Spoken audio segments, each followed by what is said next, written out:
Are we ready? I know I am. So, whether or not you are, it's time for another episode of the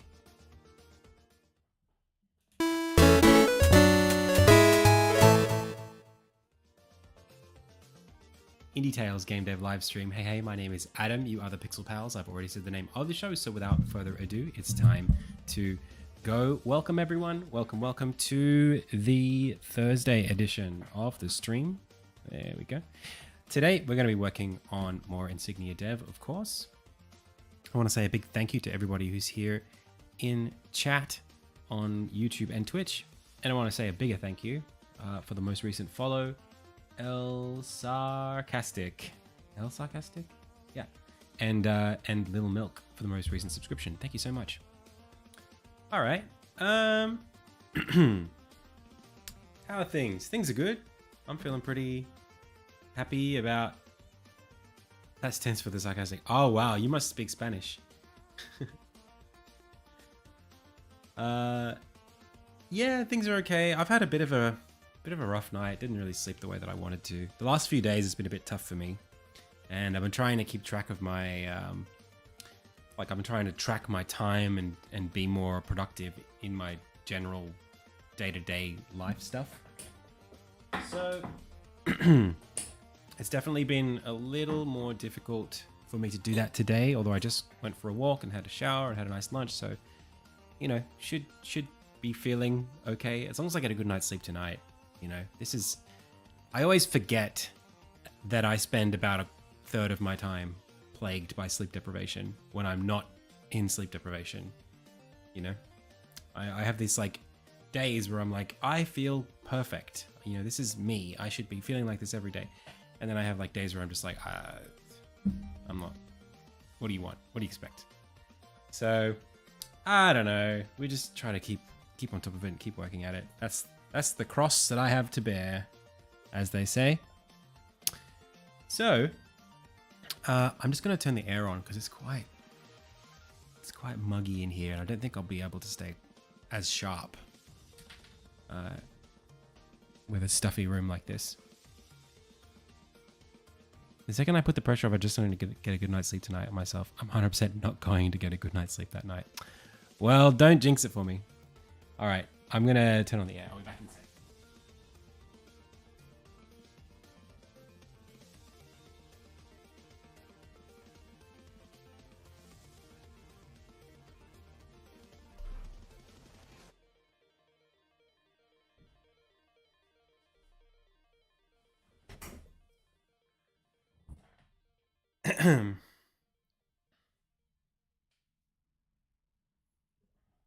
So,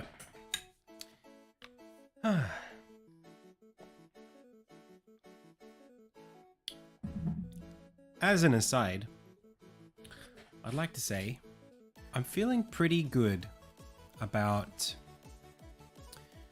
where things are at for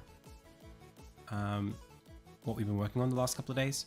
So particularly, we're looking at the some combat stuff. There's quite a lot of combat stuff. Let's open up Discord and I'll actually sort of talk through with you guys where things are at. So yesterday I updated the Insignia feature test. And the feature test it's coming along very well. I uploaded a brand new sort of update to the test yesterday. So we added a new zone to the combat test with like an invincible enemy that you can just sort of play against.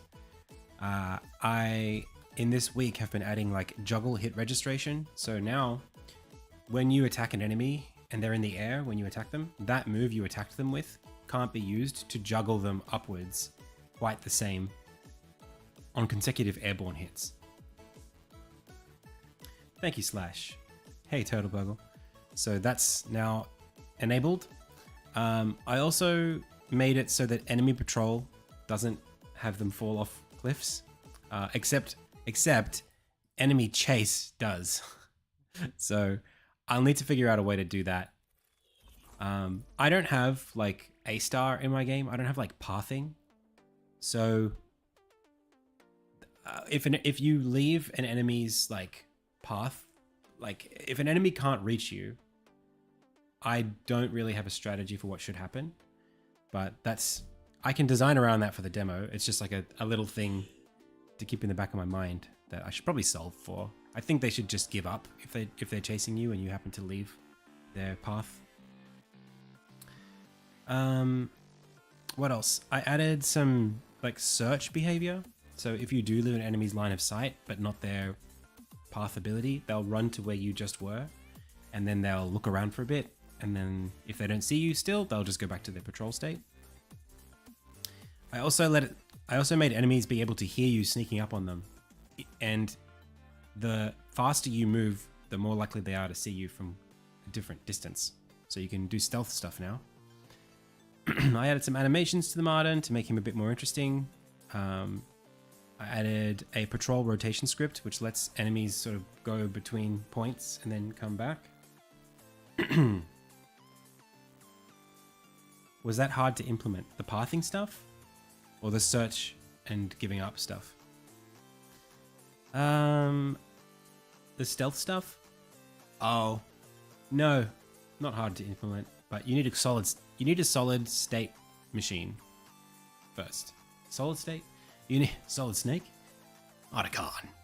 You need like a state machine that's pretty well implemented in order to handle the abstractions of logic. So like the reason I even have my state machine working the way that it does is to handle this kind of thing where like, what the heck is a state machine? Oh, I'll explain that in a little bit. In fact, if you tune in this weekend to my YouTube channel, I'll have a video probably all about them. Maybe not this weekend, maybe next weekend, but we'll see. But I can explain it in a little bit. I also removed... yeah, I changed the way that stun works in the game. And I made the wall climb a little bit different. It sort of has an acceleration curve to it now. Added some polish to that wall climb frame and some other polish frames. So Armin now has like a lot of his animation frames looking pretty sweet. So basically, what that's all kind of shakes out to be is this, right? This guy can like attack you, he can laugh if he hits you, he can lose you, and then he can go on patrolling. So he's lost you, he's going to keep patrolling. If I walk behind him, he won't catch up to me, but if I run, he'll see me, or if I roll. So I don't have a walk volume property. What I have is like a speed property. So I know how fast Armin is moving. And if he's on the ground and he's moving fast, I basically equate that to being loud volume.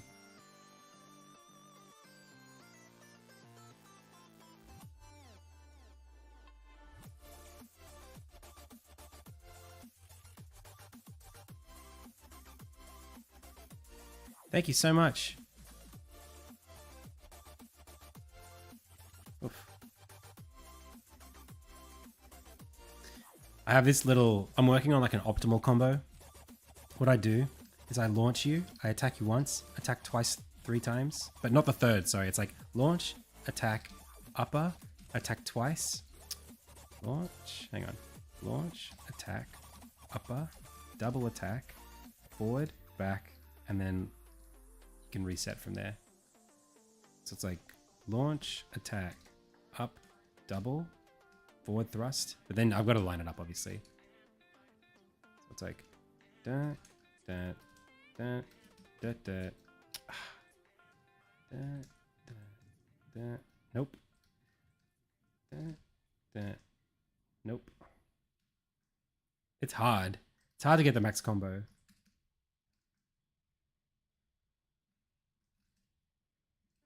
Mm. Mm. Mm. Mm. Mm. Mm. Yes. You can also do the forward dash. It's almost like the Sonic attack from that Cloud does in Kingdom Hearts, where you can go forward. Because this attack... Anyway, it doesn't matter. Anyway, I'm going to nerd out about it as much as I want. But yeah, it's cool now. All right.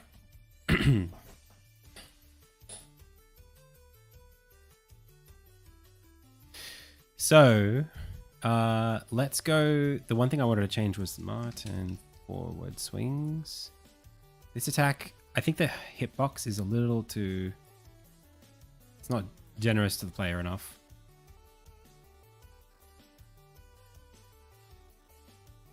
If you're sort of like behind him, you shouldn't take the hit.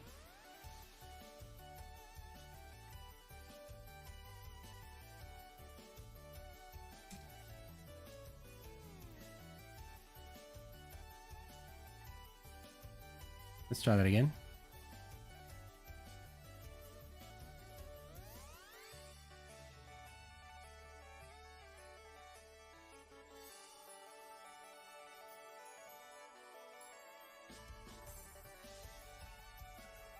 Yeah.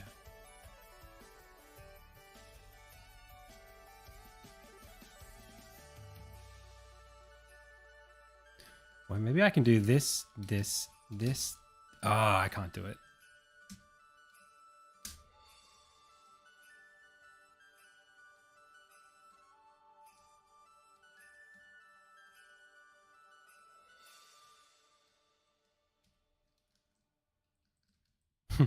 It's fun to do. There's also like stuff you can do off the wall.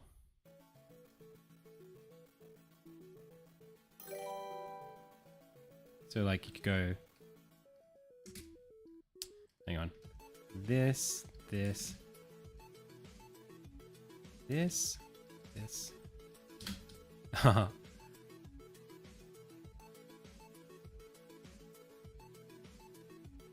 it's hard for me to do it.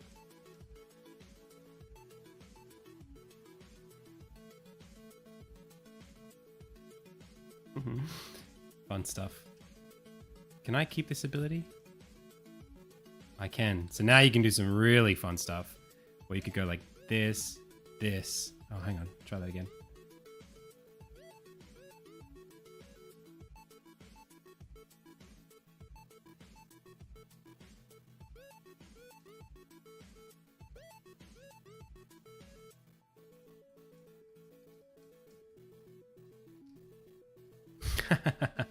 The juggling's pretty good now. It's actually pretty good.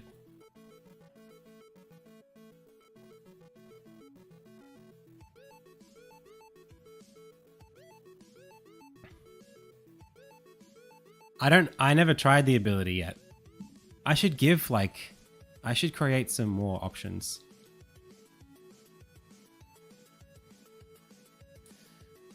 One thing I haven't checked is the Hunden, how this changes his fight.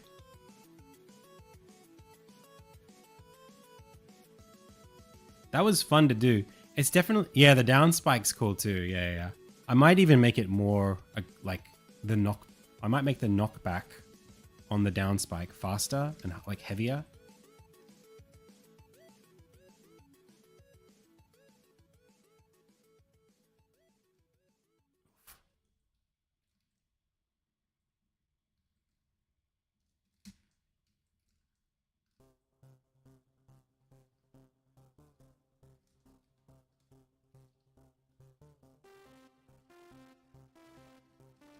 Oh, I have to fix that. I know exactly what that needs.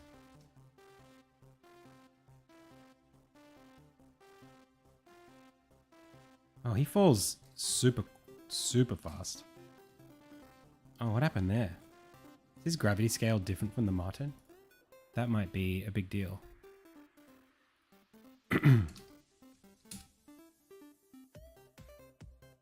So its gravity scale is 2. Hunden's gravity scale is 2.5. Let's make it 2 again.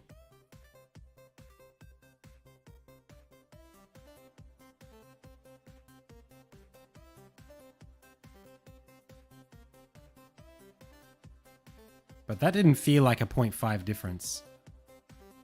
That felt like a ×2 difference. He falls so quickly.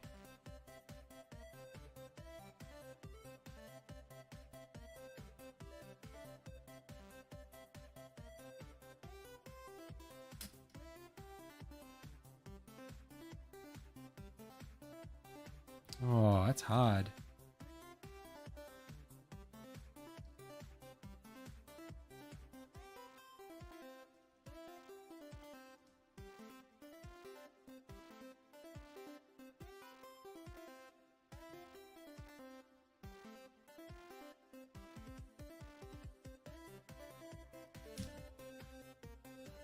Let's have a look.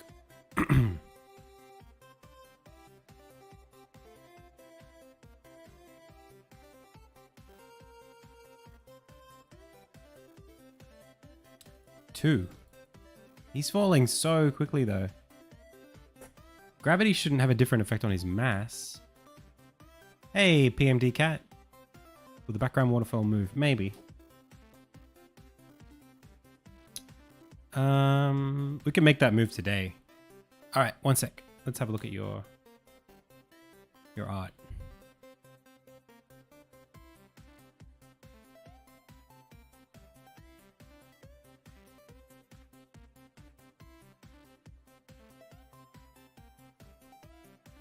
Oh, that's really cute.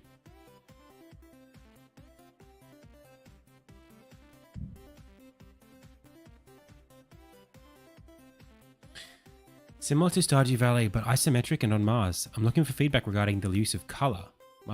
Any improvements that could be made to the assets in the scene and the ground texture. And any general advice you have that would improve my art going forward. Okay. Well,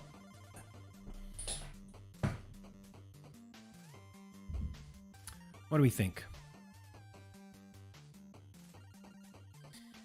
I think that general sort of Stardew Valley effect is here. I can see it. I think probably one of the bigger things would be your assets. Like, I'm just going to make general comments for now. Your assets definitely at the moment feel like assets. So the line that constitutes the house feels very like house asset placed here. You have shadows and lighting on your on like the buildings themselves, but they don't cast any shadow in the game. So what I would do is either try and do what you've done here with the character and give the houses some kind of shadow, or otherwise, or including, you could also give them more kind of like dressing around the houses, sort of skirting the houses to give them a bit more of a lived-in feel.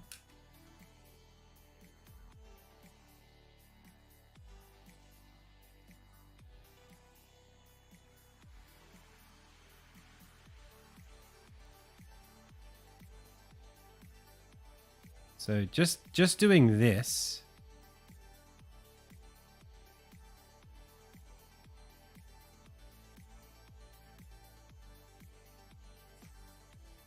is going to make that feel way more like it's in the scene. I mean, you could do kind of, depending on where the sun is supposed to be, obviously this could be different.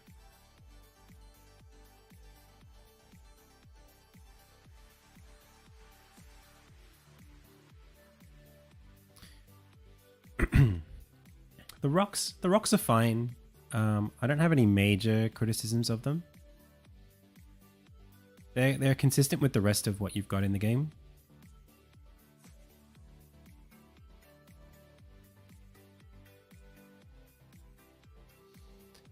So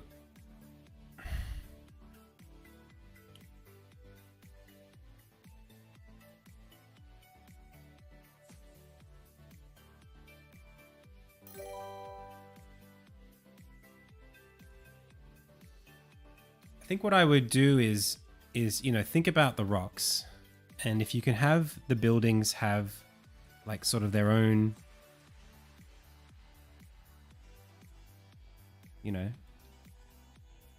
like just doing something like this. Oh, okay, that's part of the ground.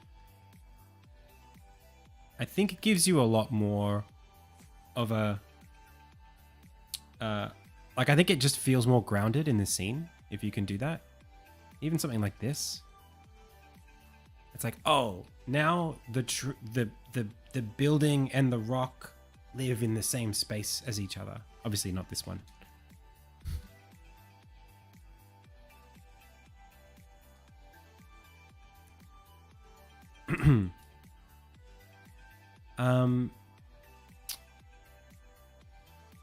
The other thing that I notice with your ground is I think, please correct me if I'm wrong, I think Stardew Valleys is a little bit more varied.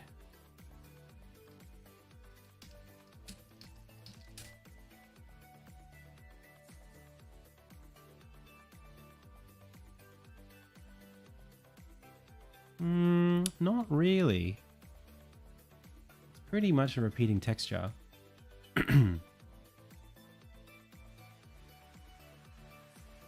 Interesting.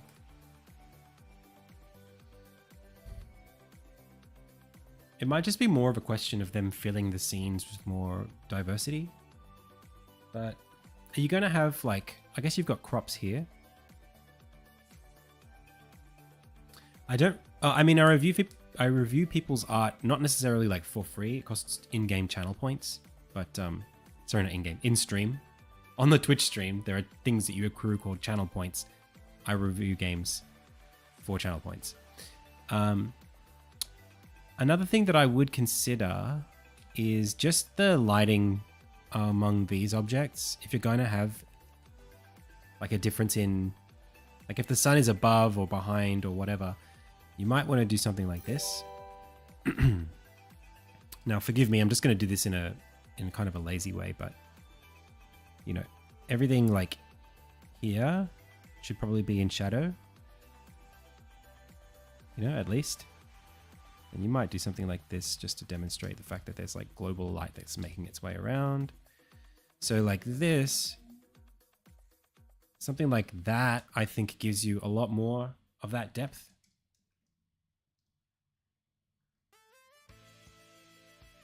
You know, you've sort of got it here, so maybe if we stayed consistent with that. You know, now I feel like I know where the light is.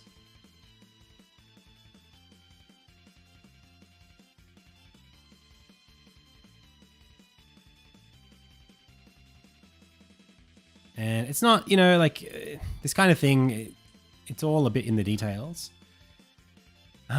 What else? I think generally speaking, like your shading, I would try to go for, if you're trying to like really nail the Stardew Valley thing, consider the contrast, like the levels of contrast within an asset. So say we're looking at this screenshot. Notice how the outlines and the general colors, they're quite close together. So I would say like this white line here is it's creating a lot of visual draw in the image. Likewise, or like on the flip side, this kind of thing, this feels very like, I don't like the strength of these lines here and the weakness of these ones makes it so that like I can see, you know, this, but this stuff is kind of almost wasted. Instead, what I would do is kind of like start to work some of this in there, you know, soften the lines out a little bit. Maybe like this color would be like here, you know, and then I would make the spaces a bit clearer. So just trying to guide the eye in a more soft way where the contrast isn't necessary, because what's happening is these outlines, these hard lines, right? Stuff like this, it's super strong. Right? It draws your eye in a very like loud way. And sometimes that's important and sometimes it's not. So it's important to know, it's important to use that sparingly. So here, like these are not really important lines, but maybe the steps are more important or the door is more important. somewhere that's like like an object that you can interact with, those lines I would enforce more clarity. Or like a line that makes a distinction between where you can and can't walk. So like this line deserves to be, you know, a high contrast line because it's the point where you can't walk anymore. You know, same with this. So you do, you know, a reasonable job with your objects. You can see the outlines of the objects and your characters. That's all fine. But I would just caution against, because there's two things. It's like an aesthetic opportunity to make it just feel a little bit more subtle. And also an opportunity visually to sort of like create a bit more hierarchy that allows the eye to scan more easily.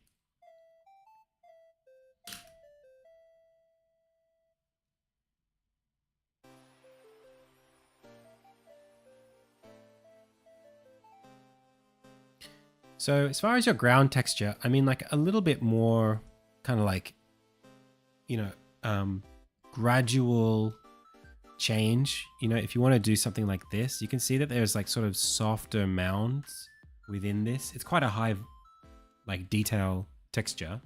So that's, you know, to consider. You don't have to copy Stardew Valley 1-to-1, but that's if you want something a bit more like uneven, but that's not very noisy. Notice how low contrast it is. And then notice how a lot of these rogue objects that do nothing. So if they don't actually do anything, like these stones, you can't pick them up. They're just there for aesthetics. Notice how low contrast they are compared to like rocks in the game that you can pick up. Like this rock in the inventory, that's so much darker and like against the earth than this rock, which you can't pick up.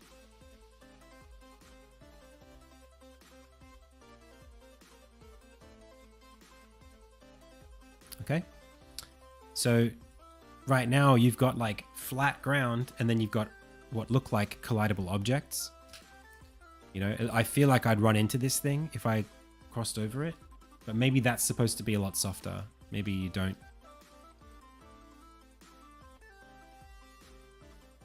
Now I think I could walk over it. And you might do little chunks of this kind of thing, so it's just a bit more like, you know, just feels more part of the scenery. Maybe even get rid of this color.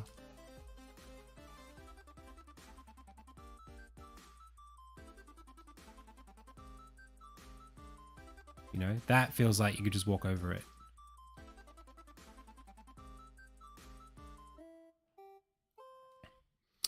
The last thing I would say, and it's just a minor thing, the crops that you've got right now, I feel like I have a grid of 9 objects, and the plot, this and this, in Stardew, they kind of cross over like this.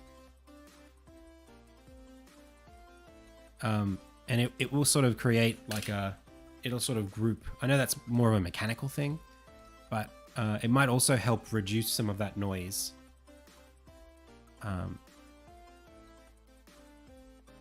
So you can see here how it's like, this is my patch, you know, of watered grass or watered dirt, watered soil, and I can count 1, 2, 3, 4, 5, whatever.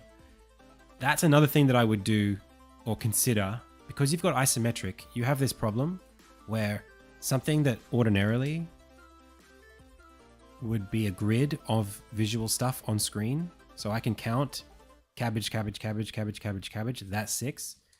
Because now you're in this space, the objects are going to be obscuring each other sometimes. So it's even more important for you to design your objects in a way where they're not so noisy that you can't count them.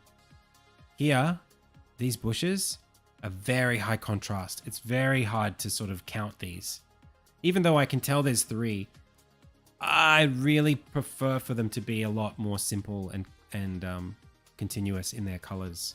You know, something like, keep it like this even.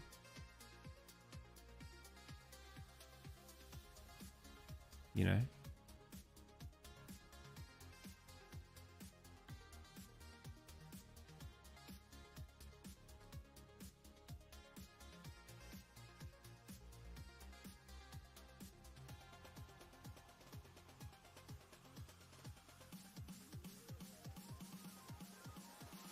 Like this is easier to look at, minus this one here.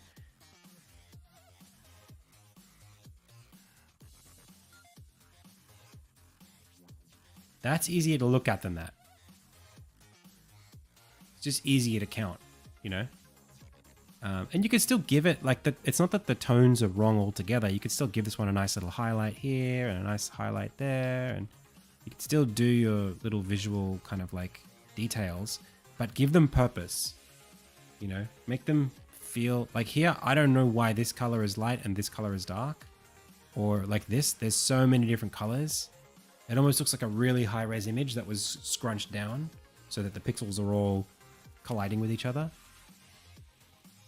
So try and create more simple shapes that tell a clearer story. And I think that will make your game a lot more easy to follow visually.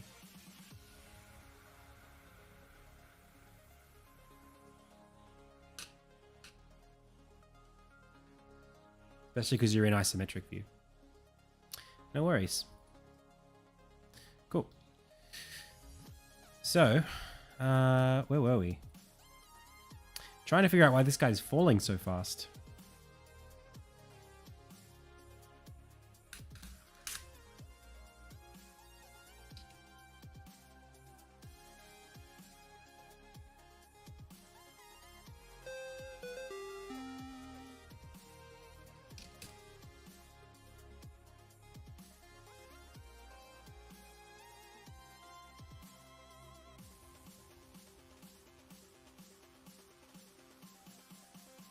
That might be why. He has a different juggle curve than the previous guy.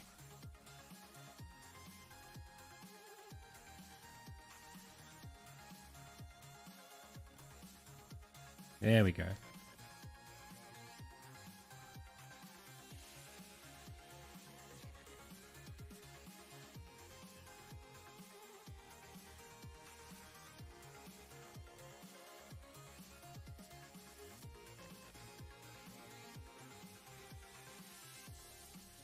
Nice. Okay, cool.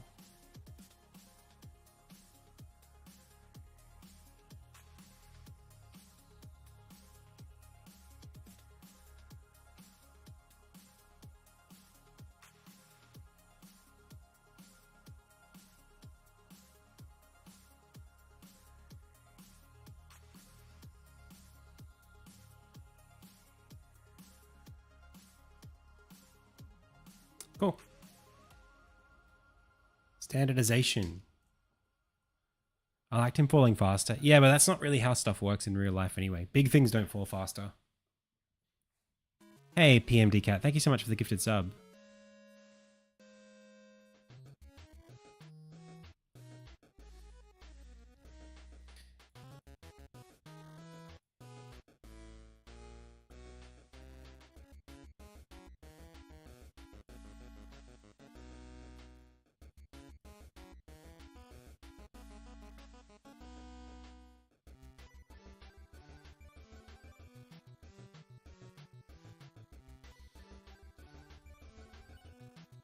All right, so today, the thing I want to do next is add this stuff into the feature test so you guys can test it for me.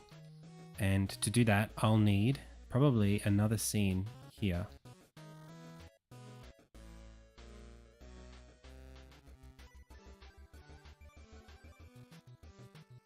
Oh, I need to name it first. Whoops.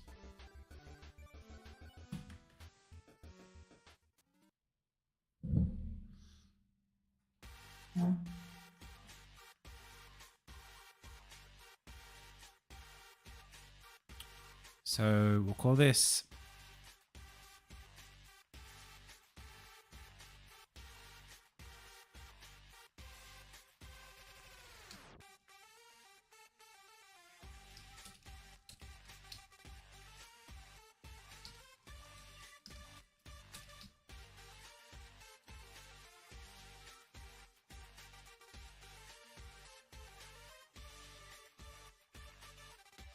yeah, but you guys, like, what you're describing,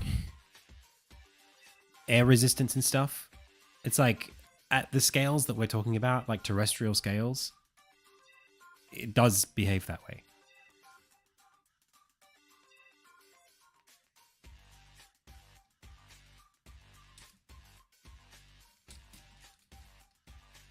Like the difference, if it's not a feather that's literally being carried on the wind, they'll fall at pretty much the same speed. If you take a bowling ball and a golf ball and drop them from a 3-story building, they'll land at the same time.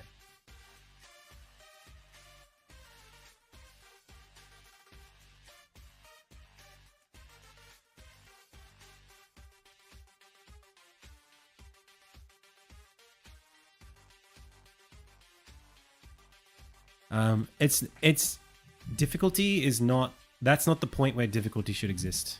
Doing a combo should be something like in Street Fighter. It's not harder to do like combos against characters with different health. You know what I mean? Or against like harder NPCs. It's getting the hit in the first place that's harder. Getting the air juggle.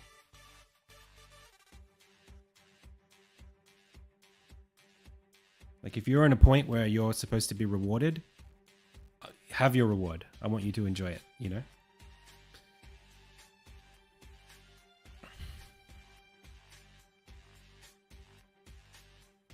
Yeah, exactly.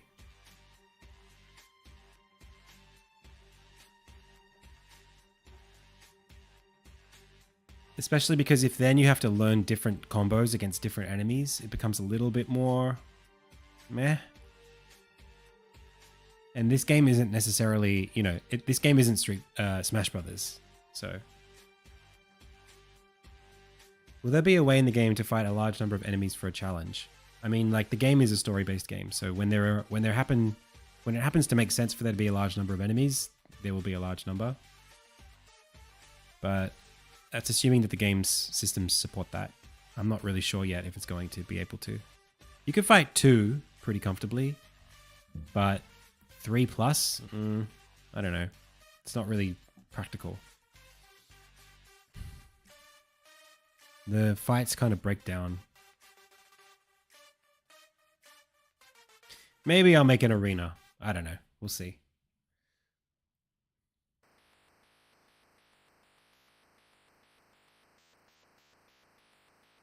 Maybe in chapter 4 there'll be an arena. Like a fighting pit. Okay.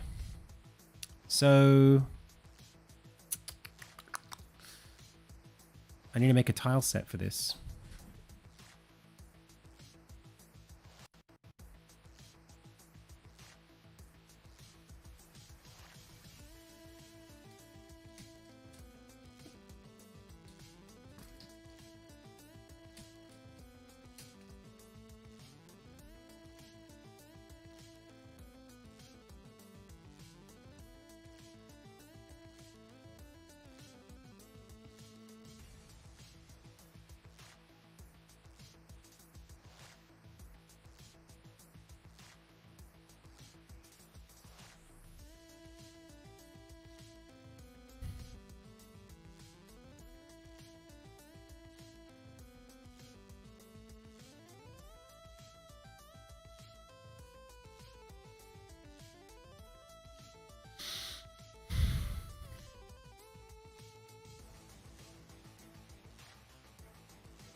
Tricks to quell the nerves. Let me read all your comments before I read the rest of that.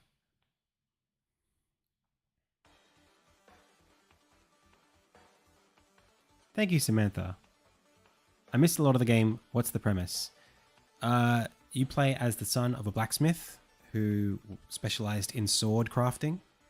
Your father disappeared a year ago, and now it's up to you to take up his responsibilities as blacksmith to the town where you live, now that you've come of age. And in the first chapter of the game, something dramatic happens that pushes you out into the great wide world to learn the craft of blacksmithing, to discover the fate of your lost father, and to prevent an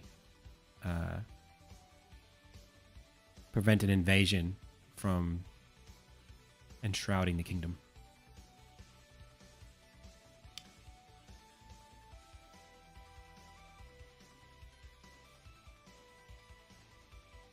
So Kyle says, being that you stream all the time, do you ever get nervous about speaking at events? I've got an interview tomorrow, and I'm feeling the butterflies.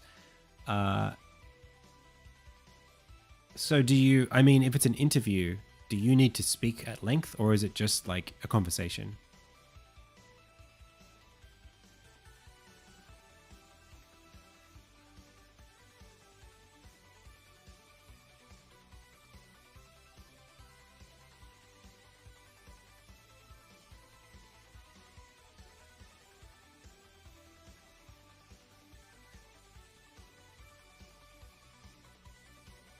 Yeah, Kyle, I really think when you go into interviews, the first thing that you need to do before you go there is realize that your time is valuable. You are valuable. That's the first thing. You're the person here who has to live their life. If you get hired at a company or whatever, you got to spend all your time working for them. And you don't want to do that lightly. So it's really important that you check that they're a good fit for you, not to see if you can just get the job. Right? So having that respect for yourself will put you on a level that feels more closer to where they're at, not like this, where you're kind of like begging for them to just hire you at any costs, and you feel like you have to lie to do that. And what if you don't say the right things? They might judge you and they might not accept you. Don't think about it like that. Instead, be like, I need to know if this is a good fit for me. That will put you in a mood where you're more leaning forward than leaning back. And if you're leaning forward, you know, sitting up straight, leaning forward, you're listening to them. You're engaged in a different way, right? You're not the prey in this situation. You are equal, and maybe even predator. Maybe you're even the one who's being more inquisitive about them. You're listening to what they're saying, and you're thinking, "Is this the goods? You know, does this meet my criteria?" If you can think from that perspective, you'll actually be able to let your ego and your fears leave the conversation. That'll sort of just go away. And instead, because you're using your analytical mind to engage with what's being said, you will present more clear and intelligent and present, right? That's what they want to see.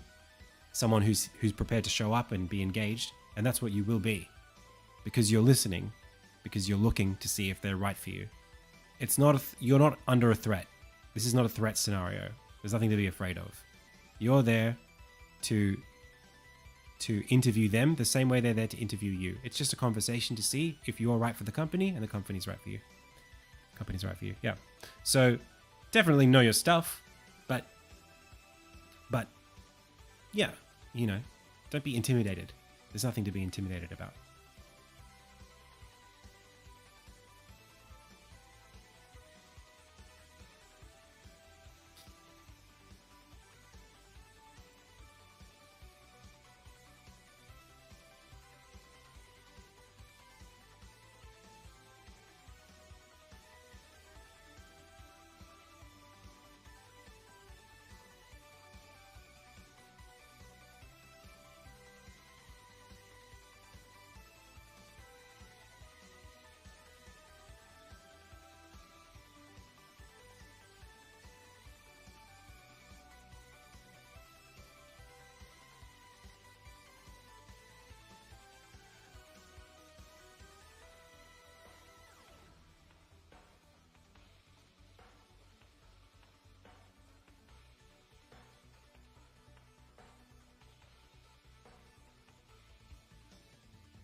This level's taking shape very quickly.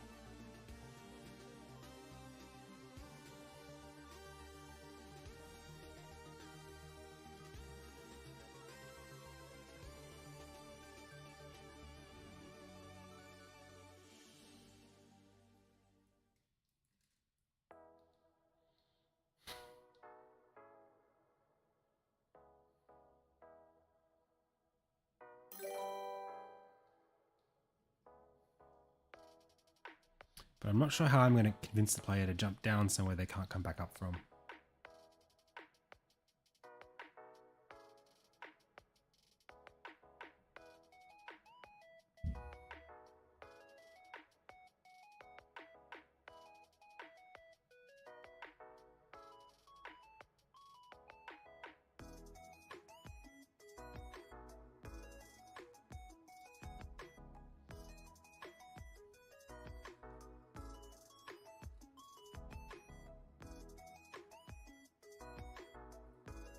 Well, what I'll do is I'll make... Oh, I see.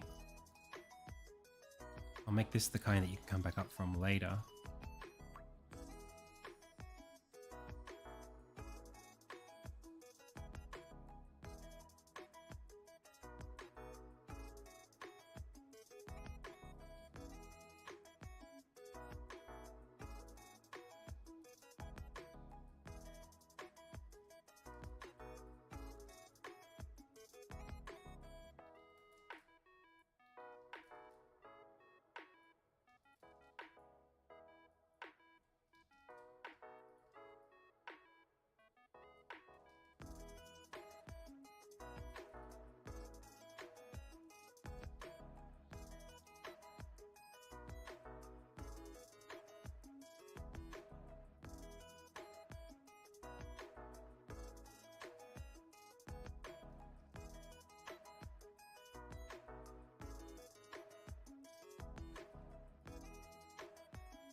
Could just lie to the player. That's actually genius. I'm going to keep that. You'll see what this is in a bit. Cool. This is going to be really interesting, this space.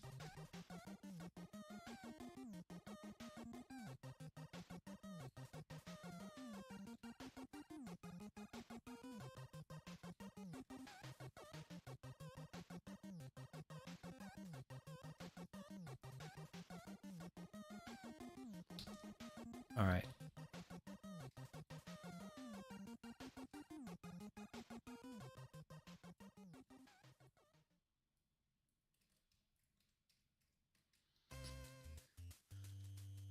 Cool.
Nice. Wow, that's quite a level. Took shape really quickly. Let's put it in. Orenstead test. Not test. Orenstead. Power 2. Big level.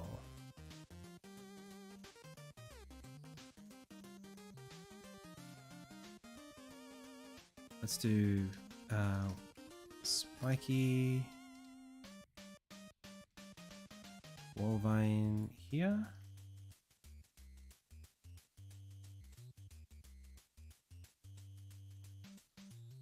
Let's do bounce snake here.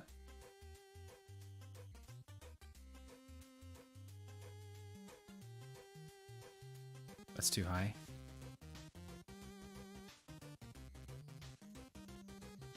How high is it? It's up to this thing, which is 1, 2, 3, 4, 5. Wow, that's a lot shorter than I thought.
We'll see.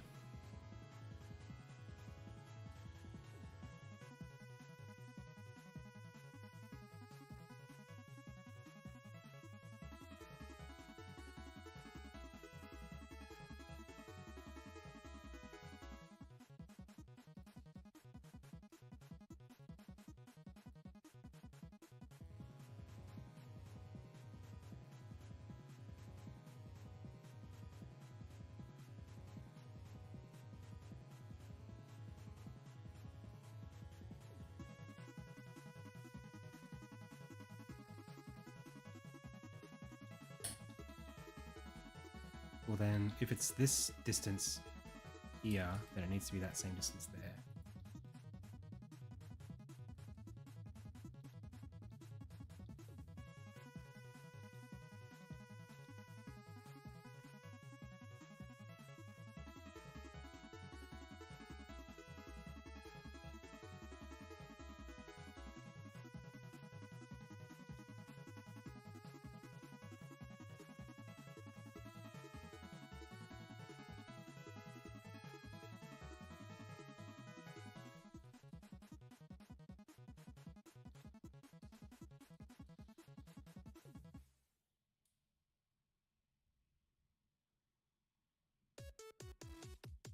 Hey, good morning, NBA. Welcome.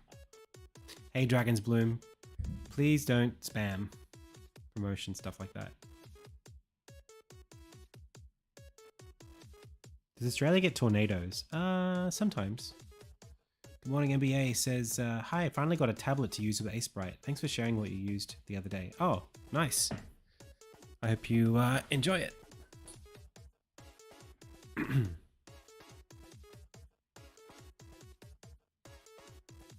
Hey Foha, I don't think I do have any levels like that. Like in Fez, where you see like a level and then a level back there. I have like zones in the distance. Like there are regions that you'll visit that are in the distance of the background. Like the final region is visible in the background of the first region, but it's not like levels.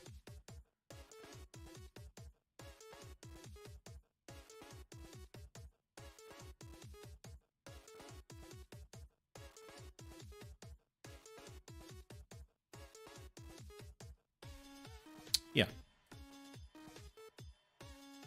This is way bigger than I thought it would be as well. My perception of like how big a level is has changed because I doubled the size of the tile set. So now everything feels like twice as big. Well, once I'm in the level.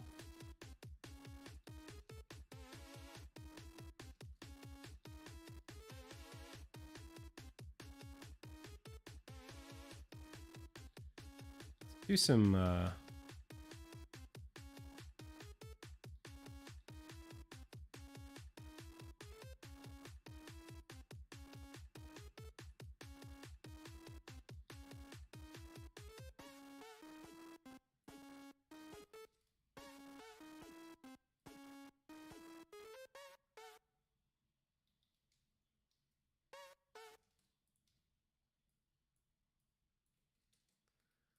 some of this.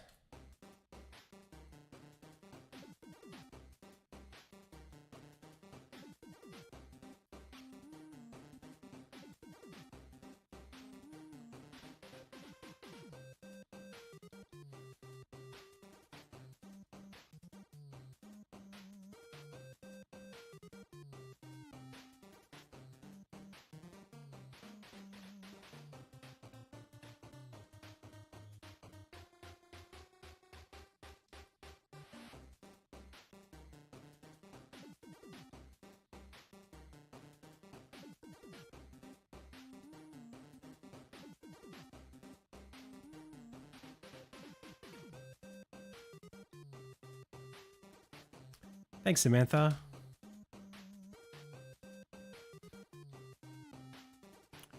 Okay.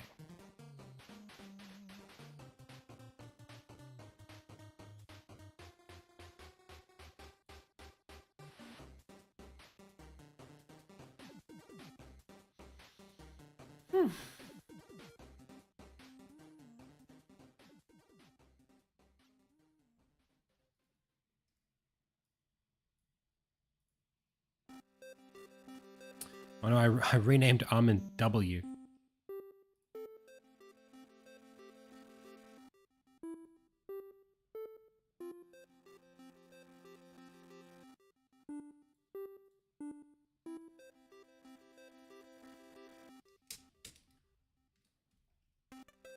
Hey, Thunderwolf. Okay, so we come into the level like this. Here. Don't have that yet.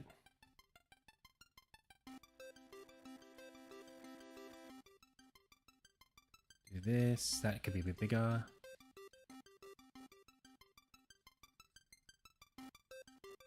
Oh, that shouldn't be there.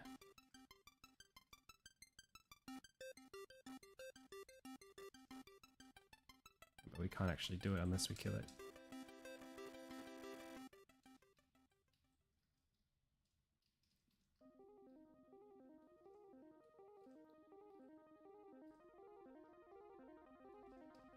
Get flame charge. I need to put a wallflower ability there. And then flame charge.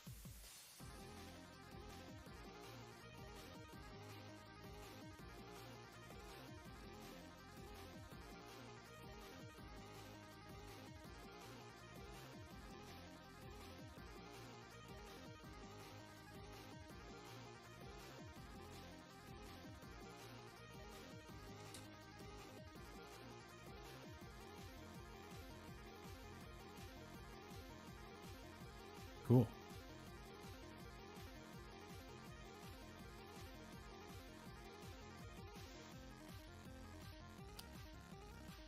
Yeah, he's in the game. I didn't finish him. His animations are still a little bit unfinished, but he works. That's not great.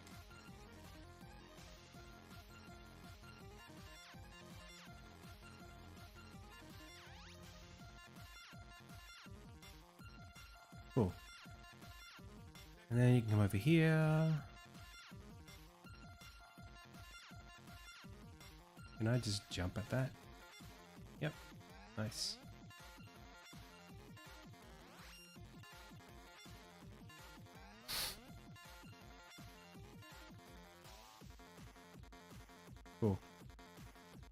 That's great. That's, man, you know, the more you practice, the more you get better at this stuff.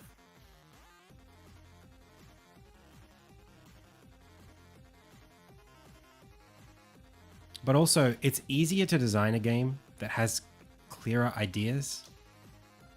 I feel like that's what I was missing for a lot of the first couple of years of this game's existence. I just didn't have like systems in place that would make this stuff, that would give reason for me to make certain design decisions or level design decisions. And I didn't have the experience to make levels that felt natural. So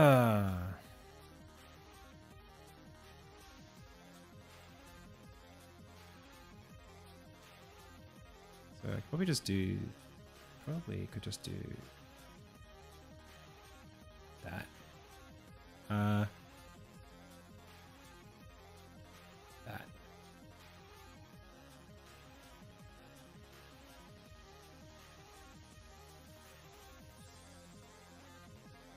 And then I might,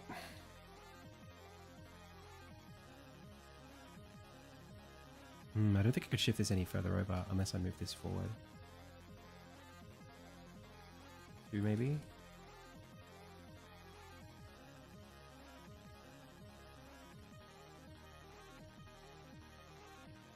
Cool.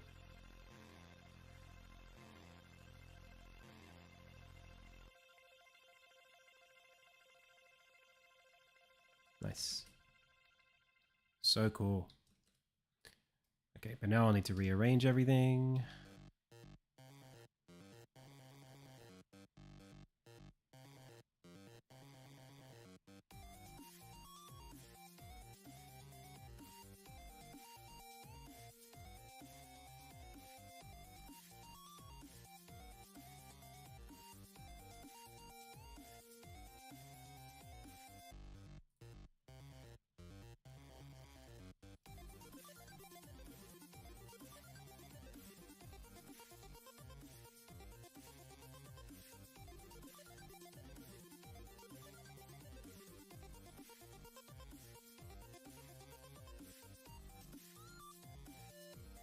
Okay. So then,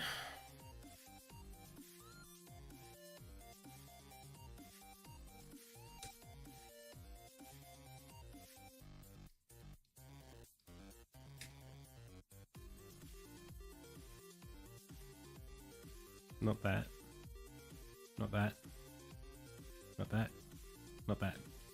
Okay, none of those things.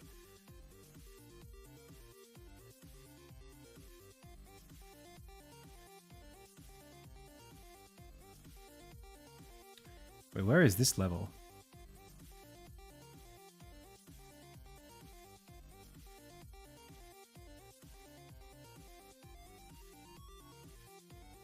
Where is this level? Oh, there. But I didn't have any doors in it, so it's not going to be able to scan.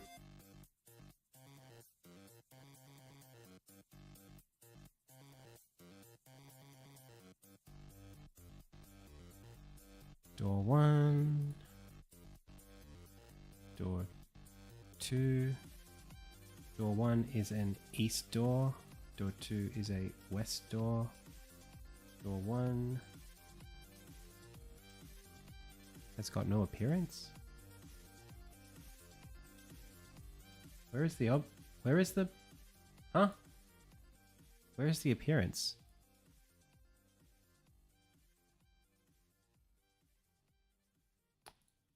What?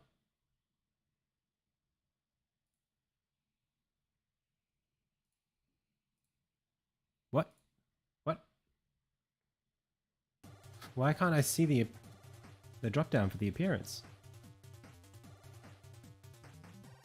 That's very strange. Something break?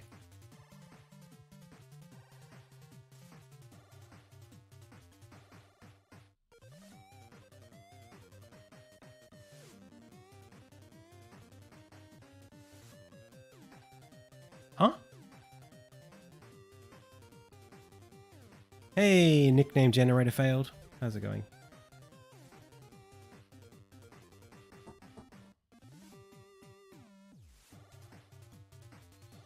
I guess it's compiling some stuff. See what happens.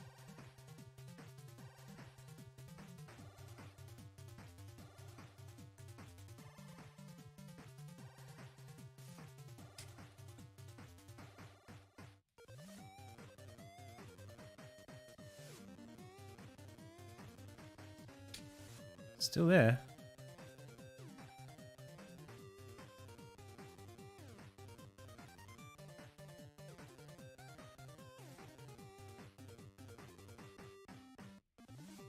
That's so weird.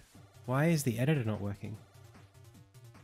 Will I continue making games after finishing Insignia? Yeah, of course. I'll make games for the rest of my life if I can.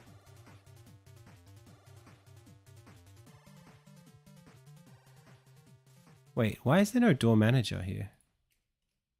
Now that's really weird.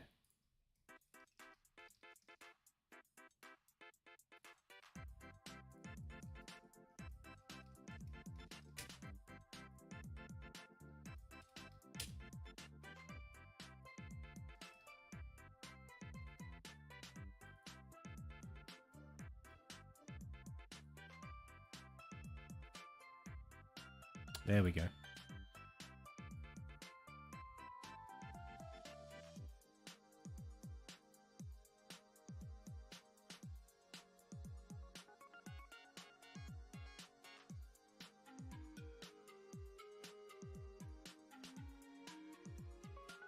Hey, here's our big ass scene.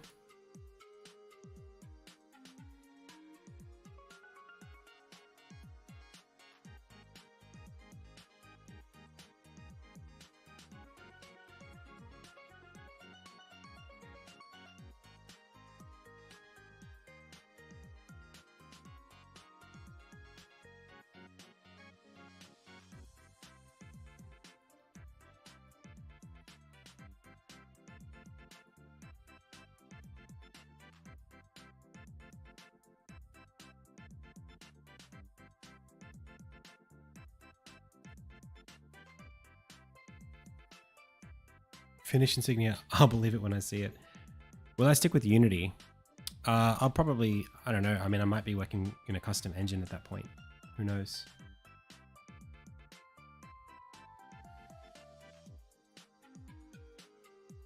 I have considered like what it would be like to just completely ditch Insignia altogether. It's not a very nice thought, but you know, certainly do it.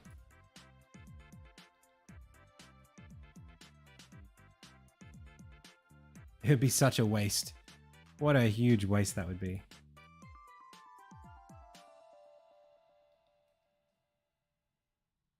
I mean, I've like imagined what it would be like. I'm not saying I'd actually done it. Or like actually put thought into like, not, what's the word? I haven't like weighed up. What's the word I'm using? I don't have any desire to pursue that option.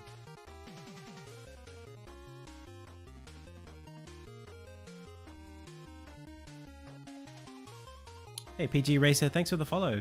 So-called girl, thanks for the follow. No, you're not understanding what I'm saying. I'm saying I've done the mental exercise of just being like, what would happen to me if I didn't release it? I'm not saying like, I actually want to not release it. I'm using the word considered here in a way that's not particularly standard, maybe.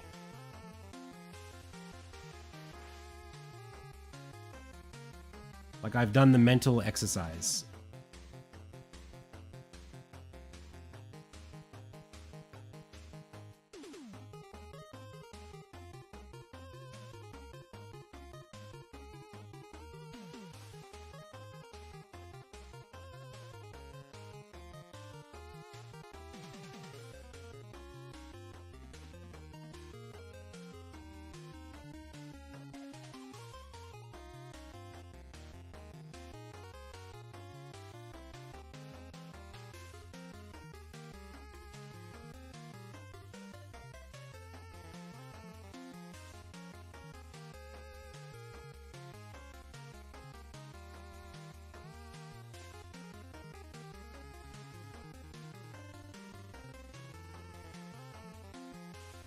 I think it would remain the same.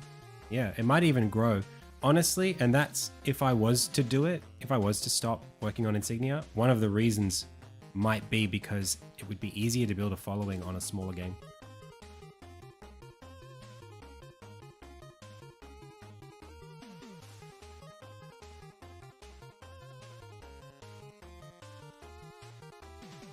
It would be easier to get funding with a smaller game. A lot of things would be easier, actually.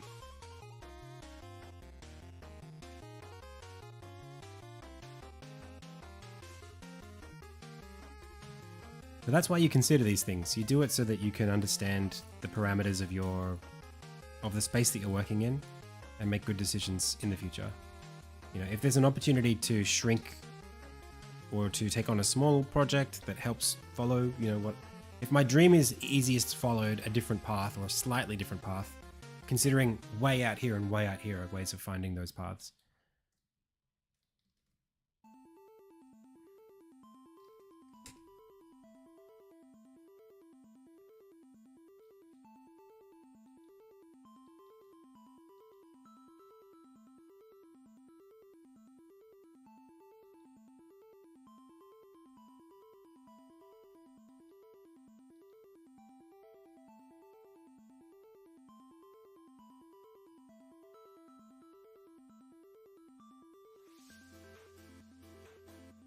Here's a neat combo. Okay, we'll check out the combo.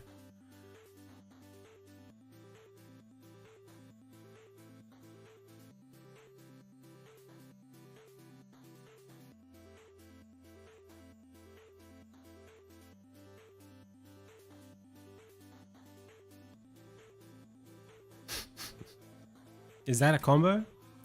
Or do you mean this?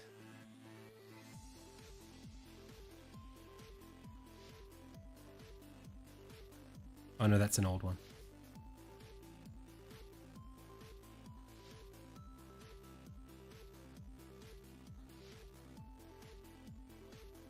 I think the combo ends when it hits the ground. That's my definition of combo. All right. That super jump, I'm gonna have to get rid of that, but I don't know how you did it. Are you double tapping it? Are you? What's the strat there?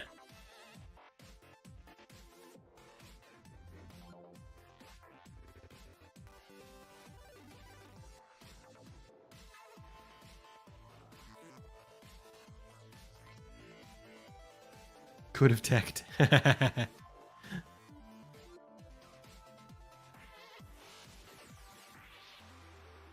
First 6 shots missed. Okay.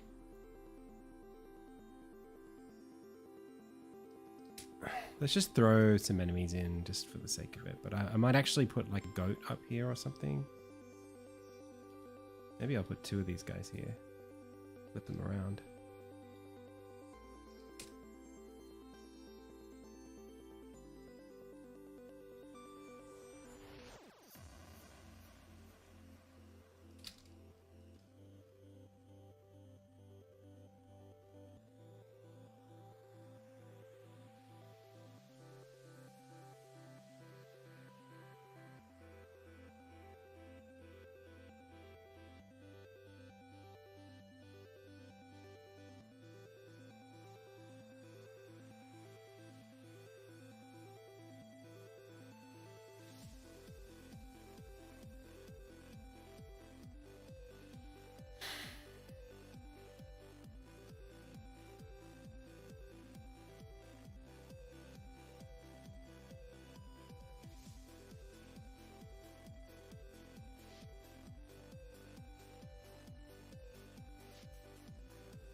It's going to be a little too high, I think.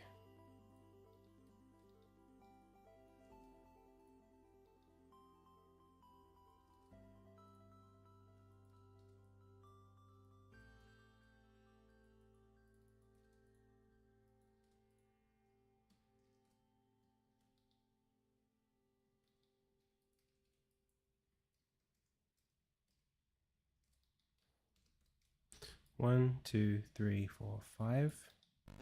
1, 2, 3, 4, 5.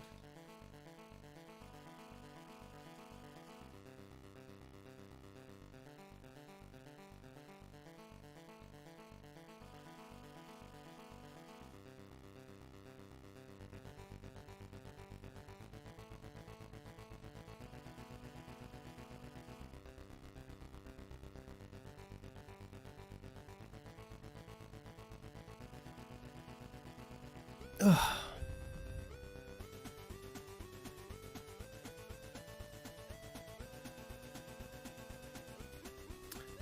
All right, I'm gonna take a quick break.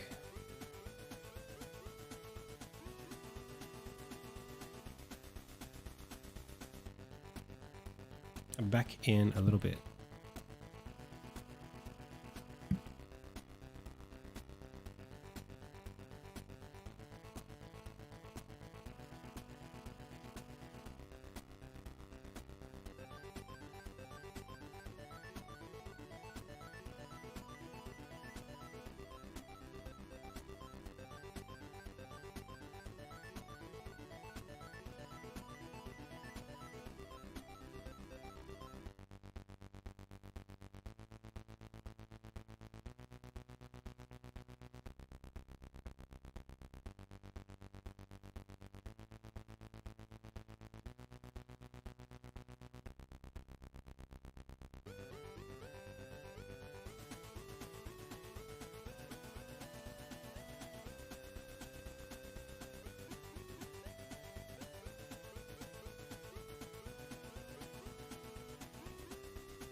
I'm back.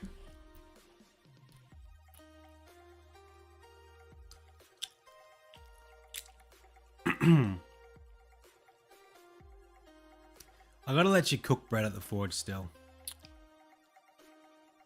That was such a fun little thing you could do. Right now you can't really do it in the game, but I should find a way to bring it back.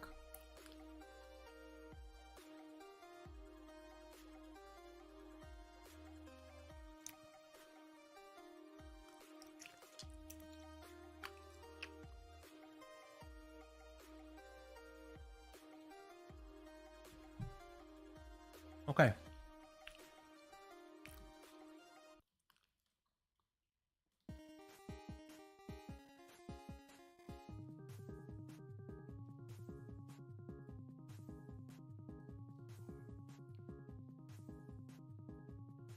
Doop.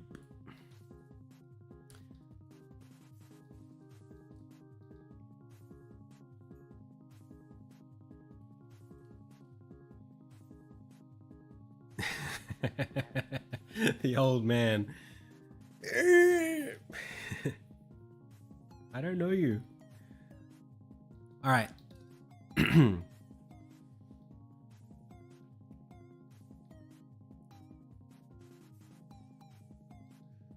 So, we've got to get some forges in here.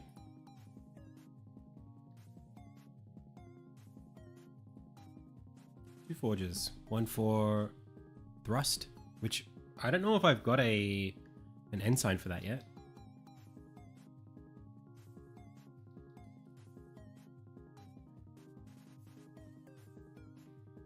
Pardon me.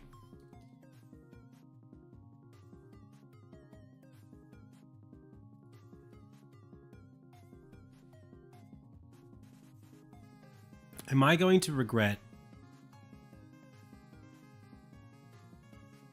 Am I going to regret not making this a prefab?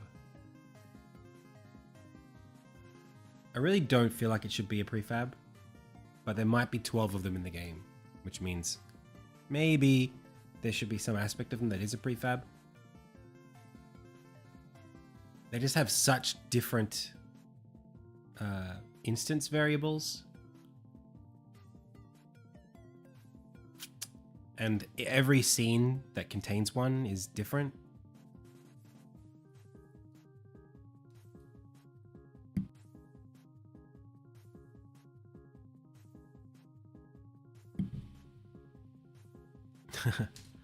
Yeah, it's just they're all so different.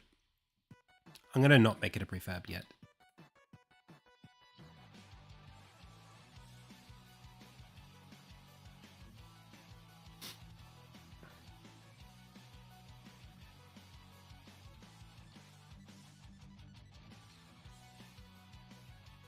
Well, this scene's way bigger than I thought it would be.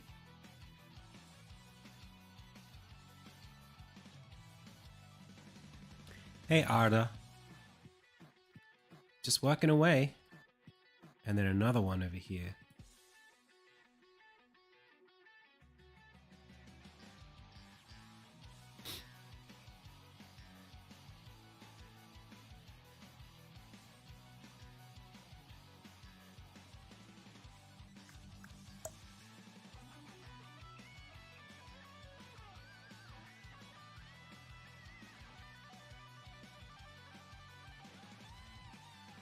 Now, in the game proper, I've got these set up to be quite different from how they are right now.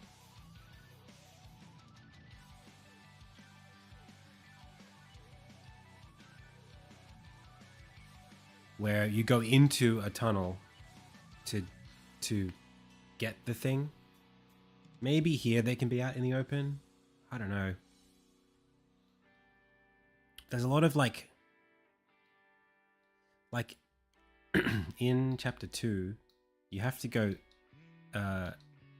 into a thing to go into the zone where you see one, and then you do a bunch of stuff. Maybe that's just not worth it here. Just to respect the player's time during the demo. Yeah, of course. I'm working on this demo so that I can hire somebody. I need to get some funding so I can pay someone to work with me.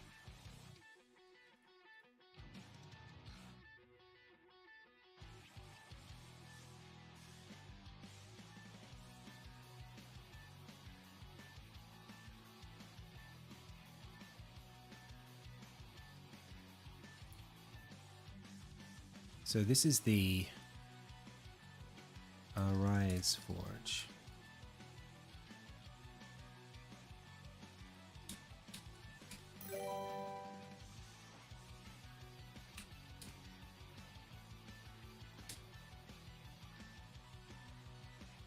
Hey,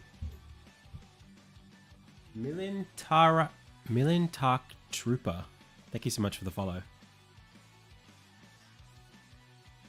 A producer and or a programmer? Actually, artists first. I need like 2 artists before I have, and then maybe a producer and then a programmer.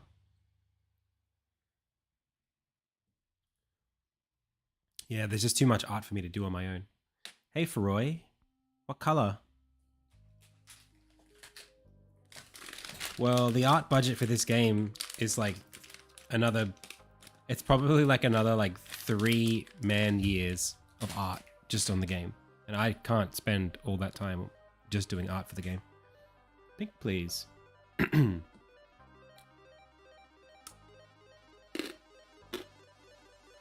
Yellow, sorry.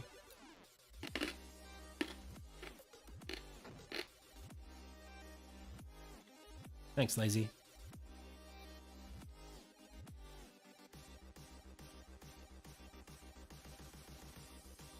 Okay.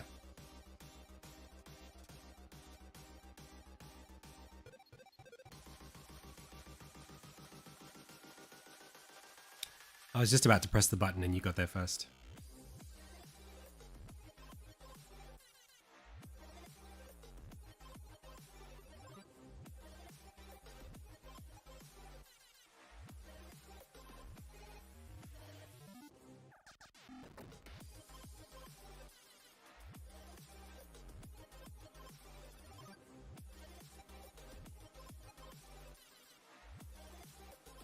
Yeah, I don't think I have one for charge.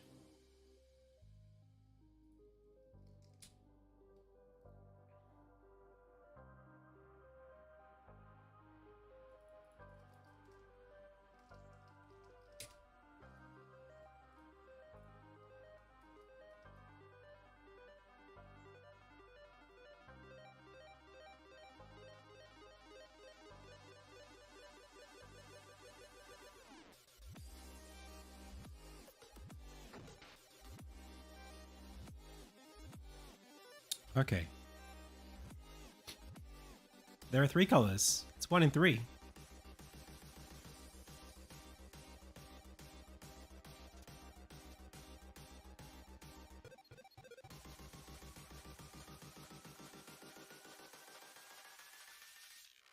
I'm an Eve player who's kind of following the historical path of Striborg clad. I don't know what that means.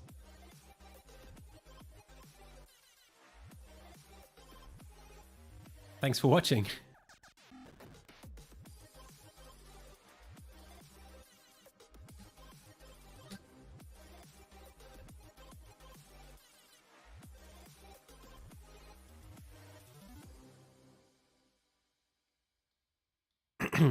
All right, so I need to create an ensign.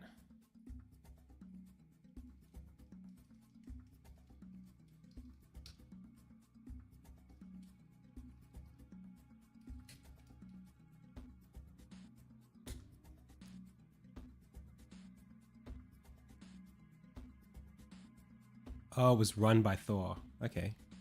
I never played Eve.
I wish I hadn't gotten rid of this. I don't know if I had designed this already. Let's just quickly design one.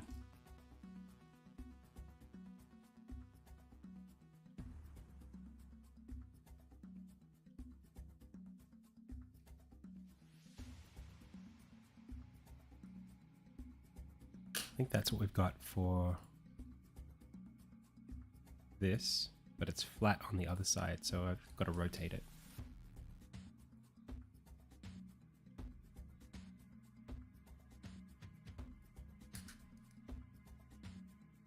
Let's say hypothetically you did decide to stop making Insignia. How much of the game do you think you would use in other projects? Like none. Probably none. I'd take everything that I'd learned.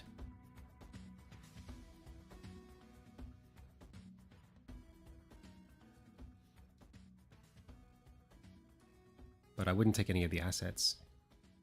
That would probably be a pretty dumb thing to do, to not use the assets.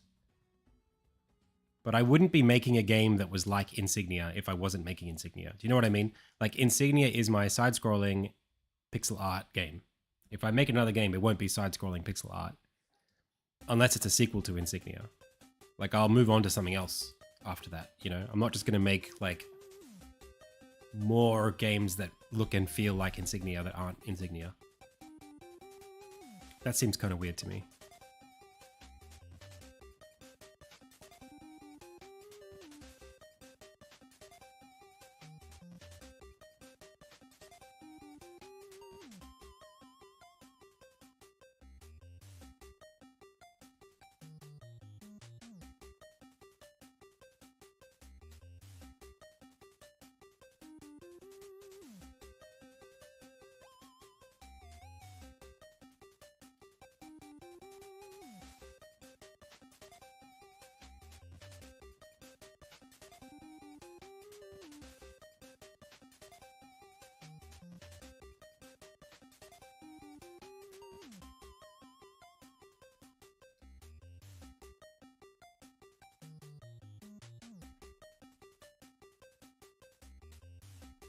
Insignia again.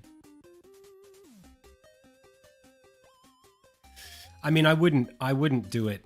If I was gonna if I was gonna repurpose the assets for Insignia into a different game, I would just be making Insignia, you know? Like, I might as well just not do that.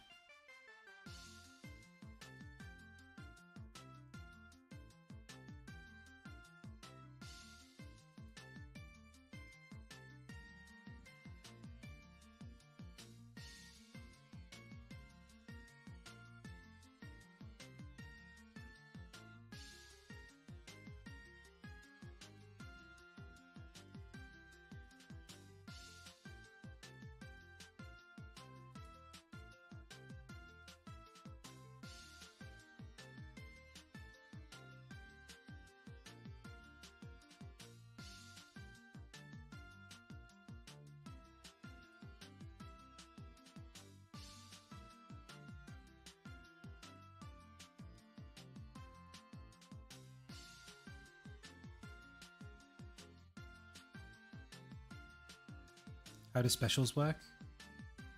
You have 4 specials, or at least there are 4 types of special. I like this. This is cool. I have not tried the Fortnite game editor. So there are 4 elemental types. You have up to 4 abilities at a time, 1 of each type. You have to have learned that ability at a forge around the world. And once you have it, you can steal like charges of the ability from enemies in the world once you've learned the ability. So the way that you do that is either you defeat the enemy or you parry them in the opposite direction that the ability is oriented with. So each of the abilities there are 4 colors, and the colors correspond to directions. So green is up, red is forward, blue is back, yellow is down. So if you parry a green attack by stabbing down at it, you steal the ability, and then you press the south face button, the jump button, while holding the ability target button to use it. That sounds complicated, but it's not. I promise. I promise it's not that complicated.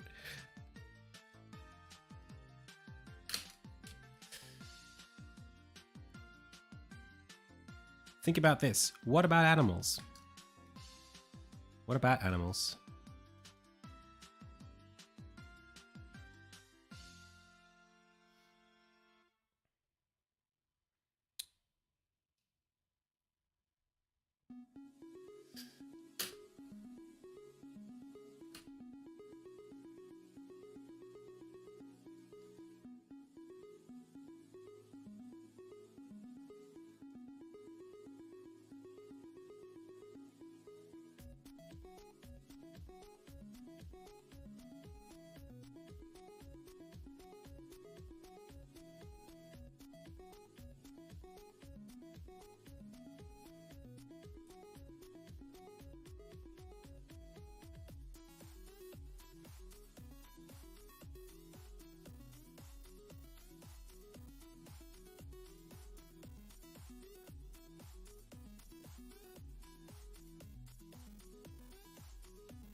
Cool. Good night.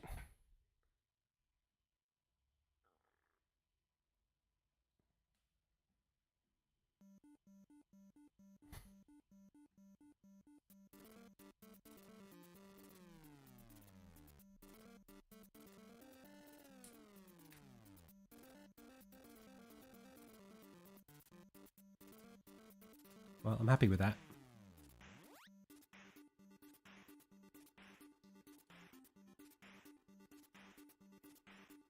For now.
I found an area where I have to hop onto a wall and then get back on the wall.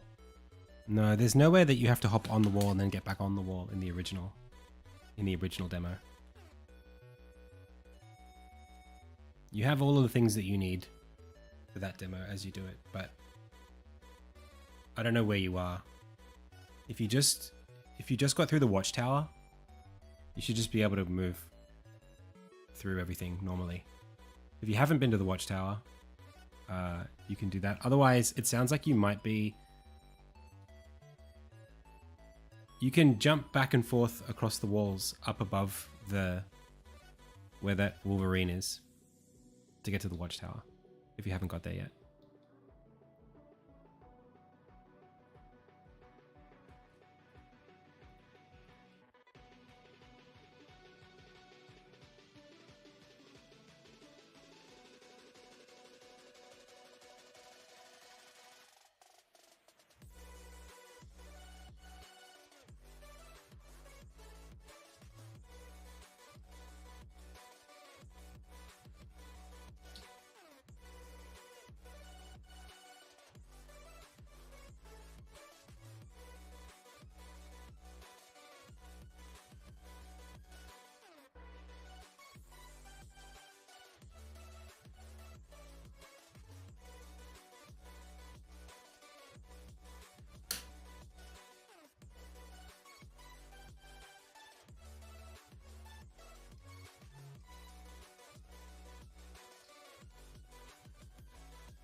What?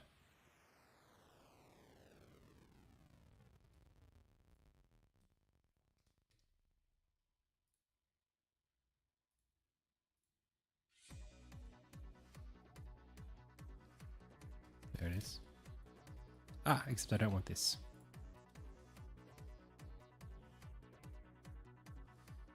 Okay.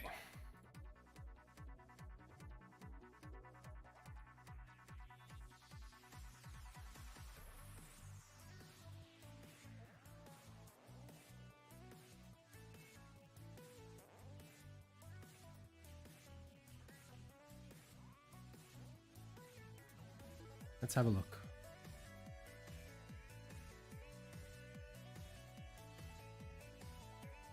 Hello? Video game?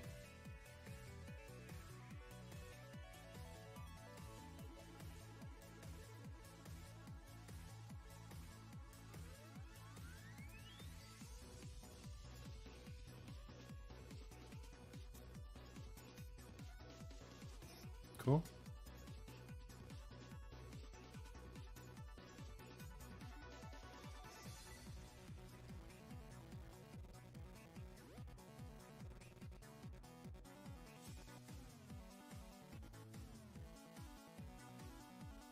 Nice.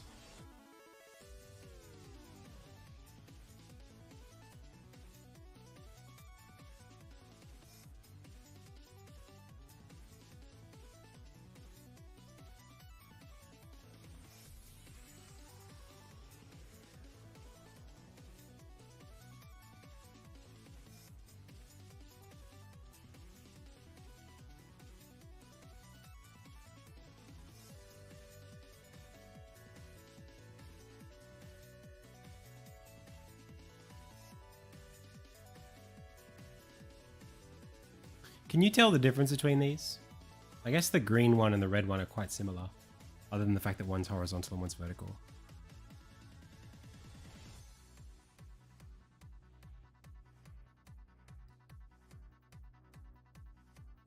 Like these two.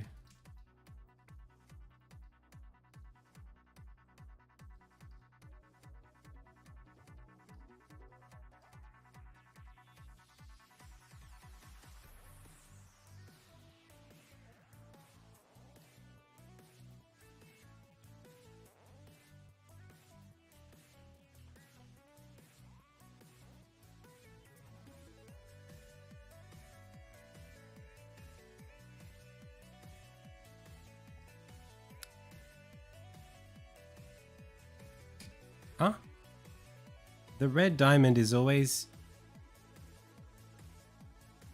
on the right.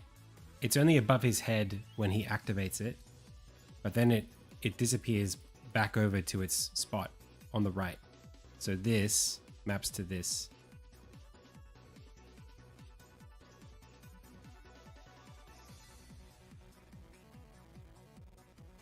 When I use the power, it just lights up.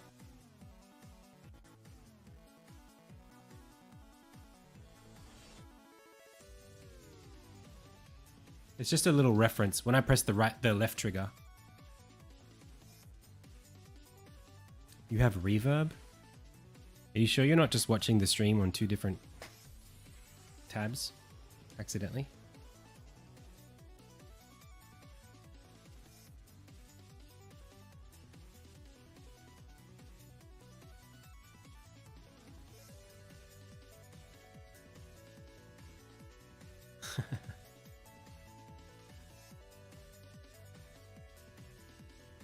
It's all good.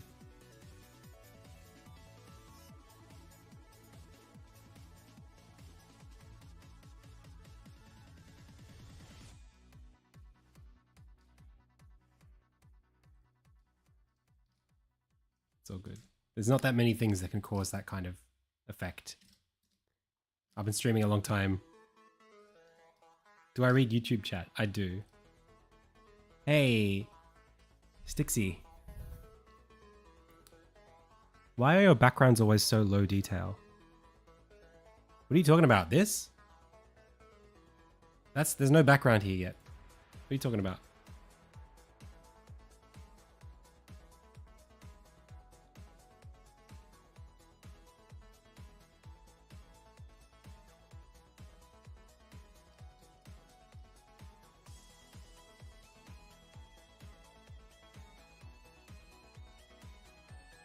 Every single background you've ever painted.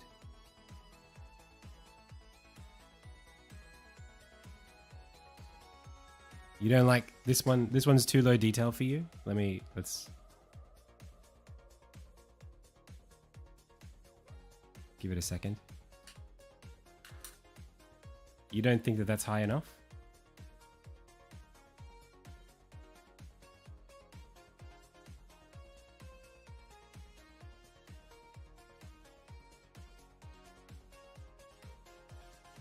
Well, what can I say to you? What do you want from me?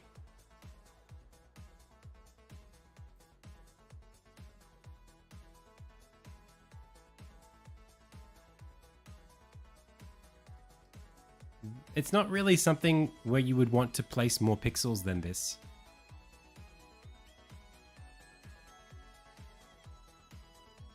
Yeah, every object in the background should be 1 or 2 colors. Also, if you're looking at something that's like a long, long way away, you don't see that in perfect detail.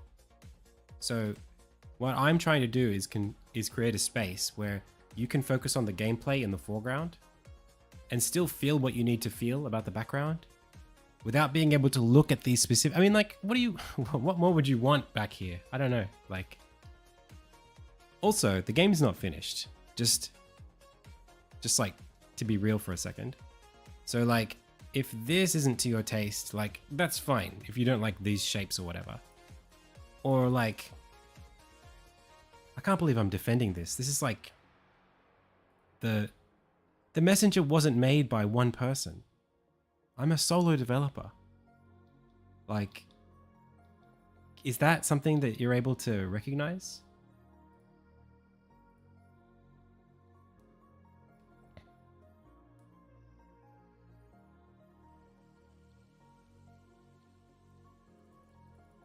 Like, if that background isn't high enough detail, I don't know what to say to you.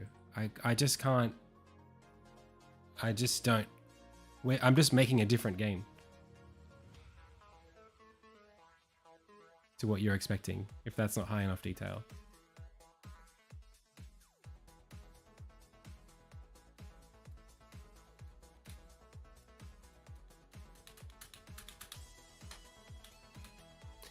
I mean, you just need to understand that like that like games are made by people.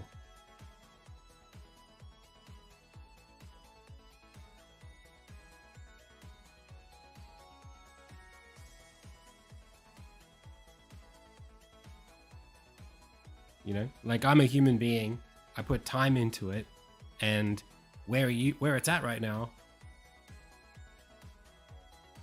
like that's where it's just a strange, it's just like a strange question, because it's like one of the most like, it's like the opposite of what I would expect someone to ask me. Do you know what I mean? Like it's,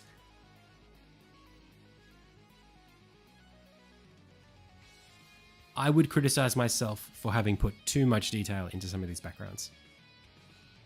Not less. But the messenger, isn't that like sci-fi?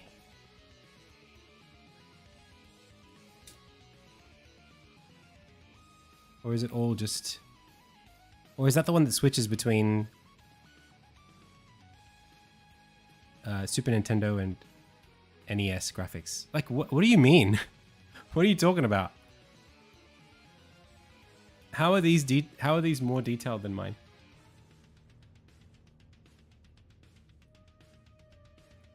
That background's like, it's like 3 colors.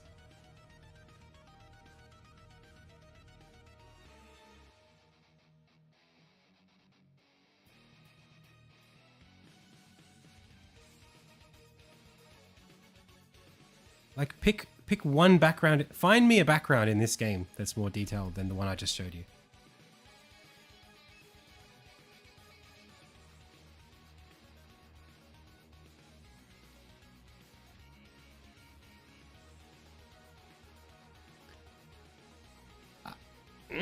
It's not. If it's a troll, it's a strange troll. That's super weird.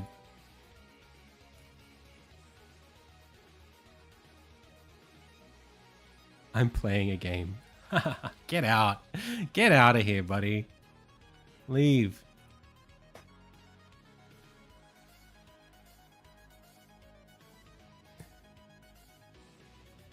I don't know. That's a strange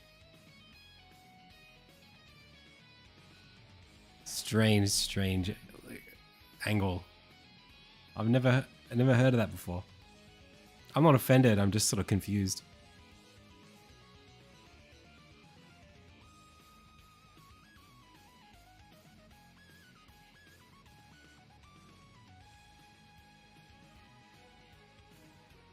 No, I'm sort of like, I'm still in the place where I'm trying to understand what it is that they mean. And if like, it's fine if you're being like, if you're trolling, fair enough, but like if you're being serious, like I'll listen. We'll try to figure something out.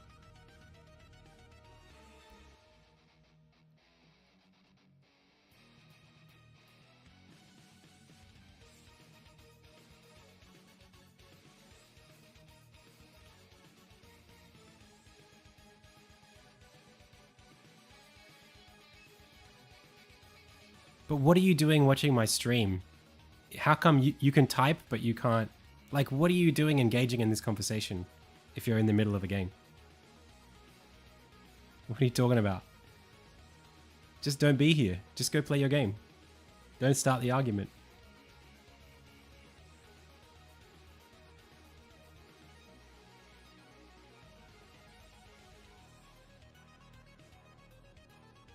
Penball.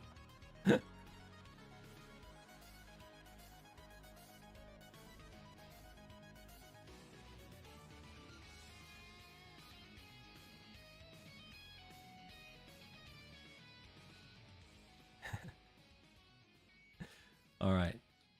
So let's keep going.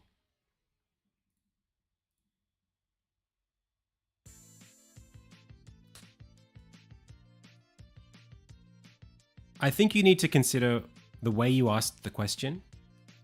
And then I think you need to consider the terms on which you were prepared to have the conversation. Thanks, Liz Glowart. Let's do that now.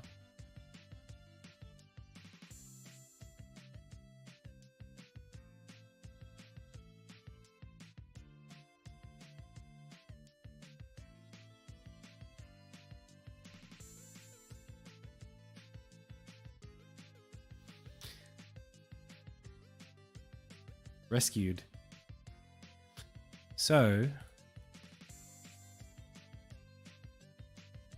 like, I don't mean to be abrasive about the way I'm responding. It's just a very strangely formatted question.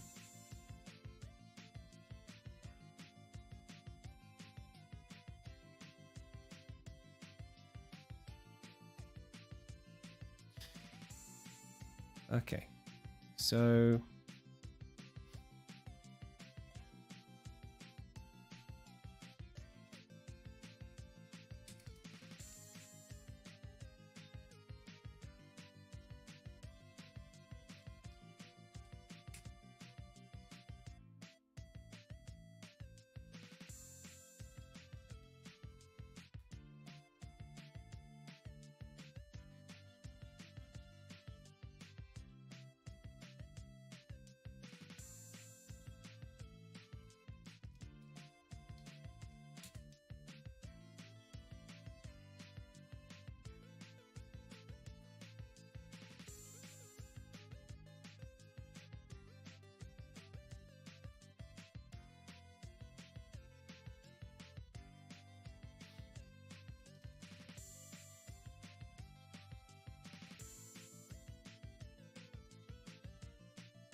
how does this work?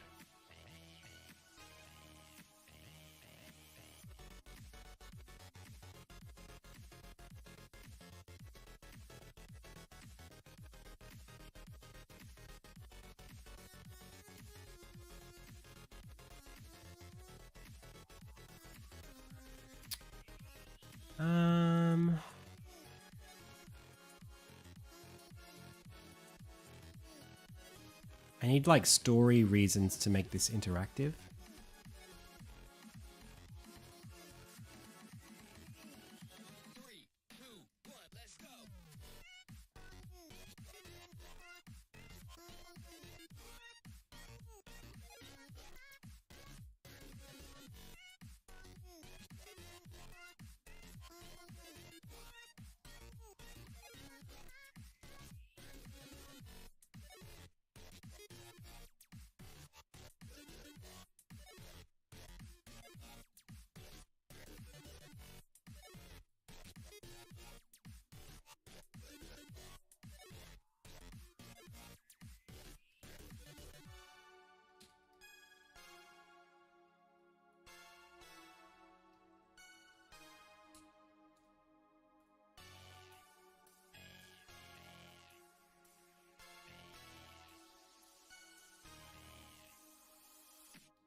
Ah.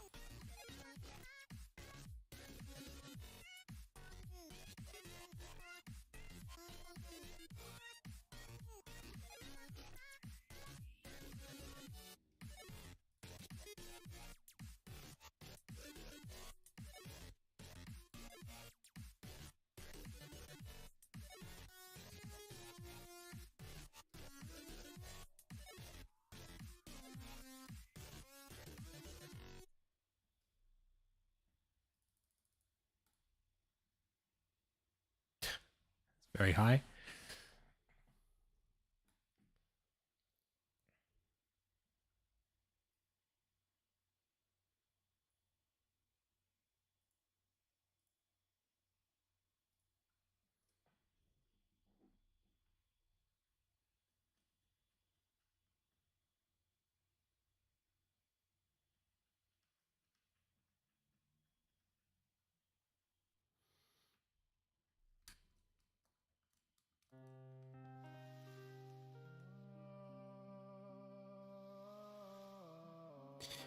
All right.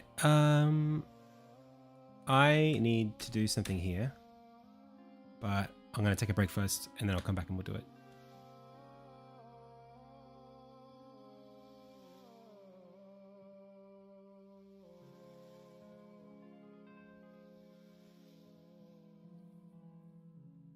If I accidentally throw a hand grenade into the mix, I'm intrigued and want to learn. This is interesting. What's the question?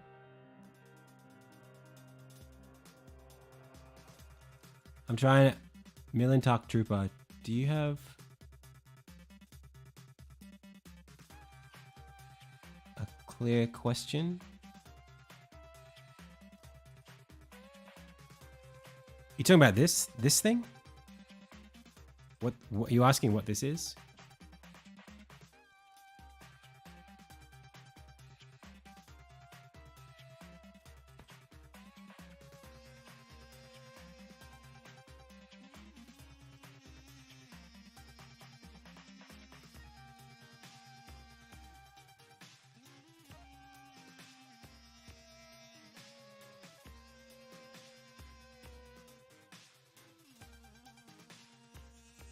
This fills up when you've successfully lit the forge. It's just a visual effect that explains the state that the thing is in. This can also fill up as well. So the filling in is more like an indicator. These will be used later in the game with puzzles. So basically, it's like a terminal. You need to have satisfied a bunch of conditions and then it lights up. There's one over here that I've already designed. But what's the word? What I'm working on now is an abbreviated version because this is for a demo. So you'll go into a... No, I can't increase the sound a bit. It's already pretty loud. Everyone else will have hurt ears. No, I really shouldn't. You should increase the volume on whatever device you're listening on. So...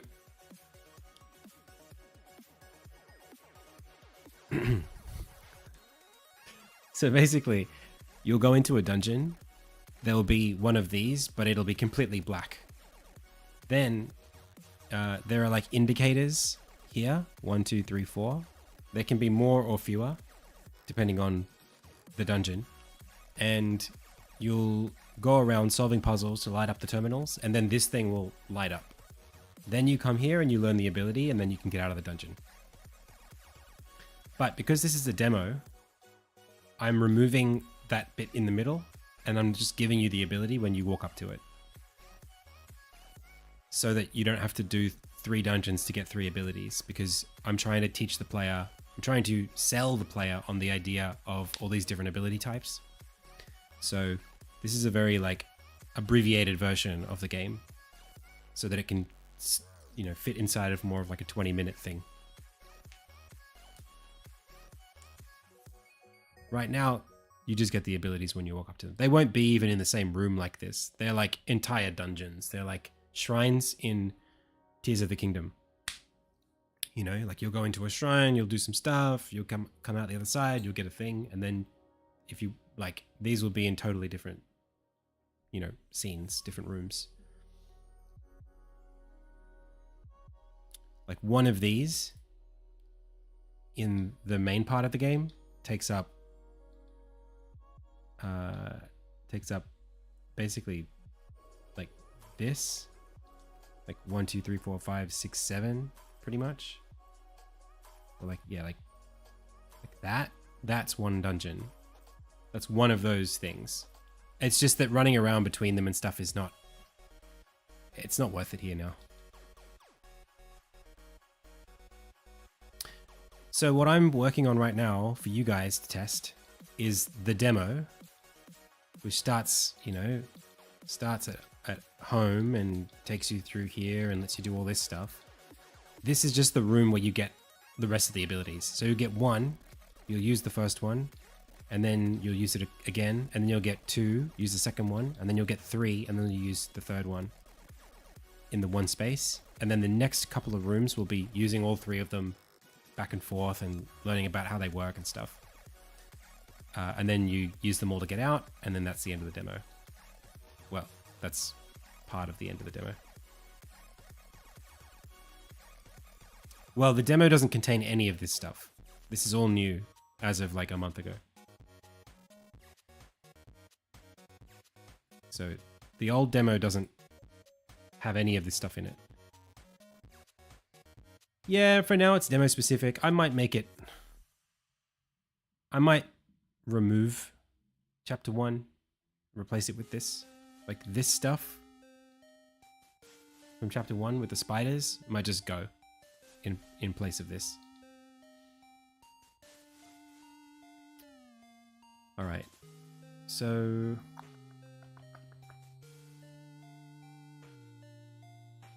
I don't think most games do. Wormlaid is stuck. Oh, okay, sorry. Wait, are they still asking? When was the last time Wormlaid sent a message? Oh, there. Can you help me right now? I see.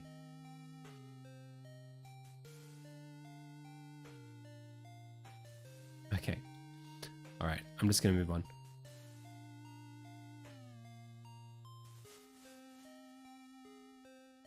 So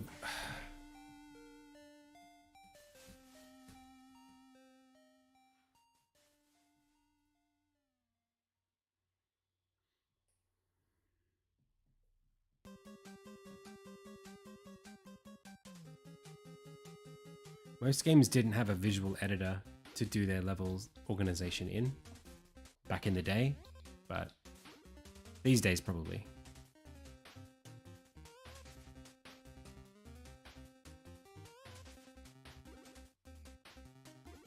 Alright, Wormlaid, I'm going to see if I can help you out here.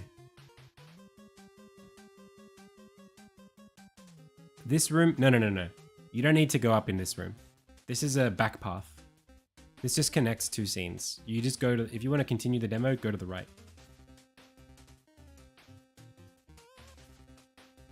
This is just after you did the lumberjack stuff. You don't need to get up there. When I say everything...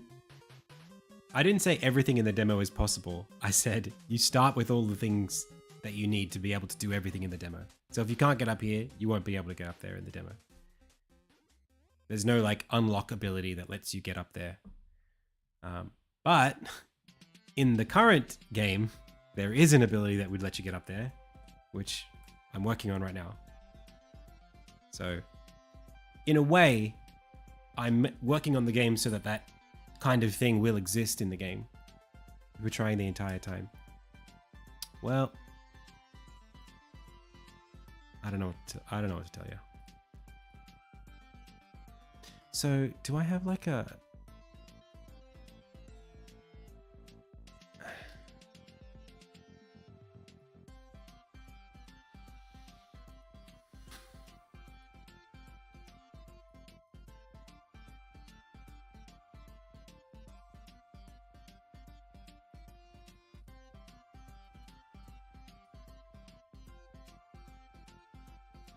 Yeah, I mean, that's the idea. I put that in the game so that, like, you would think, oh, maybe later I'll be able to do this, but not in the demo.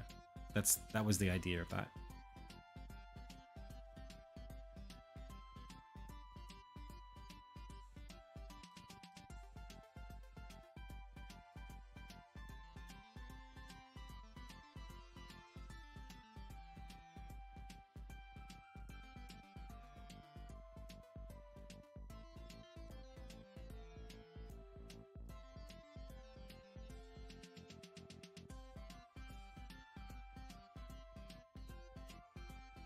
Oh, but there's nothing in this. Cool.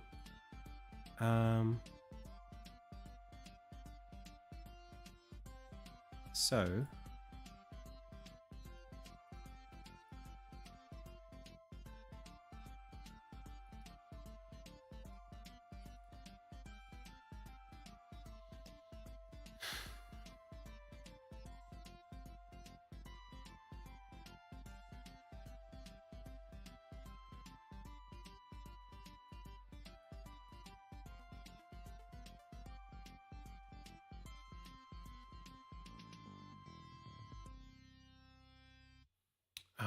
think it does actually just sort of fire on its own. The demo from 2020 is not what you're seeing on the screen. There's nowhere that you can play this yet, because I'm working on it now. This doesn't exist anywhere. This is just on my computer.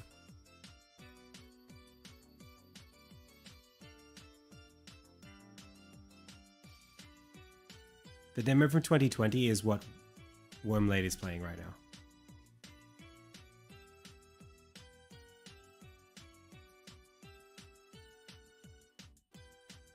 If you want to play the latest content, you can play that online at the feature test demo, which is accessible. If you go through Discord, you can find out how to get to it.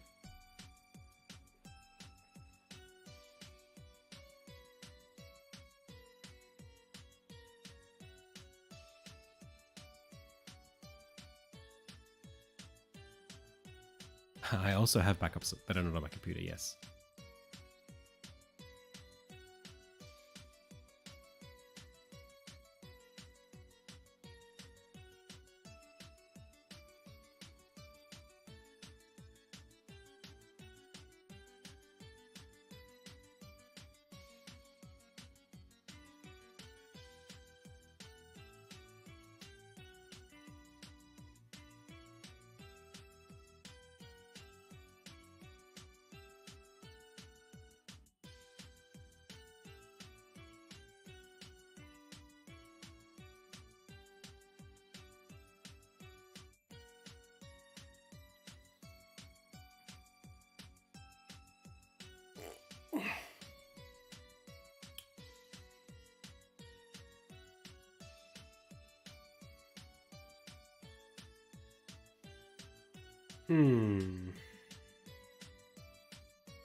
All right, I need to take a break. My brain's not braining.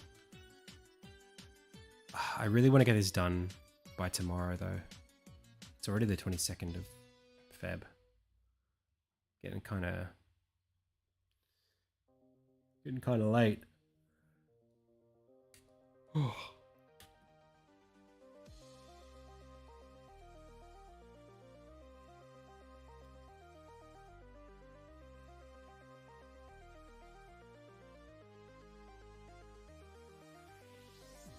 Yeah. What do I do? Guess I just build out different states for these things.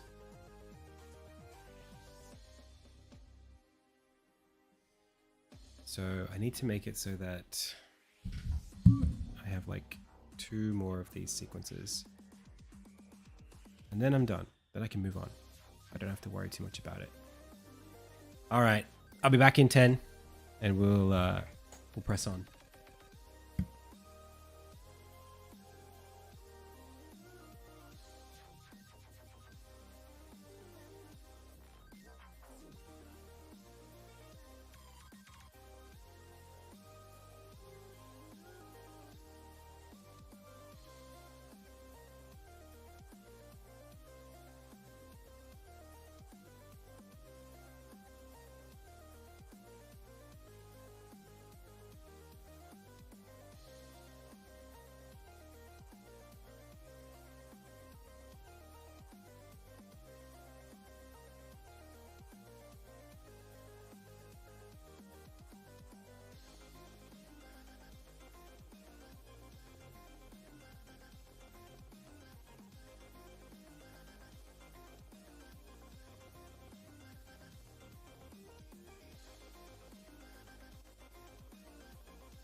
I'm back.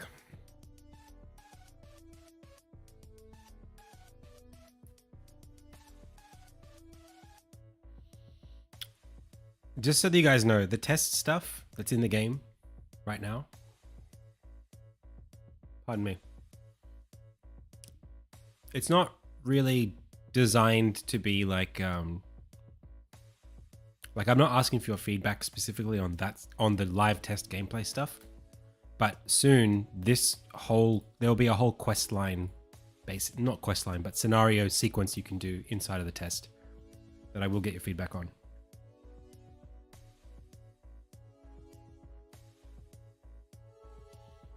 I'm just like, it's very hot today and I'm very tired and I'm losing it a little bit.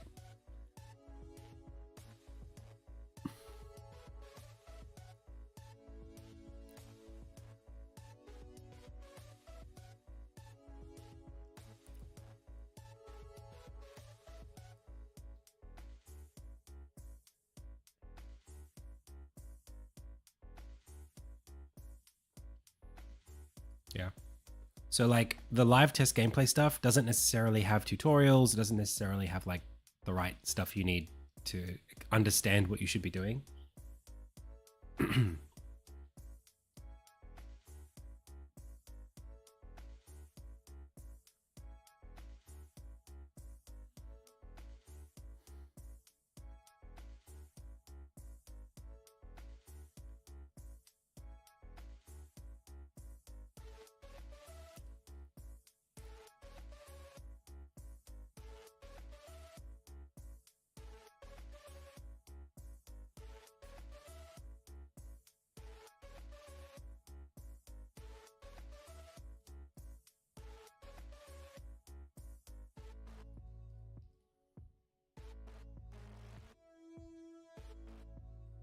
So here, what do? I have a cutscene.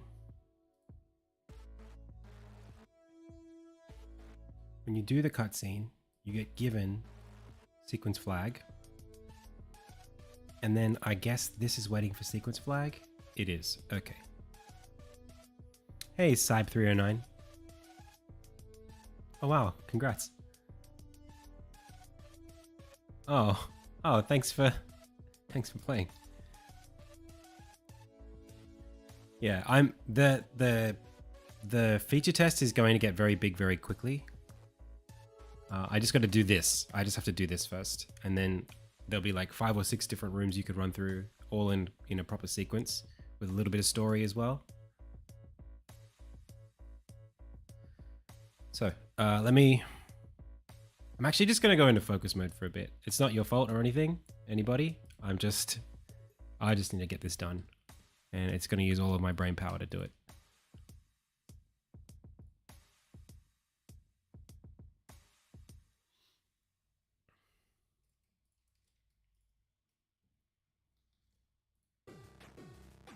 It's just busy work that I have to be quite switched on for.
What? That was so weird.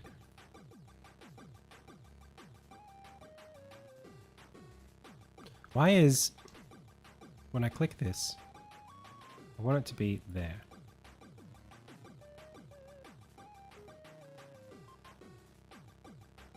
When I look at the spline, why is this... Well, that's where it needs to be. Okay.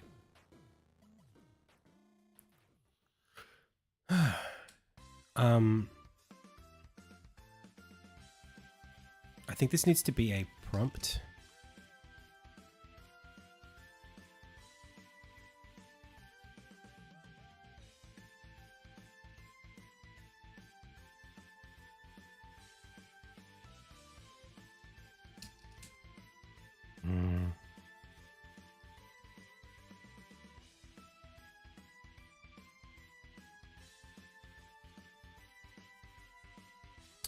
Really?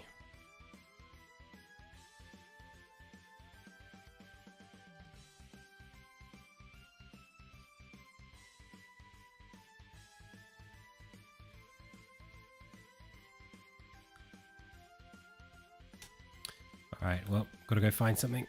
One sec.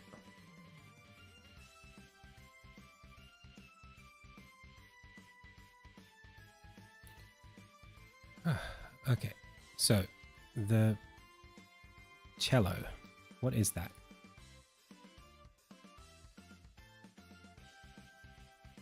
It's an interest.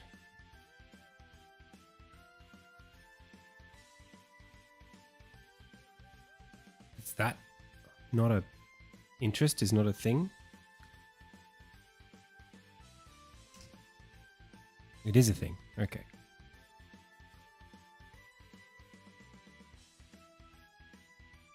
Okay, that's what I want. Interest, not inspection.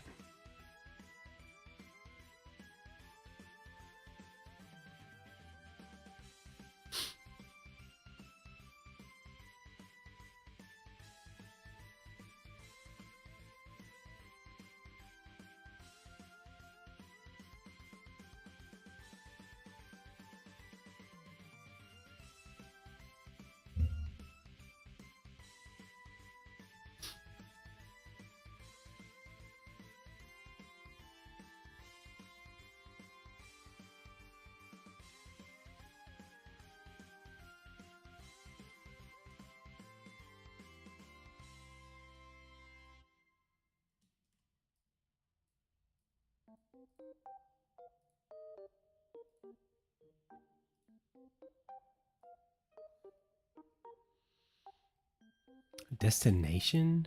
That's a weird thing to call that.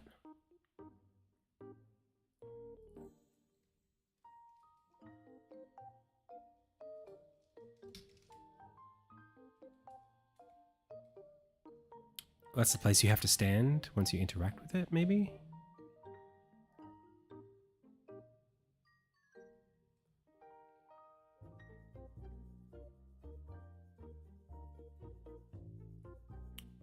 I don't know.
Okay.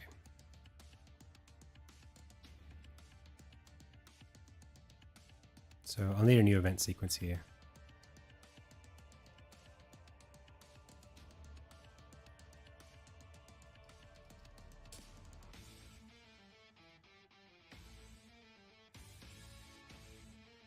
Um,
okay. Now something should happen. Sorry, I still don't have chat on yet. It's just really important that I get all this stuff done. So.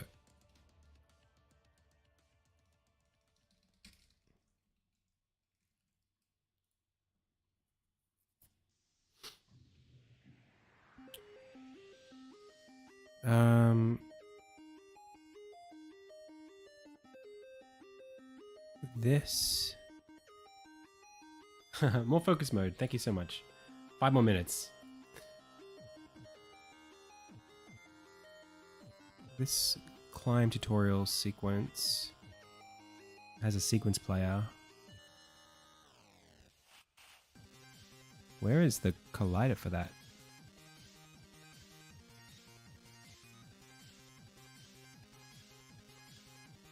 Ah, this Crucible cutscene. That can just go now.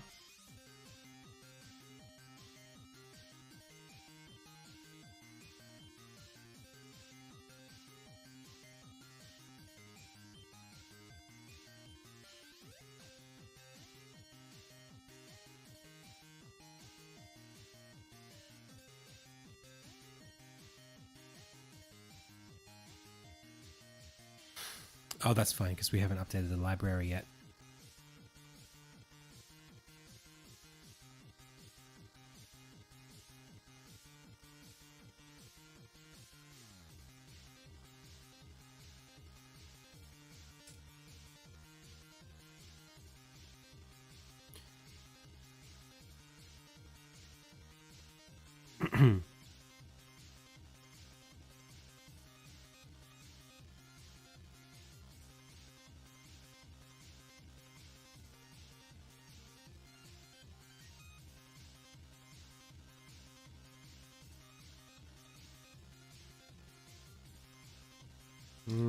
It didn't really start properly.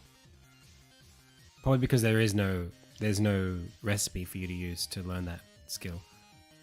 I need to set that up too. Okay, so the interest needs the button prompt to be visible. Show prompt, that's what I want. And I guess the sprite needs to be at 0, 0.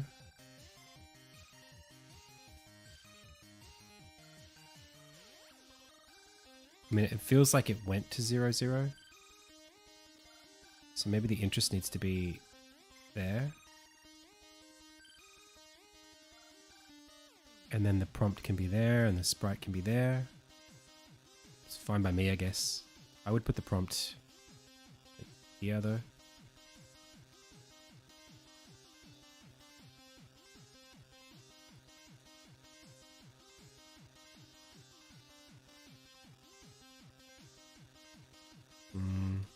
Even lower. It's right. It needs to be kind of right above his head.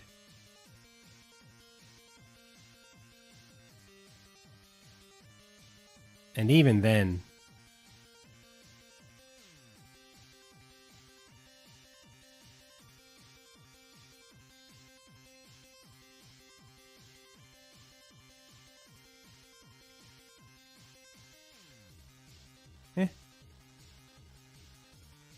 yeah.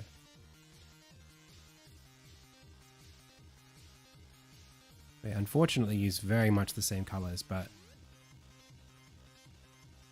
Oh, also the prompt is not visible. This sprite needs to be on foreground 1. And then maybe we'll see it. There we go. That's lighting up. Cool. Cool. So, all right.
Okay.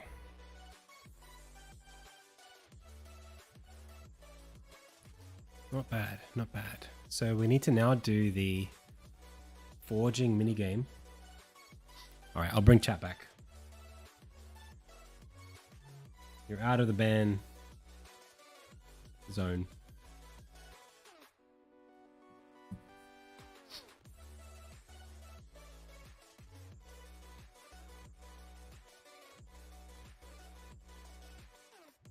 Turn us back off.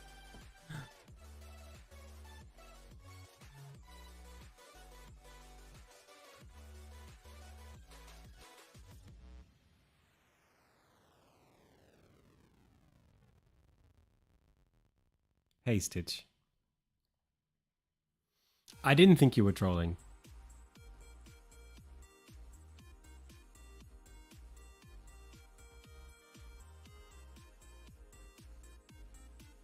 I just think maybe there is an aspect to this conversation that, and I understand you asked the question, but I think it's important if you're asking the question to not have it be, you know, there is a difference, for example, between when you say like, I felt comfortable stating that I dislike a part of it and wondered why it was made that way. Those two things are a little bit,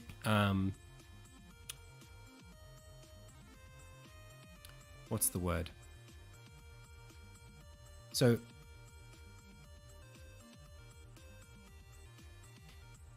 if you aren't sure why a decision was made by someone whose work you respect, leading with comments that you don't like it makes it seem like you're being critical of it from a perspective of knowing better.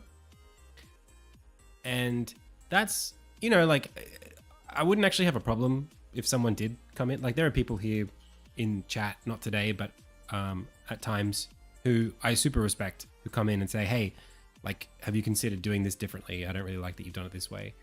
And if I respect what they have to say, I've said this before about a different thing. I can't remember what it was, but Joe Creates. He's a streamer and a game developer. When he has like criticisms of what I'm doing, not that he does really often or anything, he's very respectful, but I would listen. Because it's like, oh, this guy is literally he's my senior, you know, this guy is senpai. Whereas like, if you're someone strange, if you're a stranger to me and you're just like, hey, I don't like this thing. Why'd you do it this way? It doesn't really sound like you're looking for a genuine answer, because it doesn't seem like the reason why it was done. It's like your opinion. It's like your mind is made up that you don't like it, and what you're really saying is, this is a flaw that I've found. Did you notice that it's a flaw, kind of thing? Do you know what I mean? If you're leading with I don't like this, what's the use of someone explaining it to you? Do you know what I mean? If I say, well, I did it this way because blah blah blah, you're kind of forcing me to defend myself, which is kind of strange. And like, emotionally, it doesn't really, it's not a good way of striking up a conversation with somebody, you know? It just puts them on the back foot unnecessarily, unless you're literally trying to start an argument, to put them in a position where the first thing they have to do is defend themselves from something that you've labeled as an attack, you know, by saying, not an attack, but a criticism, you know, of like a decision they've made, because you've already decided that you don't like it. So like, it's more like sometimes the additional context of what you mean to ask helps. So like, if you'd said, hey Adam, this is the way that I would ask that question. So I go into somebody else's stream and they're working on some game, or maybe they're writing music, right? Because I'm not a composer, but I've done some composing. I'm interested in it. So I'm curious about a decision they've made. And I might say something like, hey, I noticed that there's a lot of empty space in this part of the composition. In other music that I like, the tempo and the amount of energy in the track stays pretty consistent. But I notice here you've chosen not to do that. Is that a stylistic choice?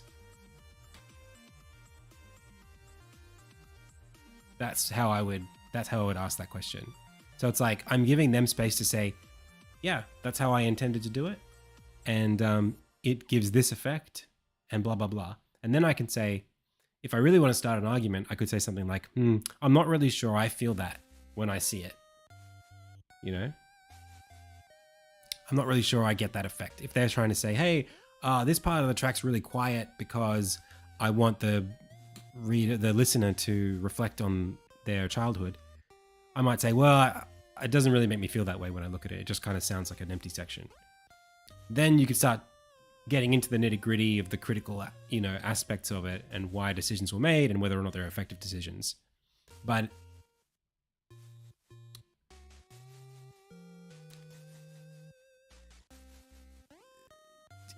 if we can't really get to that part if it just starts with like, you said something like, every background you've ever painted is so low detailed. you know? Like, that was kind of like the content of the question once I understood it. It's like, why is it so low detail? So like, I understand it was innocent enough, but especially the word detail is probably not.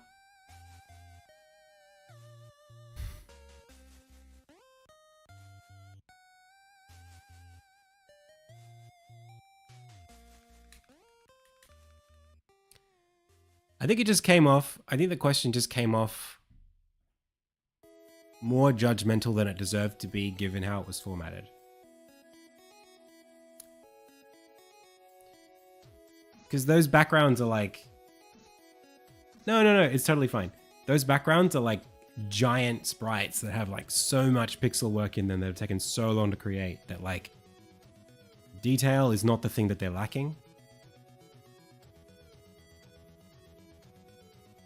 It's more like contrast, maybe? I'm not, to be honest, I'm still not really quite sure what you meant by the question.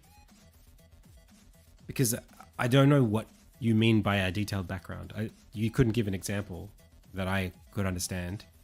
We checked out the messenger. I don't know what details in backgrounds from the messenger look more detailed than my backgrounds. So I don't mean to be... I mean, I'm put in a defensive frame of mind because the question seemed critical, but I also don't know. I'm also curious what you really even meant because I still don't know what you meant.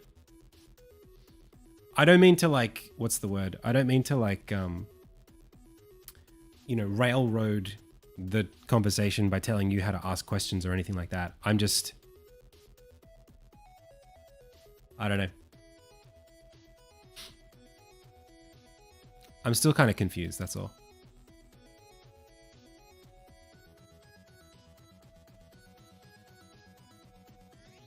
Just trying to explain why I had the reaction that I did.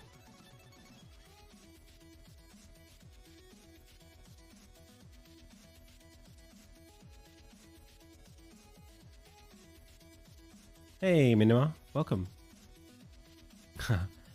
Yeah, that stuff in Unity is a little...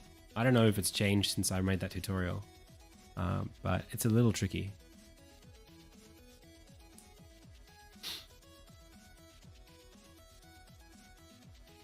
But see, Sharky Shark, I would say even that question seems like it implies that it ought to be more detailed.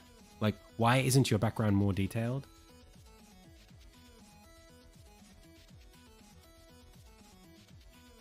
Hey, Femble, I can review your art, sure.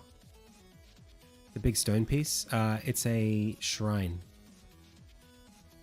Have you got a link for us, Femble?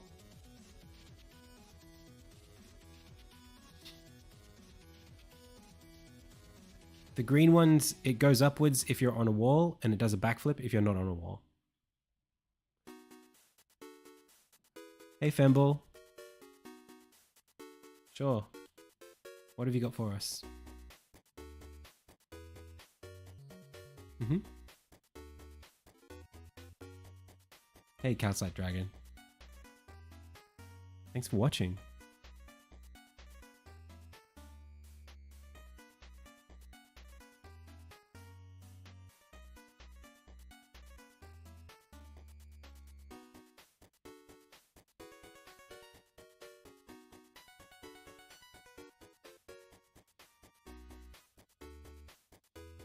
See you, Twisted.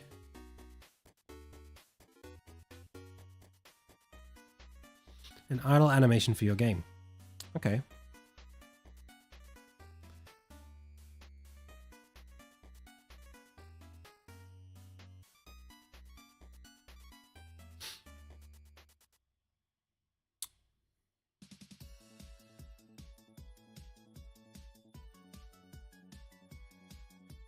It's not bad.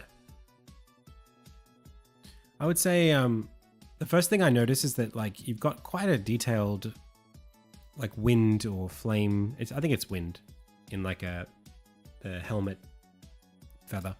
I don't know what that's called, but oh, you tried to make a subtle animation for it, but failed miserably. I was gonna say that's the thing that I'm curious why this was a certain way, but this wasn't.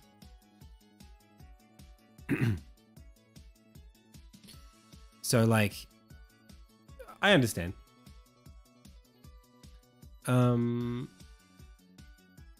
I really like the costume though. Like I can see all the details quite clearly. You know, I can see the. Oh, it's really annoying that I can't get closer to this thing. Hang on a second. I could probably download it. 1 second.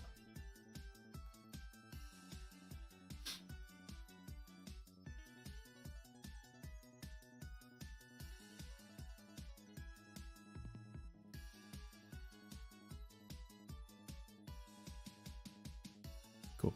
Much better. I'm not going to be upset. I just need you to be clear about what you're asking.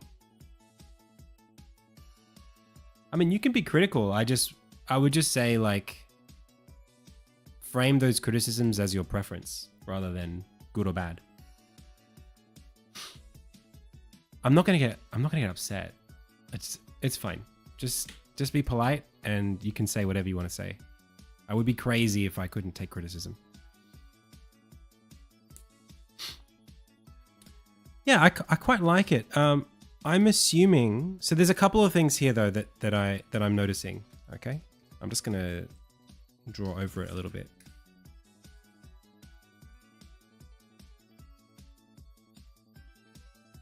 So this, oh, this is quite large, isn't it? 4x.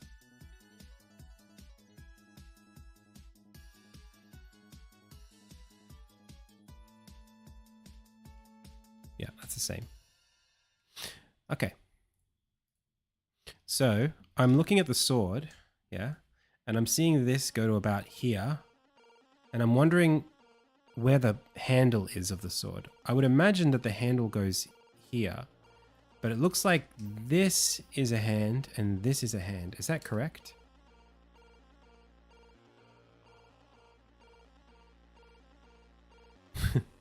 Turtle burgle. So if you think about the way that you hold a sword, the handle's going to be here. The hands should be here and here. Does that make sense? Because if you're holding something, you're holding it along the length of it, right? The hands have to be along the length. Right now, it looks like we're holding it like this. And then the sword's like this. Is that, I mean, if your handle is that way, that's kind of interesting. It's not really how swords typically go. But what I mean, all I'm saying is I think that this arm should be coming up like this. And this arm should probably be more like, I mean, you could probably keep it like this, but you need to keep the hand kind of here.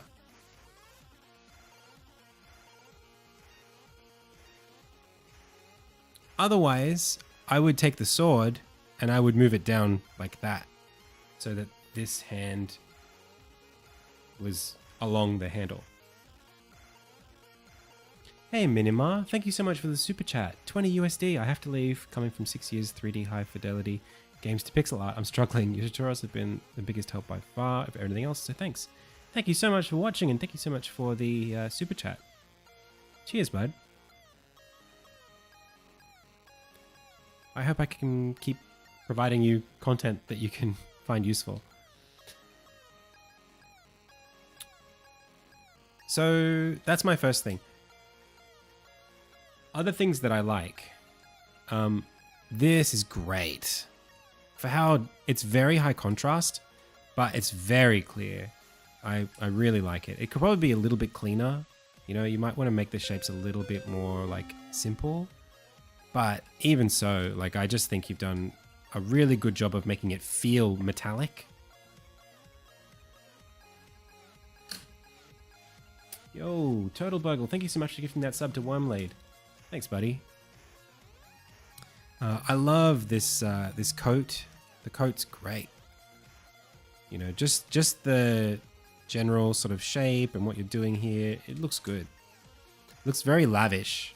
There's a little bit of confusion, I think, with some of these lines. Like, I feel like I'm not really getting... Like, I'm not really understanding the shapes because there's a lot of complexity in this space. So I would recommend, like, sort of... not dimming, but lowering the contrast in some of those elements. And just being more, maybe even more like consistent with some of this stuff. Just so that I can read the lines and the shapes more clearly. Because there's a lot of things that say different things in the same space.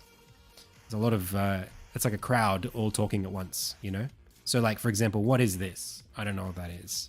Maybe that doesn't have to be here. You know, maybe this could be a straight line. Maybe the same with this.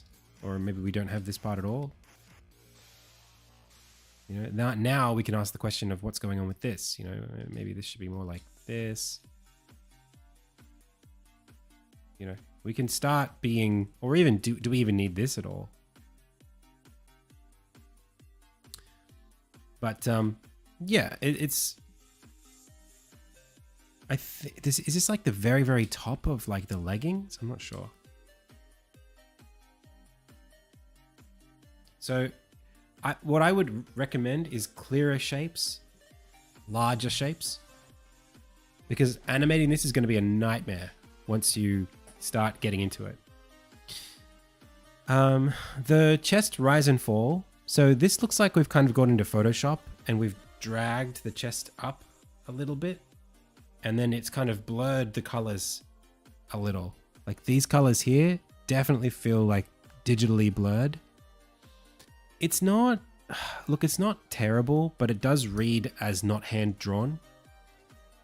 Like this here, sorry, this here definitely doesn't feel like it's part of your palette. It feels like it's in between the palette. Like it almost becomes not pixel art for a second. So if you can avoid doing that, you might get a little bit further. You hand blurred it. Oh, I see. Yeah, I just think like the clarity of the sprite will suffer a little bit if you use that technique too much. I also think like, I know that the sword is supposed to be kind of ragged, but I wonder if maybe you could get the same idea across with just like one big chip in it rather than lots of little chips. Because I think it's going to be, again, it's going to be quite hard to animate consistently where the chips are along the length of the blade. So like if you can minimize the amount of times you have to do unique things, that will make it easier to animate. But again, like it's your game and that's totally up to you how you want to do that. It gives the right effect as a single static object. It's just in motion. I'm concerned for how much you're going to have to think about the consistency of that. I like that I really like these little details, the tassels. I like that. My other big concern is just what's going on here. I just don't know. You know, I think that on this frame, I can see an eye. Some of these frames, I'm seeing like a Final Fantasy style eye. But then other frames, it just disappears. So like it looks like what I'm looking at is this. With this. And this. And this. With a mask over the mouth. And a hood over the whole thing. That's kind of what it looks like I'm seeing.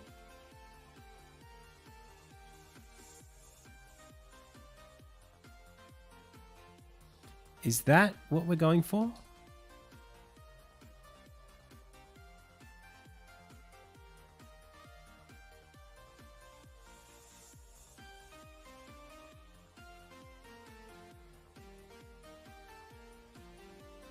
Oh, it's flame. It's just fire.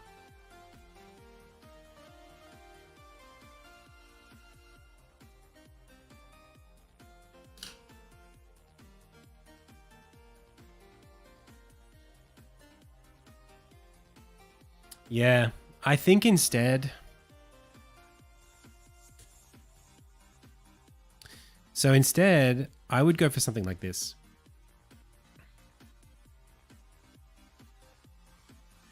Make it like a grill.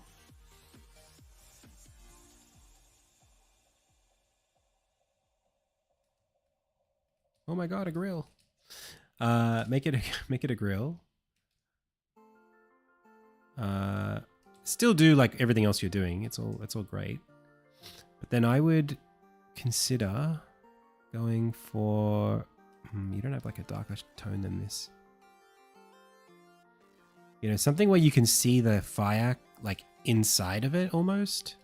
You know, something like this. And then you can maybe have like, I don't know. I would kind of maybe try to make it feel more like a furnace.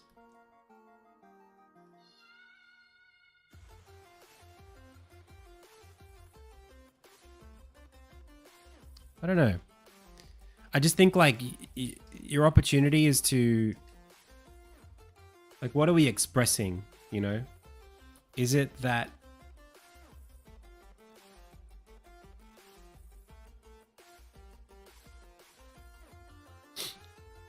like if you want it to be, I guess I'm just trying to understand what this is, because it's like there's a lot of detail here. Every pixel is different. Every single pixel is different from the pixels around it, which means it feels like I should be trying to understand what it is, but the contrast is actually quite low here.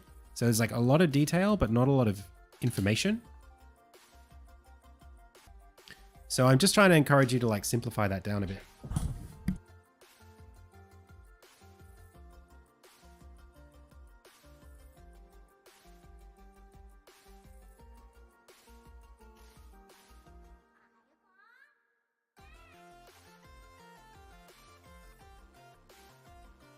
I have like a nose hair that's like really, it's like very itchy.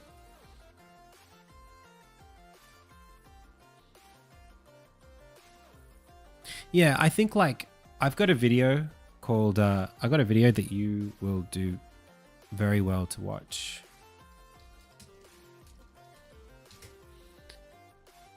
Check this video out.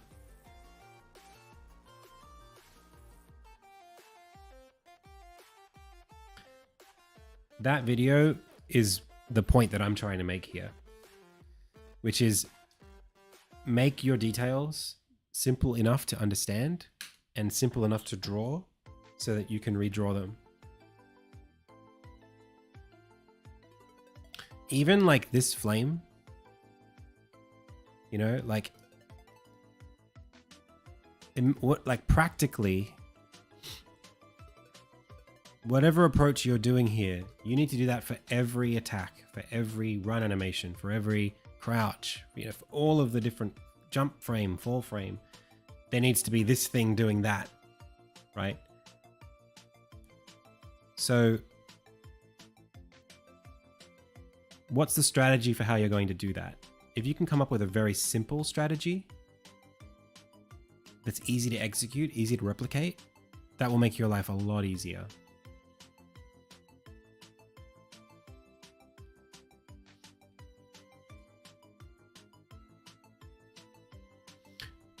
Yeah, I mean, you could have a particle effect for the hair as well, sure. I think it's still okay to animate it. Like, I've got things in my game that have animated properties to them, cloaks and hair and stuff like that. But a lot of the time, like Armin's cloak, for example, is just, his jacket is just, you know, it's this color, and it's this color, and then it's this color. With that there, and that's the jacket, and then I go dot dot dot dot dot. You know, that's basically how I draw it. So it's, I can do that every frame very quickly. How do I do this every frame quickly? I can see what you're doing. You are moving it. I mean, it looks good. The animation looks right. I can see like details sort of I can follow this going into this, going into this, going into this, going into that, which is really cool.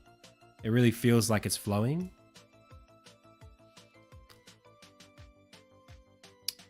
I just think, yeah, I'm thinking about you and your long-term strategy. Okay, I hope that was useful.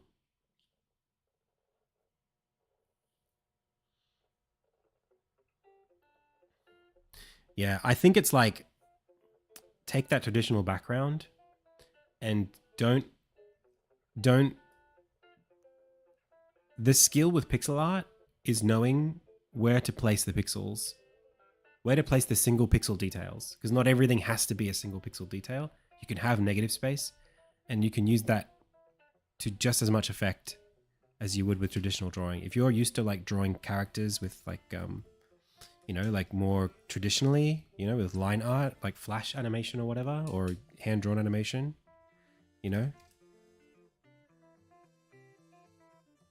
like think about how much empty space there is in a character, you know.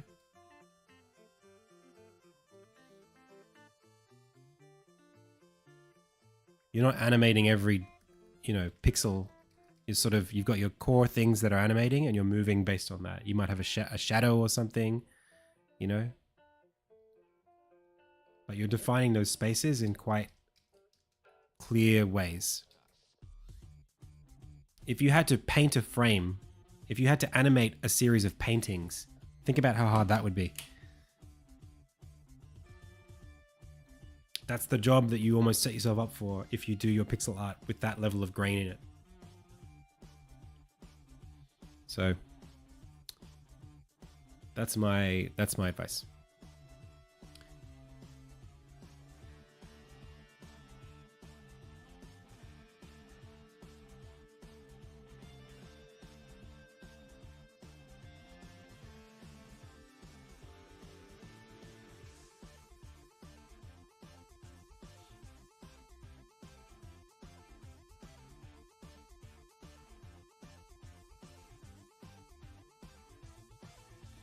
Okay.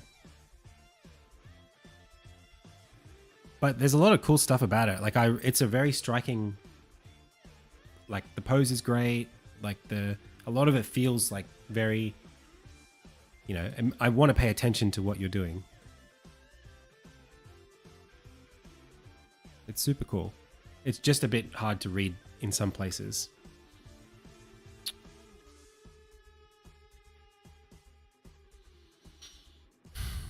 All right.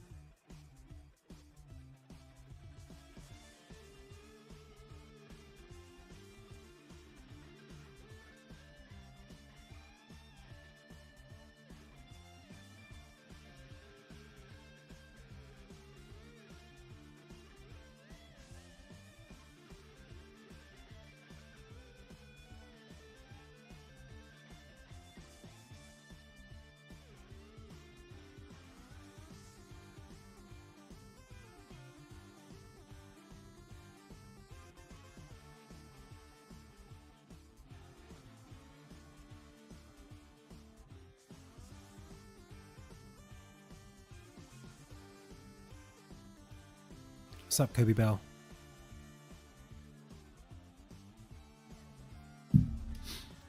Working on tutorial stuff. I don't know what this red arrow is. What is that? Oh, it's the snake? No.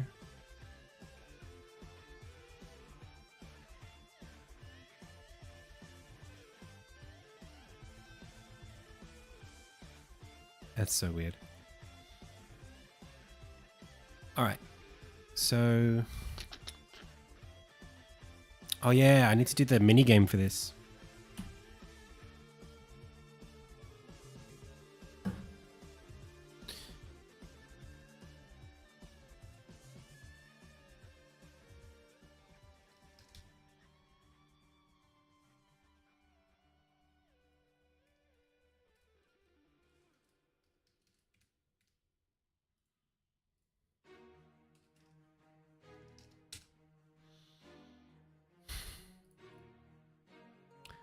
So we need... Oh, wait, no, this is already here. It's already... what? What am I doing? This in particular does exist already. What's not complete here, though?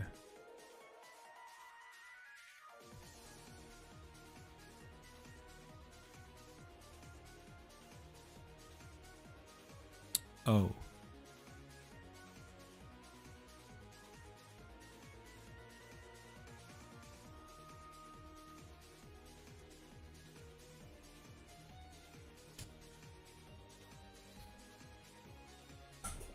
Oh, man.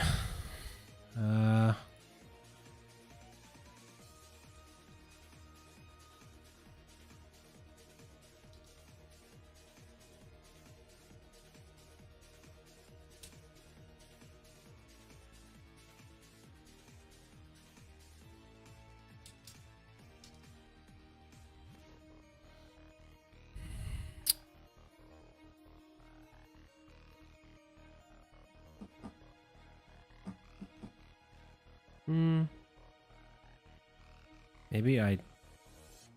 No, I still do need the sequence to exist.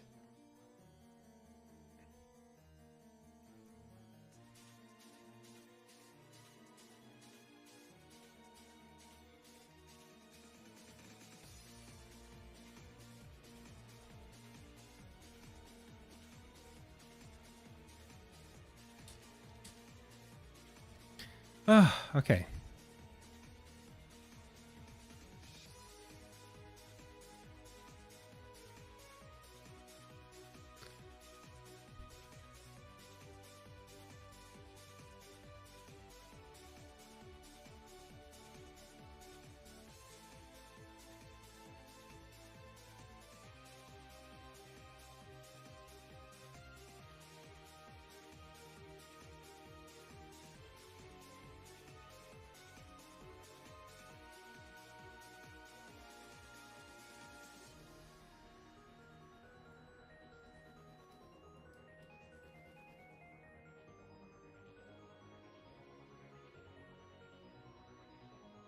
Hey, Spectra. How's it going? I'm pretty good.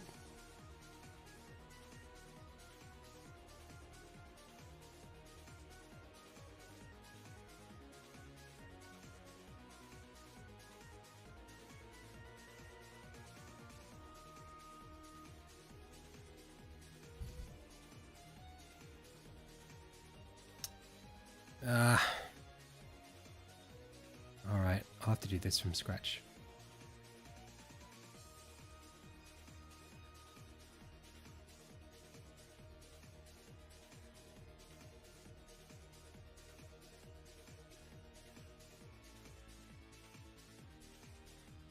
This is called...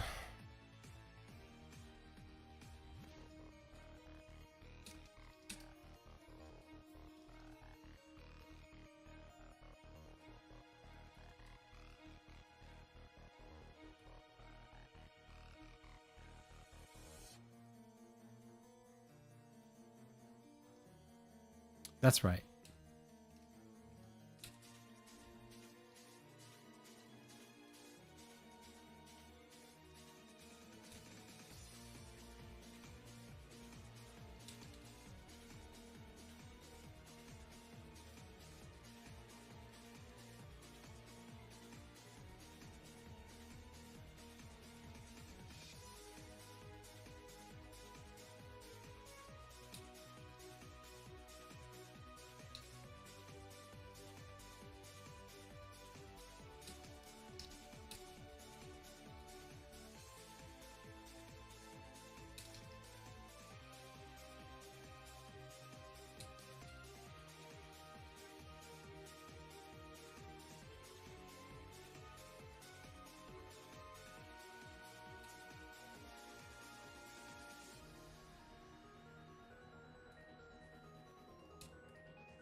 Um...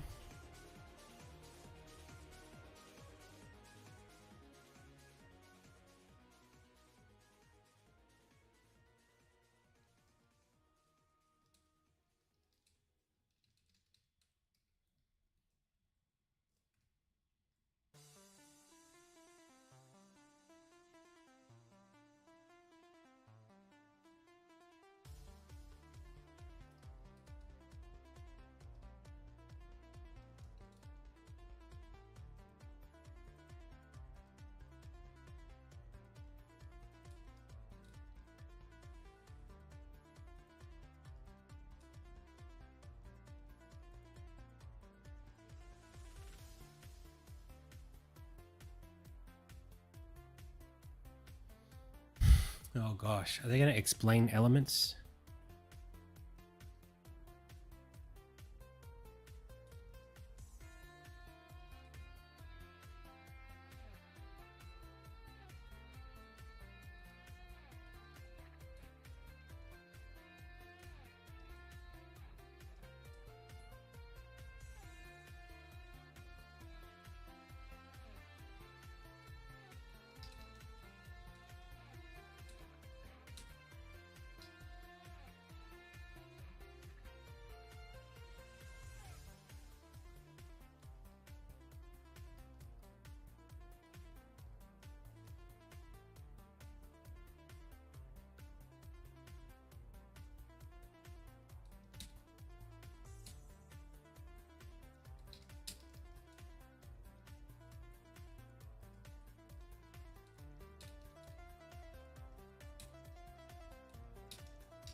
Okay.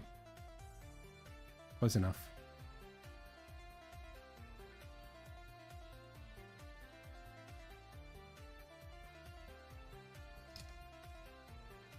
It's vague enough that it doesn't have to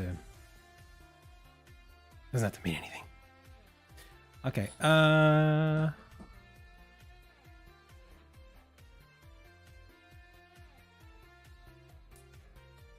So now here, this becomes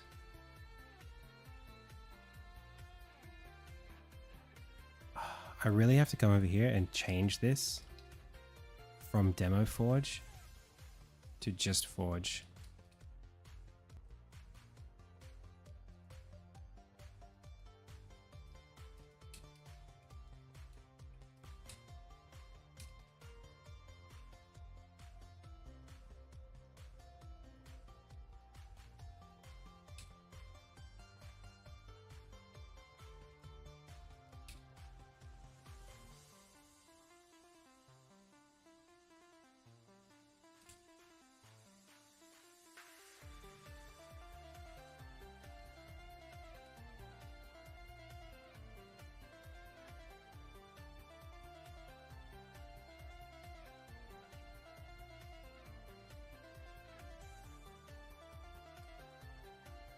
Now I can use these as the demos.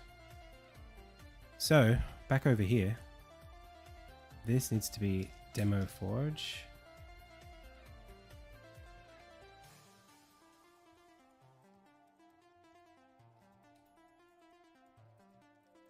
Okay.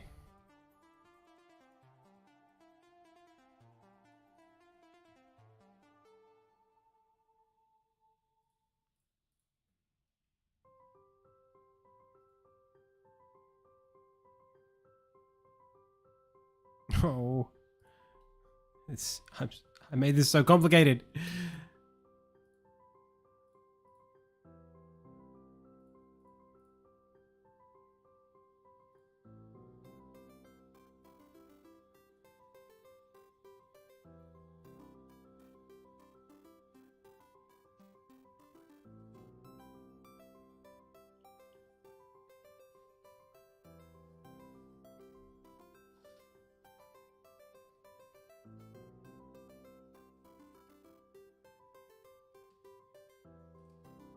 Am I really gonna have to make it from scratch again?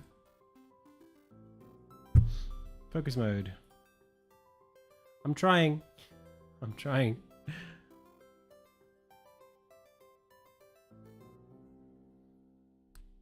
I'm just gonna read. Oh, I'm gonna read what Stitch wrote.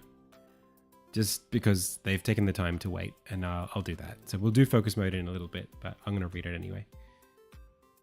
Alrighty, I feel like your backgrounds have a very oil painting feel to it. The sprite size / resolution is quite big, and I think that objects are a little bit less detailed than in most pixel art. That's a choice of style, and that's great. My concern is about consistency. Obviously, there's a background that should have less detail than the foreground. I just feel like the difference between the two is really big because everything close to the screen is much less oily. I use the messenger as an example because it's a good example of consistency because the game jumps between 8 and 16-bit or something like that, and it's very consistently. So, I think consistency here is not a value that I have.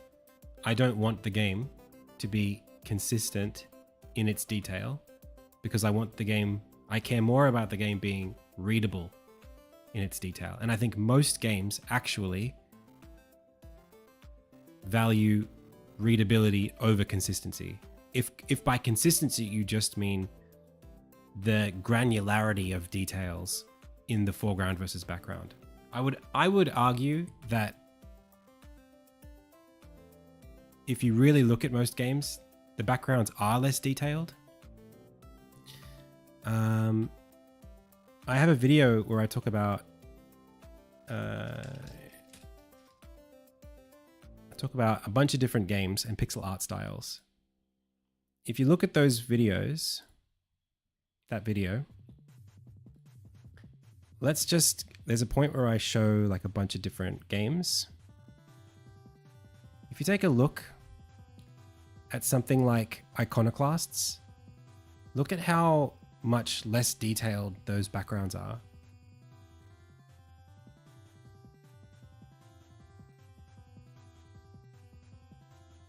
Even like, look at how much more detailed this stuff in the foreground is compared to like this stuff in the background. Most games have less detail in the background. That's just the way that it is. I mean, look at that versus that. Look at this screenshot from Blasphemous.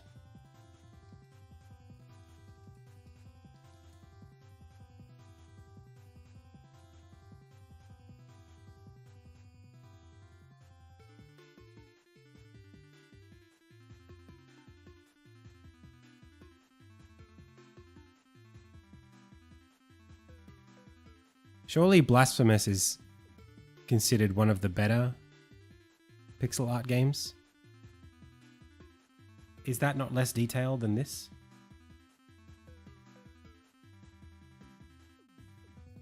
It's like one color, two colors at best.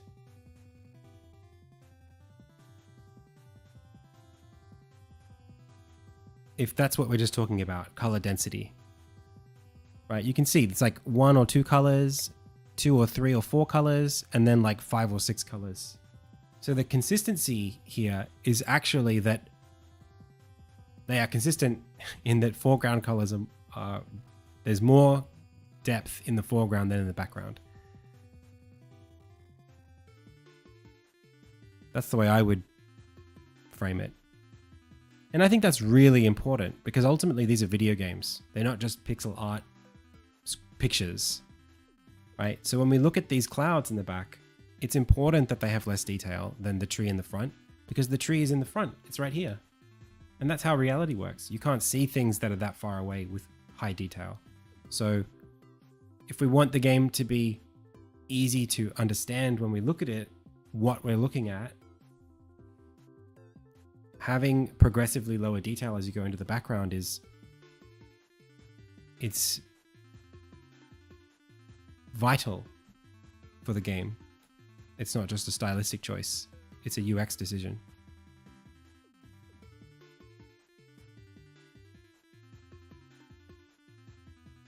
These actually don't look like final art. This looks like very early art. It's really interesting because this has changed a lot. But the point still stands. A lot of that stuff is the same. It's just higher fidelity. That's not to say that, I mean, like, look, some of my favorite artwork in Blasphemous is very high detail.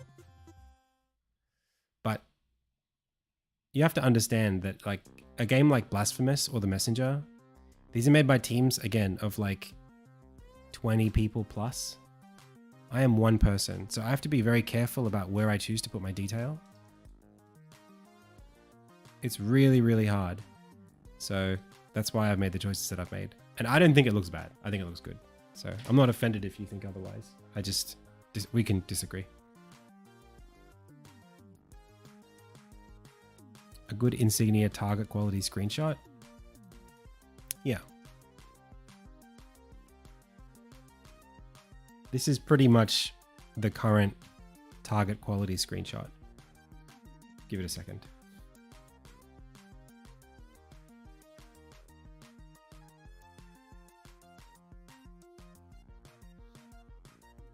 Okay, I'm waiting a lot longer than I thought I would have to wait. Typically that just runs. What's going on? Hello? Unity's having a target quality build time. Unity's having a moment.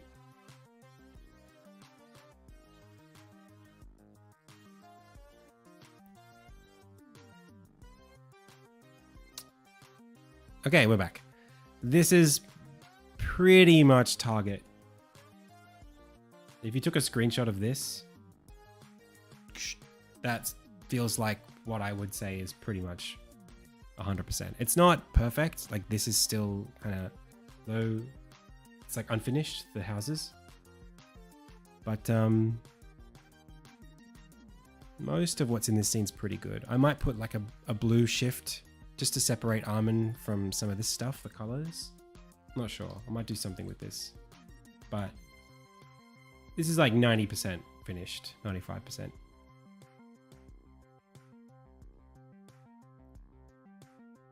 You know, the all of this stuff, the bridge and the wheat and the chicken.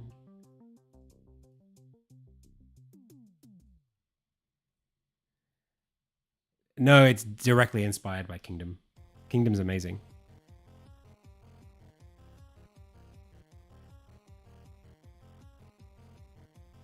Yeah. I might even change it to be less like Kingdoms by the time the game comes out. But I thought it was a good start point. So yeah, like, that's what I think.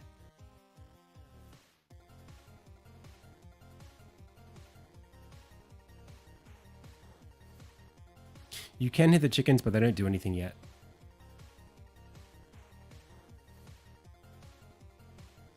You know, like, it's important. Hang on, Turtle Burgle. We'll go into focus mode now. It's important that this is flatter than this, so that you can see this clearly. You know? It makes way more sense that, like, oh, I can, like, run across this. And especially given how big the game is, like, I can't really have every background be hyper detailed, you know? So there you go. That's the answer. Okay, focus mode. I know you were trying to do that, but I'm still gonna do it. So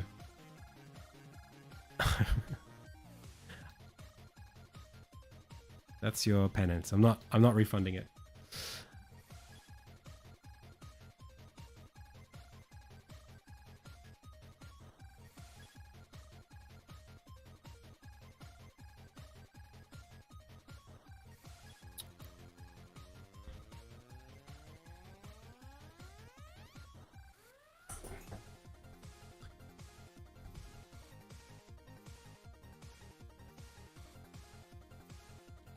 Also, I think that the watercolor thing is like a big bonus for my game. I think it makes my game look more unique. If my game has a unique visual style, not that I'm specifically trying to make it unique, but if it happens to be that people start calling it a watercolor pixel art game or whatever, or like oil painting, not watercolor, oil painting. If that's like the brand that my game gets organically, like that would be amazing. That would be great marketing.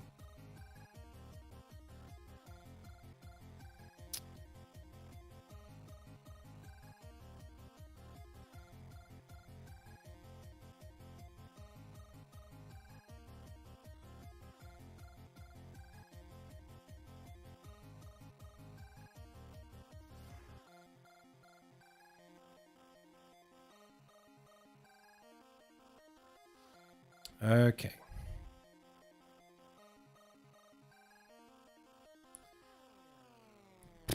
So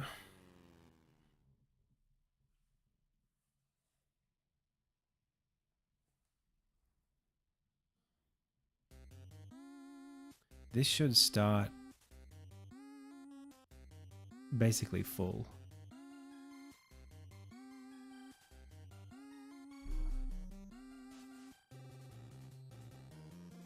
And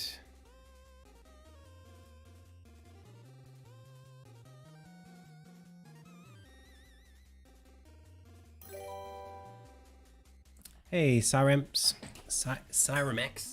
Thanks for the follow. I just feel like what I'm about to do is just like it's so not worth it. There's got to be a faster way to copy stuff from different scenes.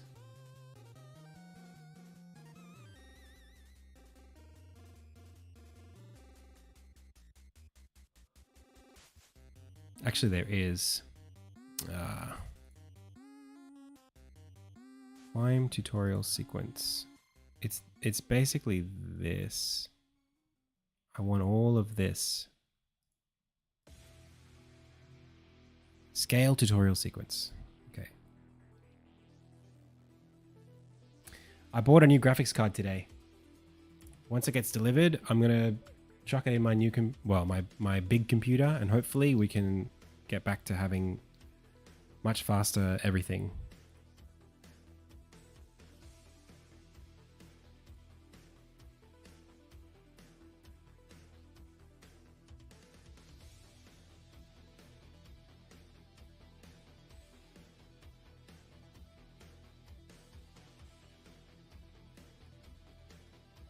Cool, that actually did something. That was good. Yo, Qpix. I have to get out of focus mode in order to do that, so we'll wait another minute and then we'll do it.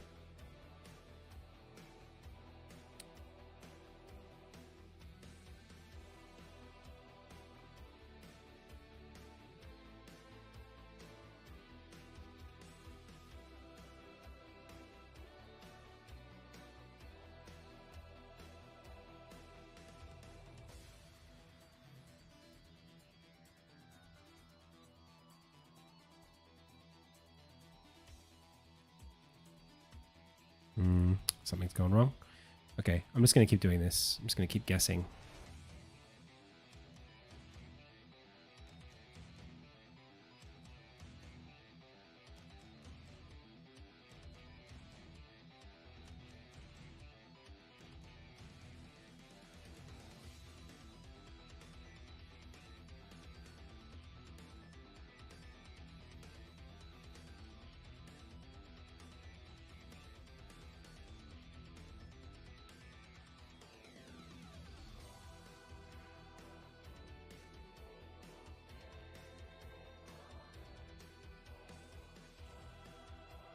This would be the snake.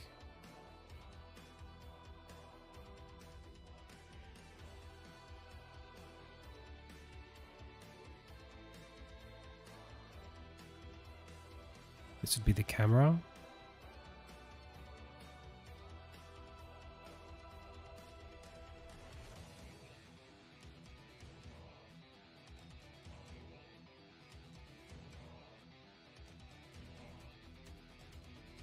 Why doesn't it want to play? Oh, the sequence play is out.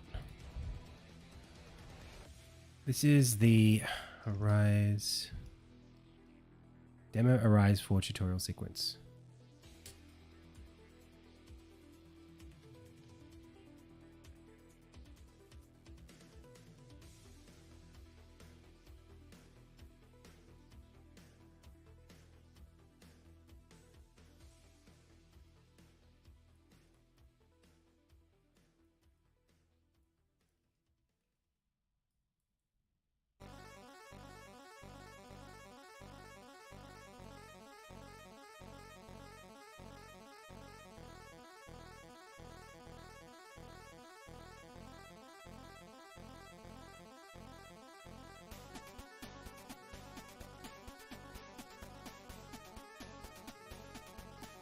What's happening?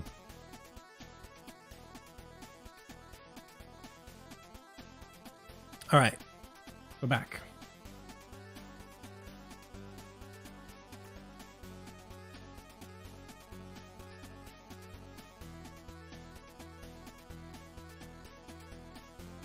Okay, clinkers.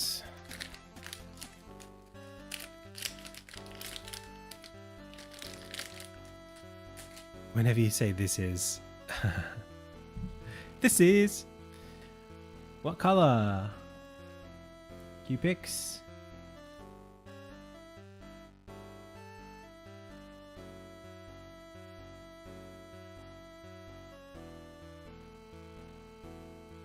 Green. Okay. Yellow. Sorry, not this time.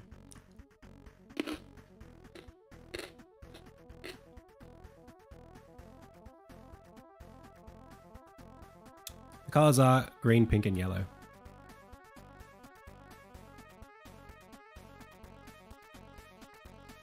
Trance. I just saw your comment, Trance. I mean, you're probably right. And I've actually worked on this.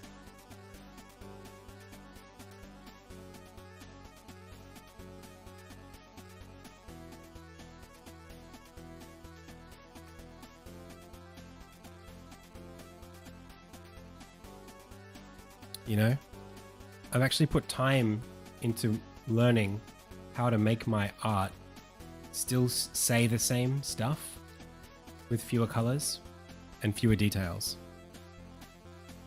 I don't think I necessarily achieve this all the time. I probably end up still around here, somewhere between the two. But I think this is better for my game than this, which takes way longer to animate and has just a bunch of redundancies in it.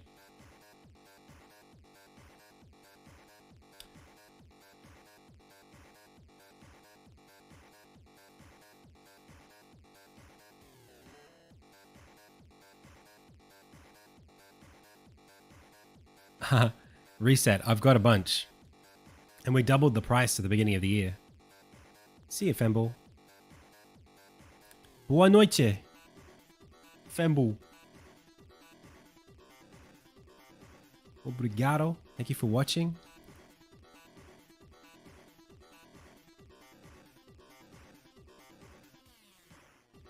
All right.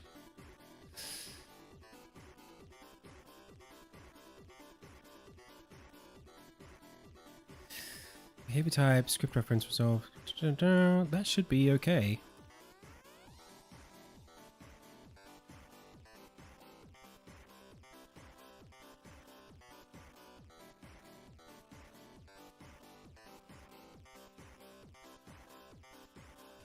Why?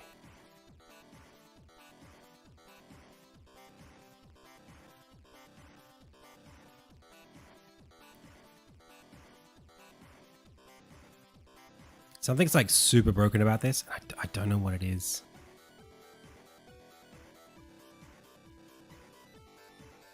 Ah. Okay. Well, maybe this could be something.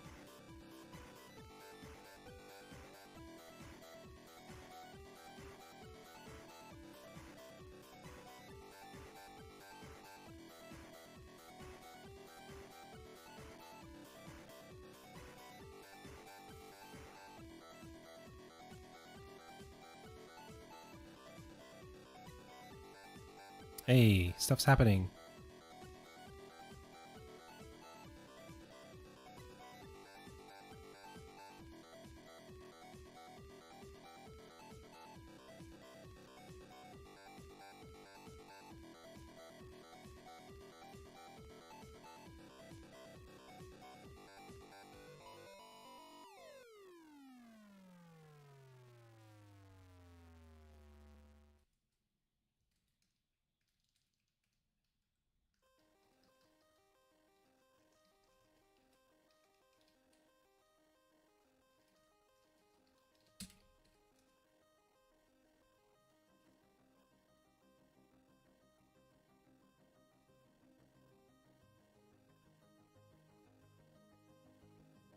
Sick.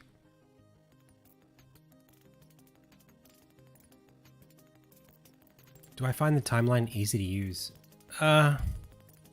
Sort of.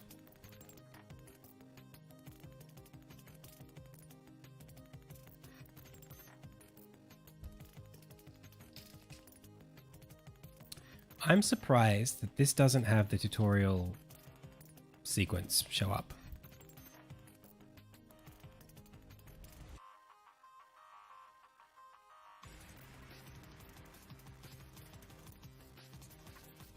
Timeline and animator are just okay. They're a little clunky.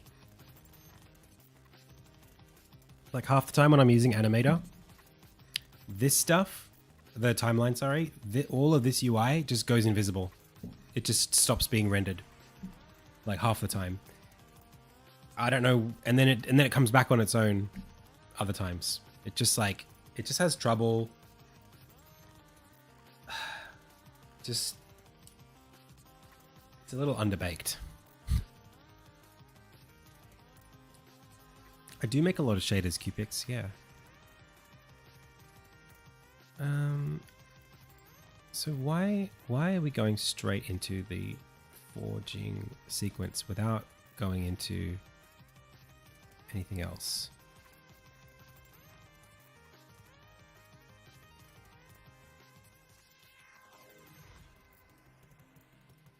Oh, maybe only one of these was designed to exist at a time. Do I stay on the latest version of Unity? Yeah. Not the latest. I pick like an LTS support one that's pretty recent, and I stick to it until there's a feature that I want in the next LTS. That's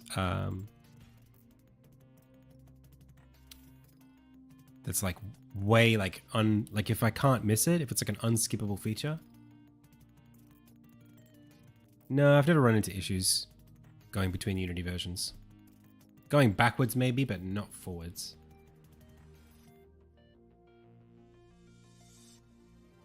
Nothing major anyway. But you should always use Git, just in case.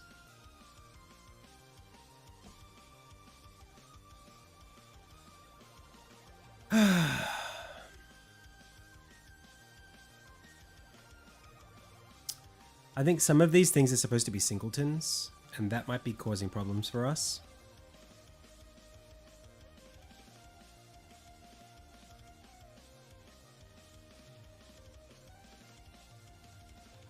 Wait, why can't you run your 10-year-old project? My project's getting that long. When did you start it?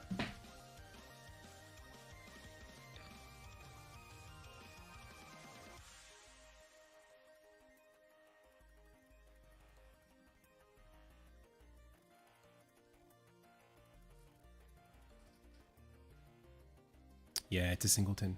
Okay. That explains a lot.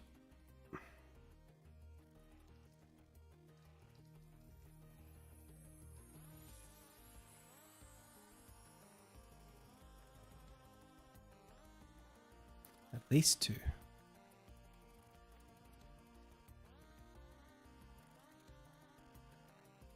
Oh, because there are two.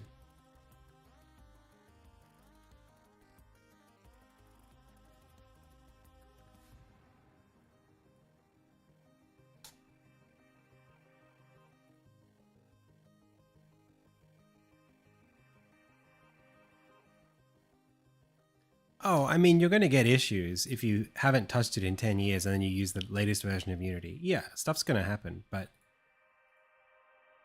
if you go like every year, if you just find like, if you download 5 versions of Unity, every one is 2 years apart, open it in each of those one at a time. Like you could probably upgrade path your way through. Stitch says, really glad I could get it off my chest because it's been bugging me for the past 2 years. That's a long time. Now I feel like I understand your approach more. I also hope you saw my last message because I want to make sure that you know how thankful I am.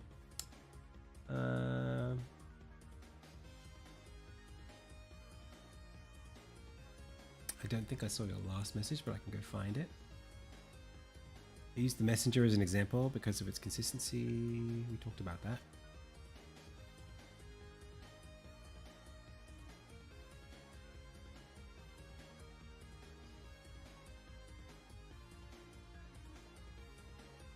I don't think there was any messages between that one and this one.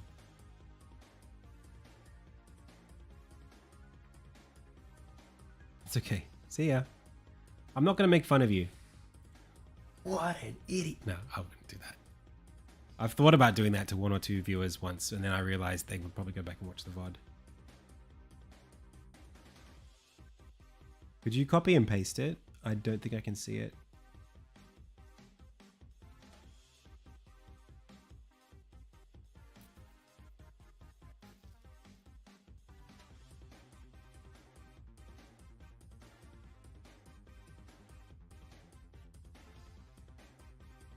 Oh, okay. I feel like my question was answered good enough, given that it's hard to communicate about something so complex in chat. Thanks. Also, I have to say, I've got a lot of issues with Blasphemous art style. And again, I think that their pixel art is top notch. I just don't understand some of their art style choices because I feel like they make the game look worse. Look, I mean, pixel art is a growing medium, and everyone has their own subjective values about what they think looks good and what looks bad. And there's also pragmatic choices that have to be made in order to make projects get finished. So it's somewhere between the two of those that can explain the things that exist in games that you don't like.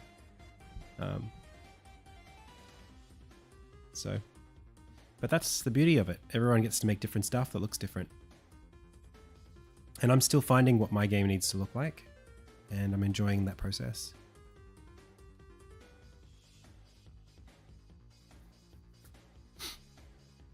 So how do we get straight into this with no tutorial? I don't understand that.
Okay.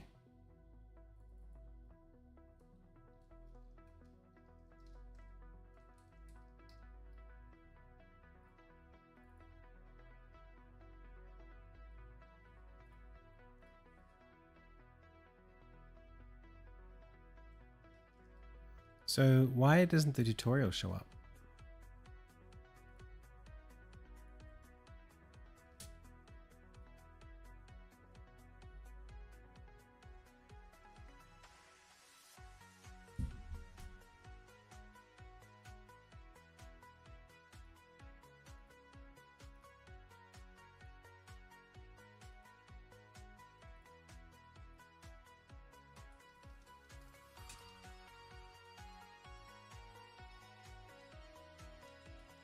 It might also be because there's another singleton in the scene.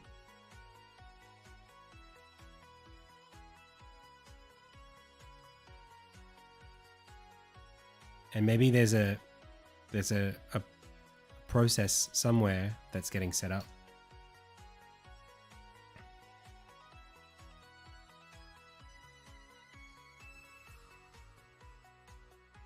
I mean, it says it's doing it, but we're not seeing it. Where is the process menu?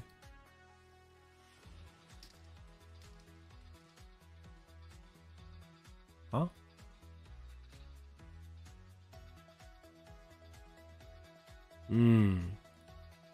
That's no good. Why is that disabled?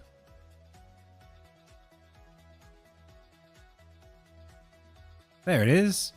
Okay. Why was this off?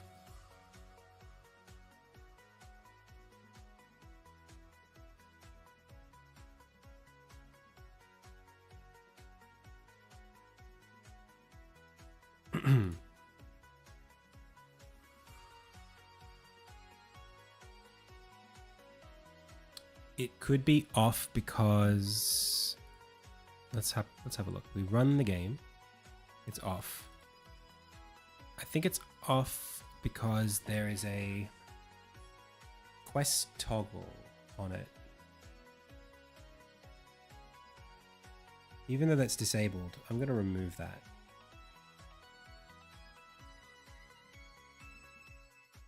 There we go.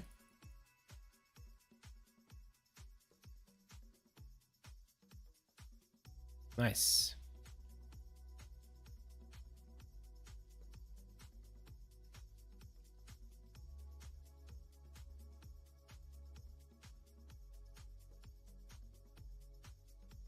Camera's not being very helpful, but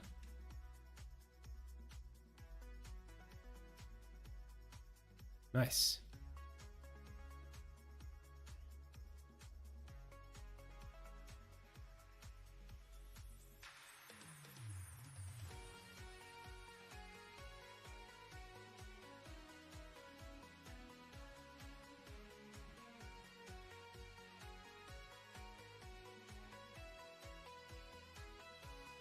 So the last thing is that the Arise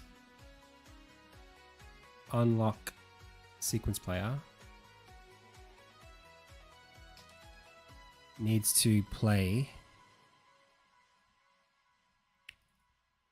when its required flag is set to true. Force play on quest update. Done.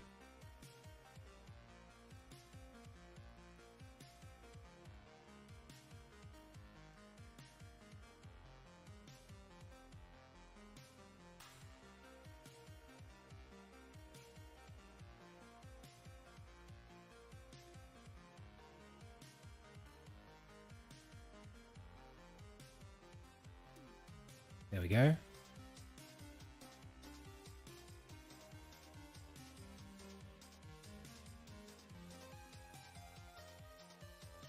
Getting closer.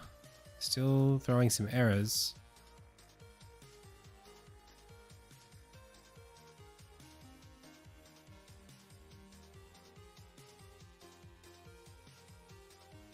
What is this? Oh, because there's no animator? I'll just fake it for now. So, right. Ability.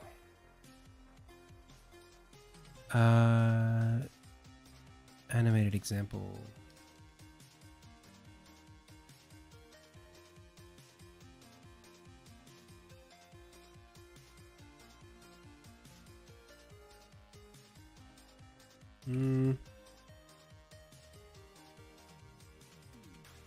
Test screen recording.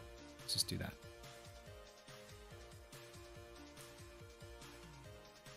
The real gamer Discord guy, that guy was something.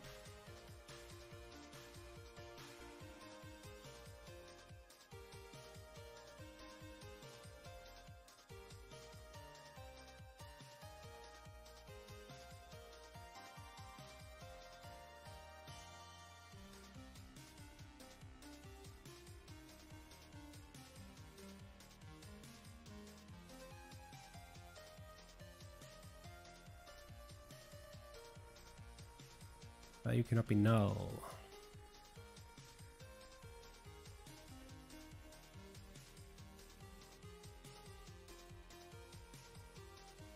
What's going on?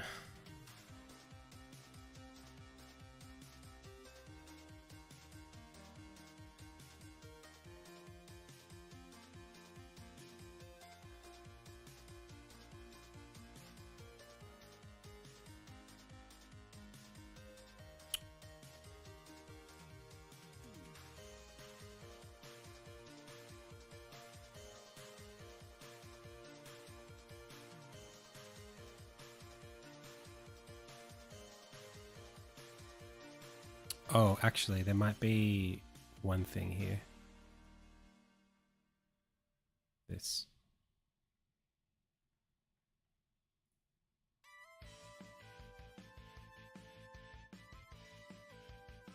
This guy came in once a couple of months ago, and he was saying, hey, you should like make your game like this. You should change this aspect about it, and you should make it do this. And he's like, I represent a Discord full of like hardcore gamers, and you wouldn't understand, like, you're not a real gamer. Like,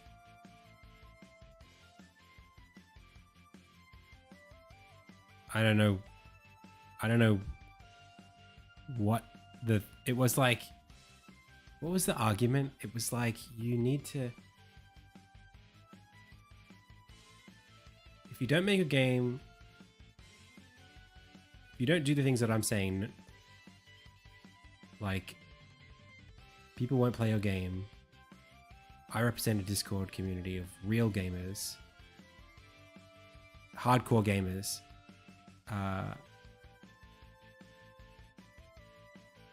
And you wouldn't know because you're not one. But what was he saying? What was the design feedback? Oh, it was the keybinds, maybe? Something. Yeah. It was WASD, I think. Something like that. He just didn't like the key mapping.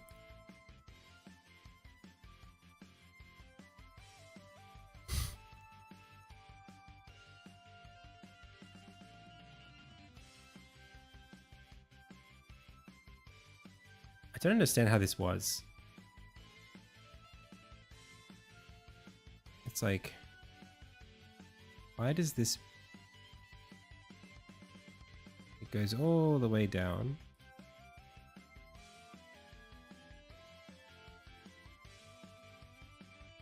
I feel like...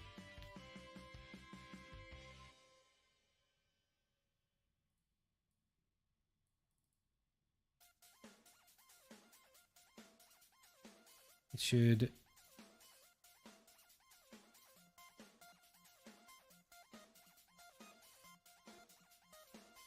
go like that. And then that.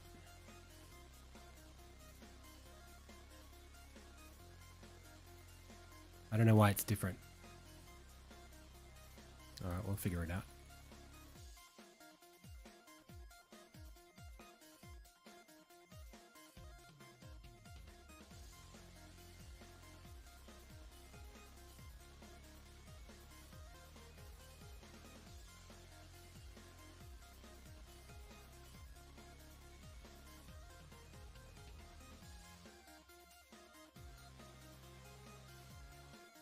And then what's the deal with the camera?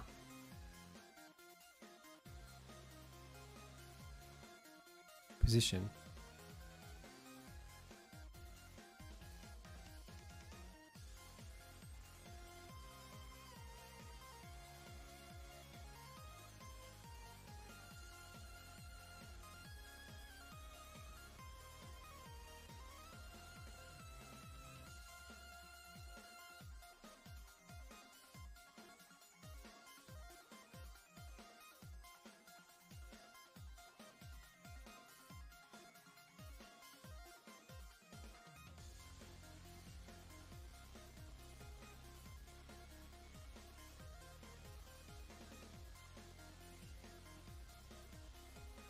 Cool.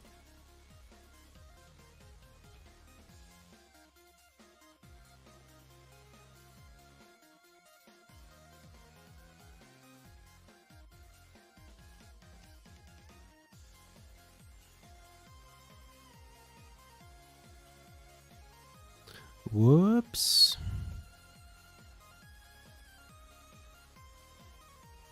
That looks great. Great.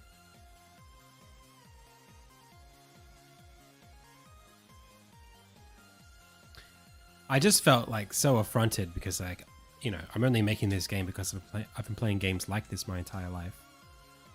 You know, I was like, I was so offended. I was like pulling out my gamer credentials. I'm like, I can speedrun Mario Brothers in 6 minutes. I can. I'm a Masters rank player in Street Fighter 6.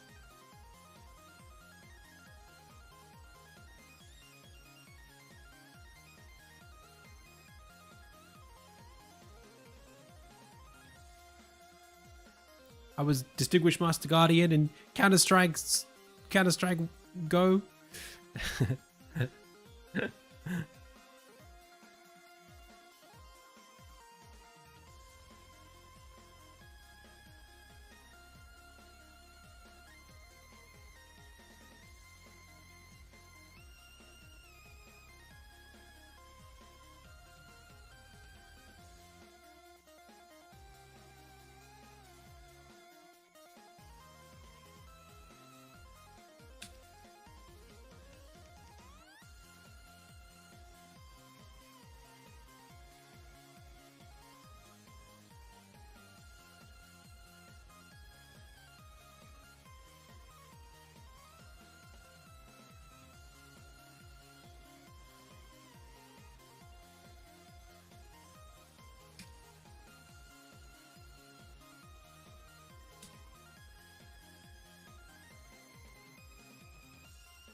I don't know what I've done wrong here.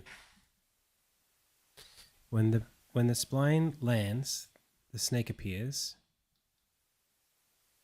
and the gem head disappears on the same frame. I don't know what this game object is that's supposed to become active at this point. I don't know what that is. If I save it, I can go to the other scene and check. But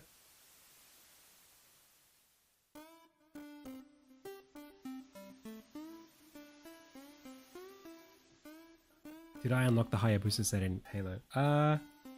No, I don't think I did. But I did finish, what's the game that I 100%ed? I mean, I've 100%ed almost all the Mario games. I've beaten every Soulsborne game. I can do each of them in under 10 hours each. Even Elden Ring. I can beat Elden Ring in 10 hours.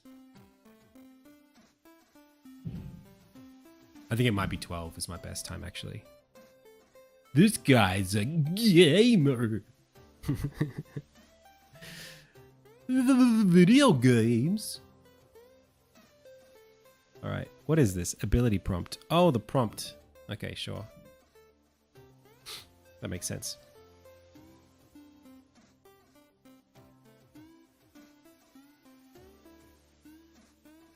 That's including beating Millennia.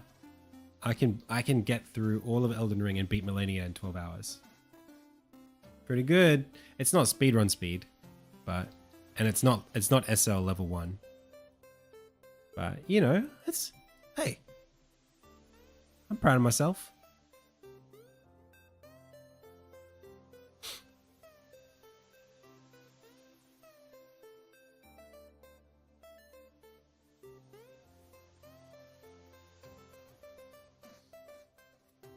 Tutorial sequence player ability prompt wrapper goes there. Okay. Maybe for the last time we can do this. Except actually,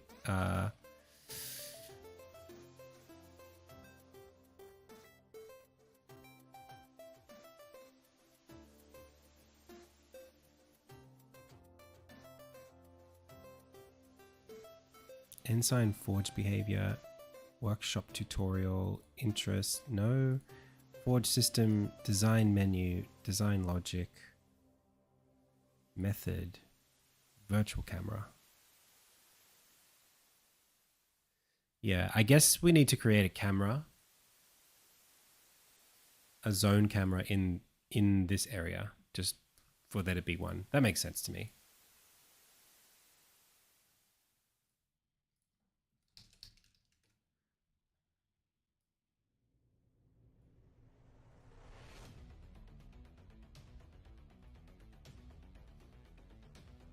Basically like that. And we'll do it a couple of times.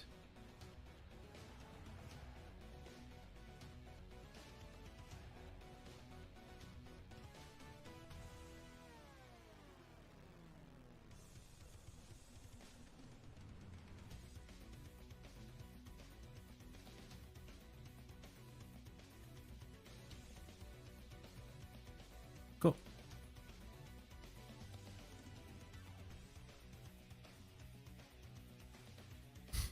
Please reapply in 6 months. All right. So now we can kind of center it. Nice. Good. You can still see the top of the thing there.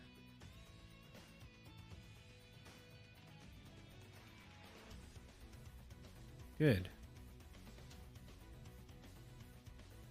Great.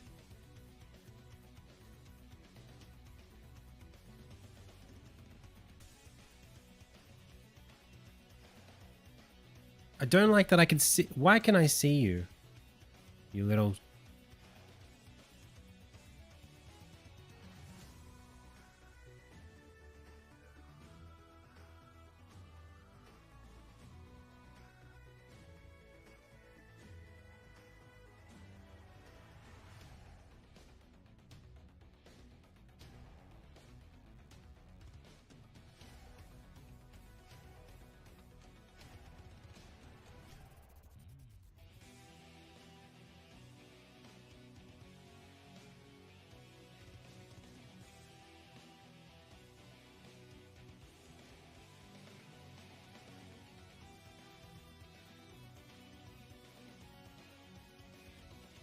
Cool.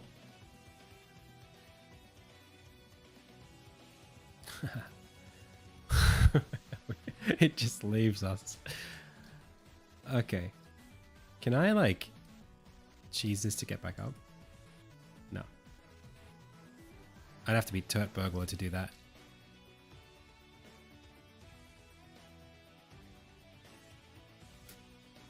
Oh, I can't do it. I can do this. Okay. Gosh, we're getting real close now.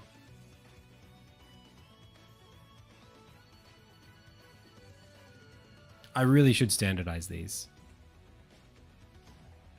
It's just that I still have to do unique, like the spline is unique every time. And the timings, the dialogue might be unique every time. It's just a bit of yuckiness that means that for them to be prefabs, it just doesn't really help.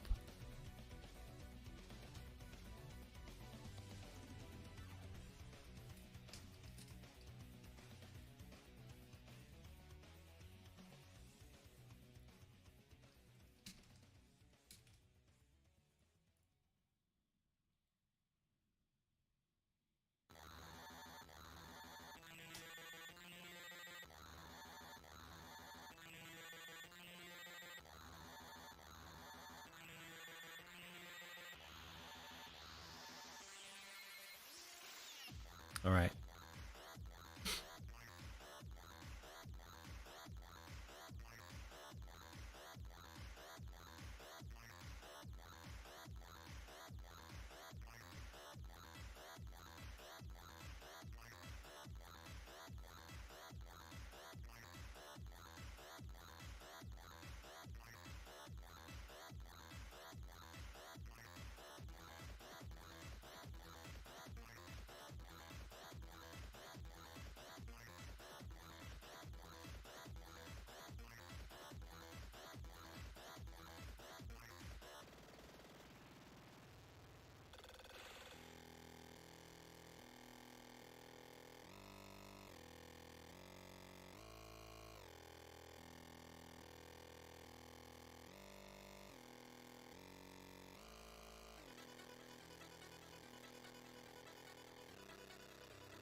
Cool.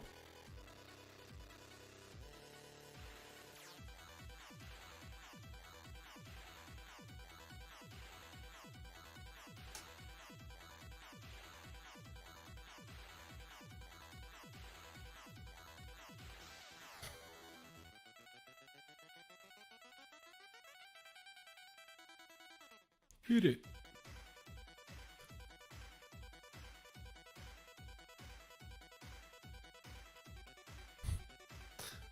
Yeah.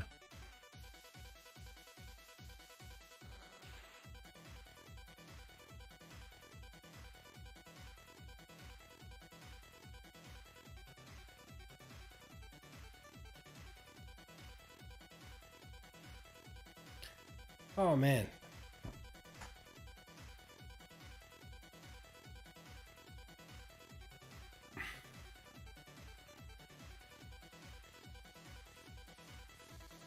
Over the garden wall? Like over the hedge? Like the DreamWorks movie?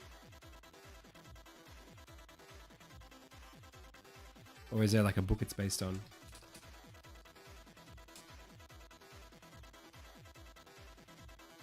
Wait, over the garden wall is a TV show, but there's a movie called Over the Hedge, and they steal stuff, and there's a turtle in it.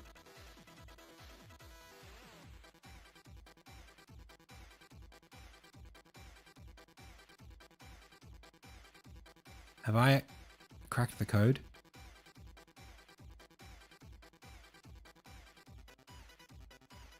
A hedge is a garden wall.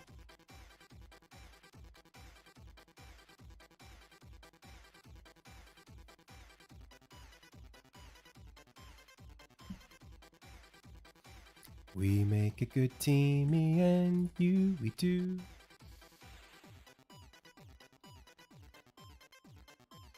You could scratch my back, and I'll scratch my back too.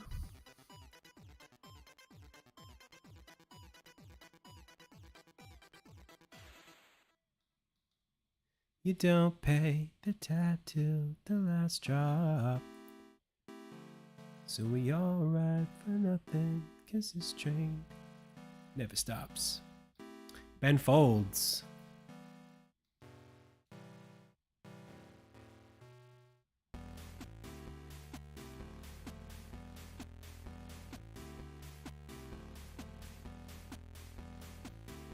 Okay.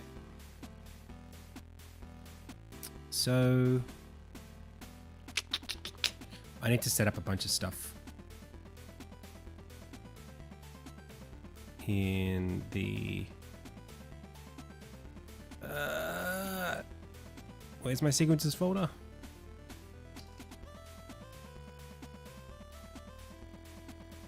Crucible sequences. Nope. Funding demo dungeon sequences. That's what I want. So I need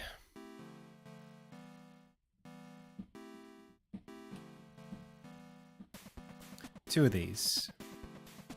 I need an event sequence called Charge Forge First Interaction Sequence. And I need to give it a timeline and a quest flag.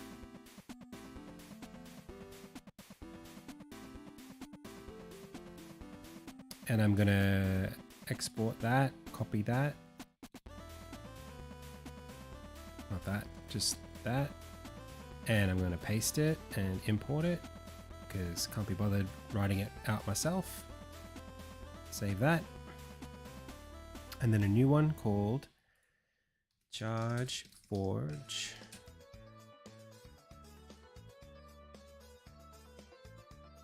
Demo Charge Forge tutorial sequence. And also the same with these two. Okay. And this requires unlock charge.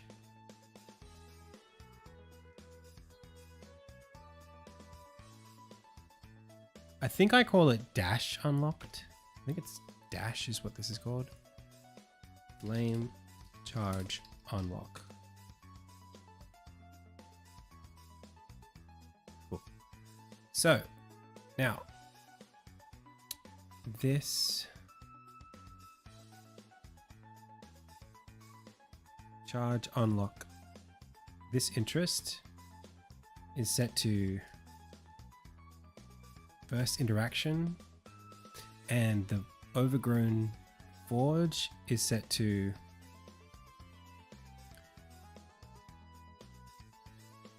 first interaction, and then this tutorial sequence player needs to be tutorial sequence. Oh my gosh.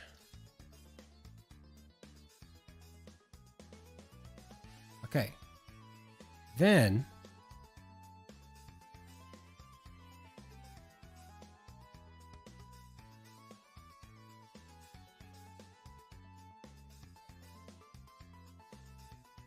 we can take all of this, copy it into here. Oh my gosh. We're actually getting somewhere. And did everything break? Not quite. We're okay still. But where's the fields? Oh, because I'm not selecting an instance. Charge tutorial sequence. Tutorial sequence player. Cool. So the sequence player is this. The forge is that. The forge is that. The wisp is the gem head. Nope. Wisp is spline controller. Gem head is this thing here. That is the enemy, which is the defeat enemy, which is the flame charge enemy wrapper. And then this is the prompt toggle wrapper. So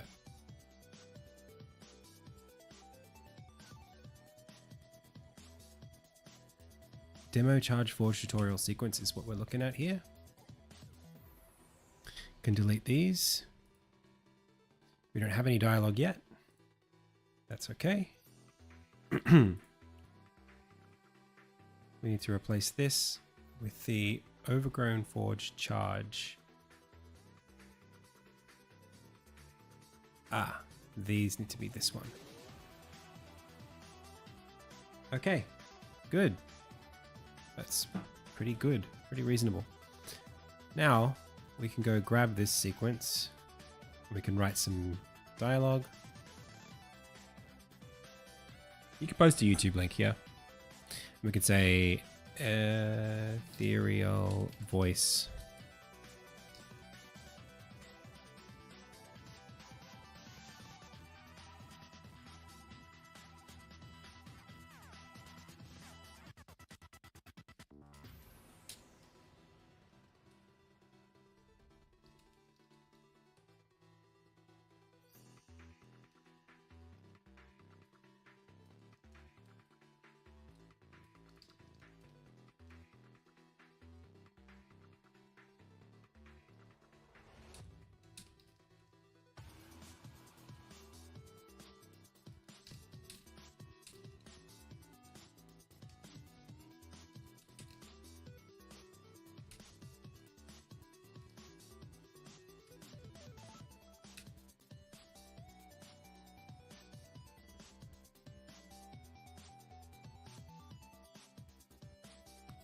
Whatever.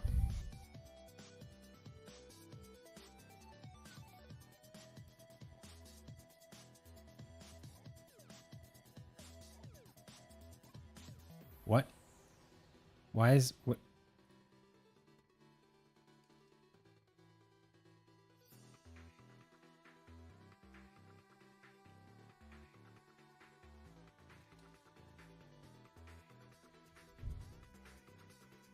Much better. And the only other thing that this will need to do, which I haven't set up yet, is that it needs to move the dialogue pin over. Hey, Chris Martin. Long time no see, bud. Where have you been?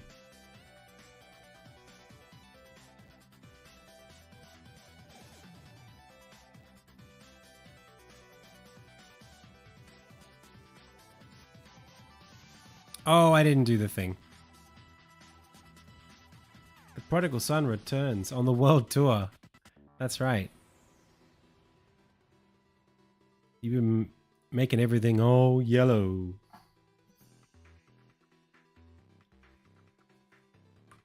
You were building a castle on pillars of salt and pillars of sand.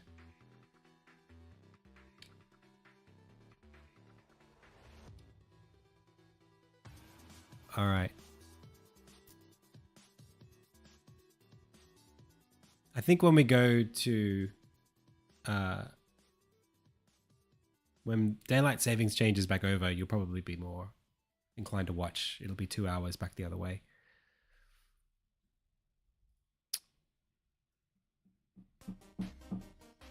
Okay. Yeah, so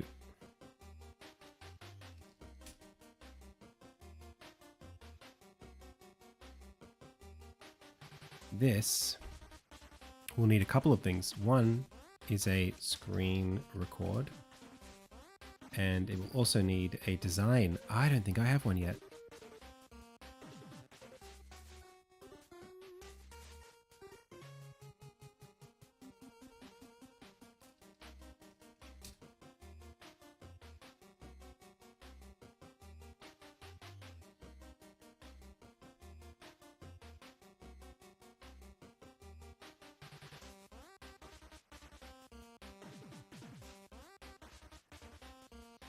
And this unlocks that. This is an upgrade.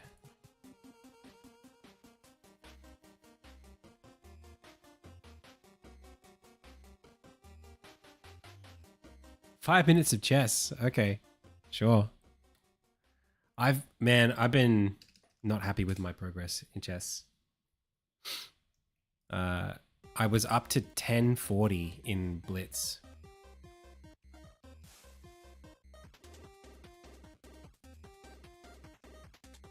Or like 1100. I think I hit 1100 in Blitz. And then, not Blitz, in Rapid in 3-2. And then I fell all the way back down to 930. Alright, you ready? 950 now. Sometimes you just, I don't know.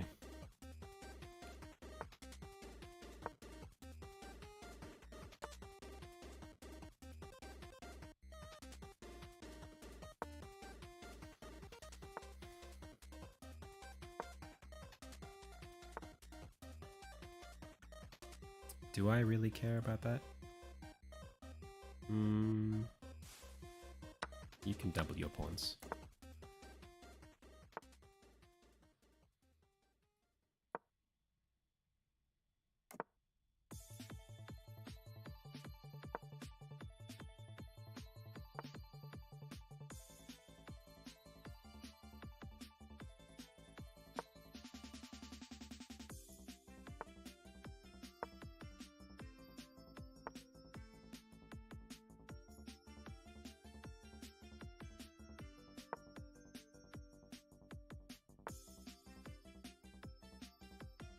I'm kind of just going to ignore what he's doing. I don't think I need to worry about this.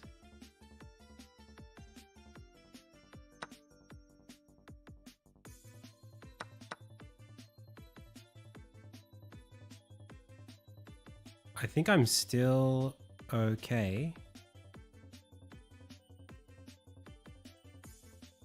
I don't know why I didn't see that.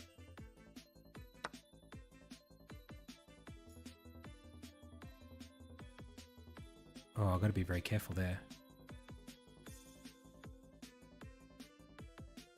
But it's almost checkmate. If he takes it.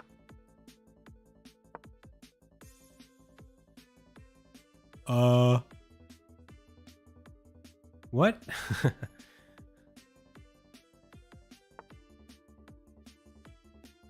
And then I move you out of the way.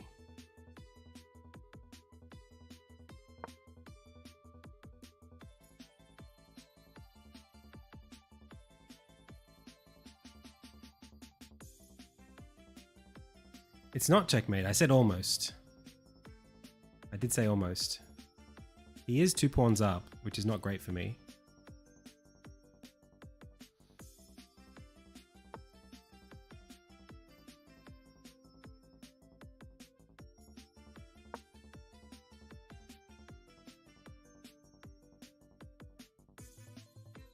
I feel like I can worm my way in here. Make something cool happen.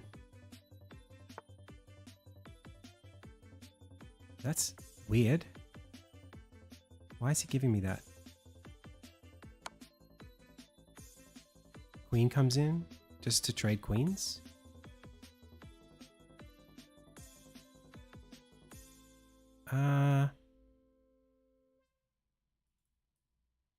Okay.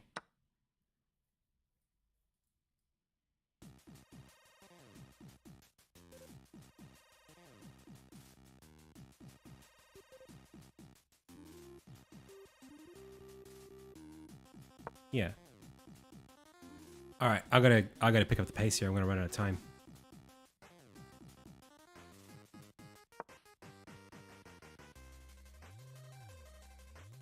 I should have pushed the check.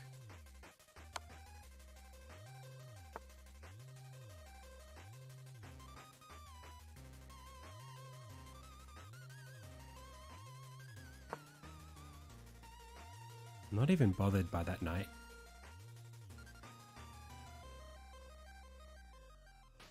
Although maybe I should go for a trade soon.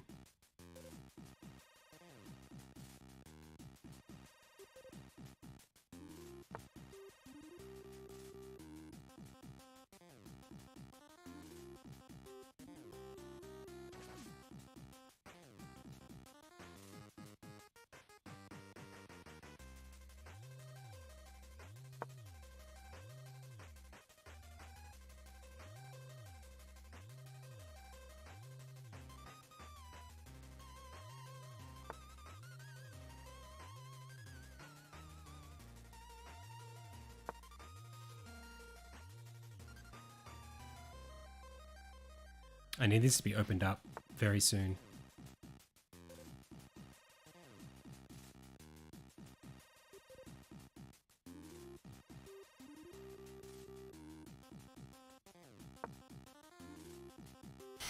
Try it. Try it. Oh no, I wasn't thinking. I didn't see it. Oh, I'm such an idiot. Ah, I'm running out because I was thinking about my time. Oof. That's really annoying.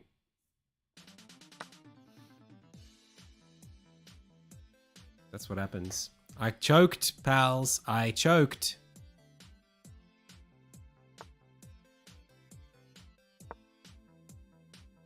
Ugh.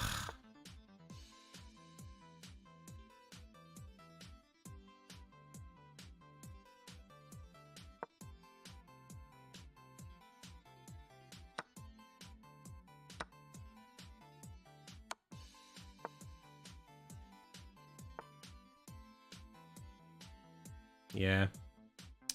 I threw this game.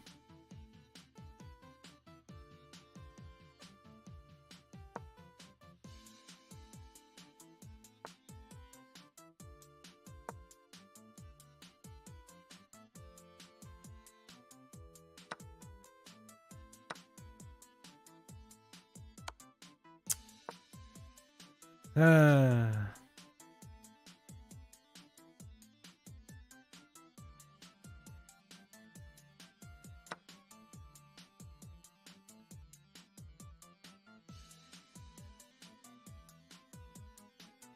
Can't do that.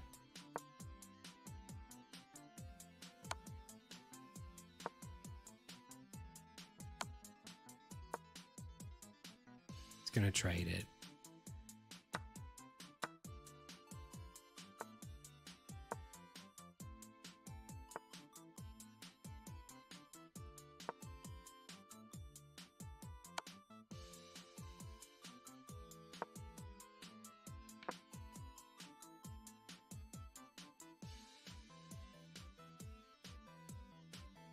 What can I do?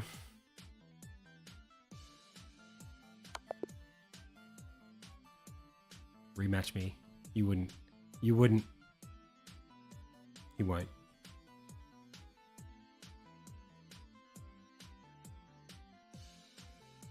Oh, okay, one more.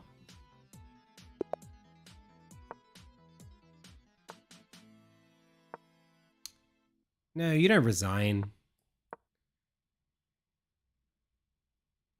Who knows? They could choke, you know? You never know what they're going to do.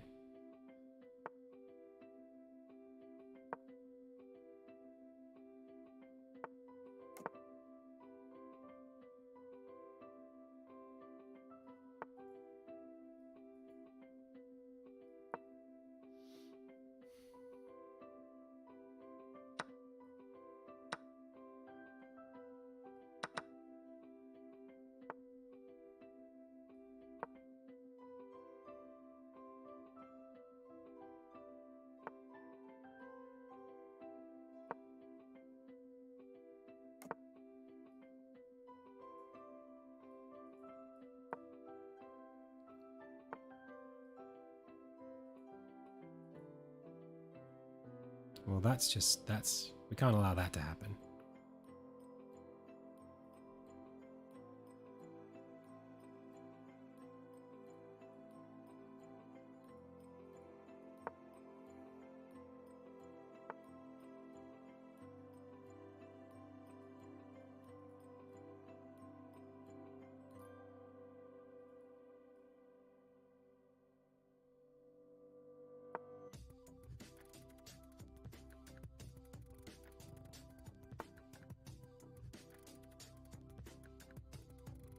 free?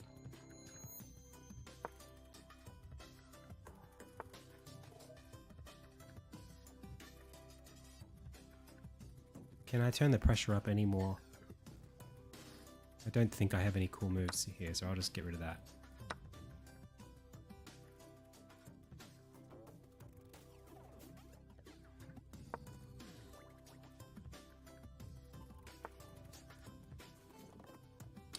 Hey, he's not bad.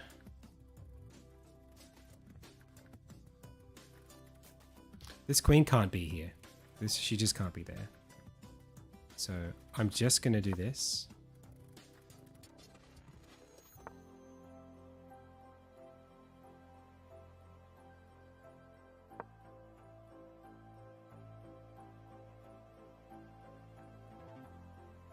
Very aggressive, this guy. And he's only lost 10 seconds. Like, what the heck?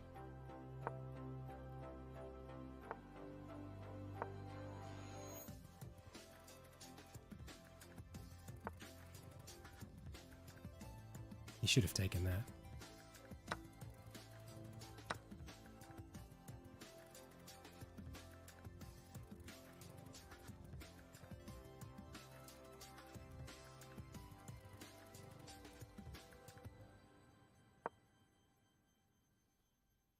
He's trying to drain my time. He's just playing to flag me.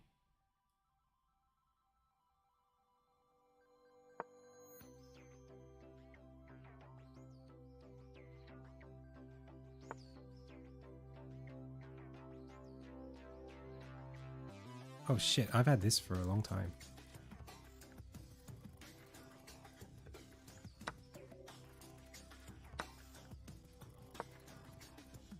Wow. Wow, he fell to pieces.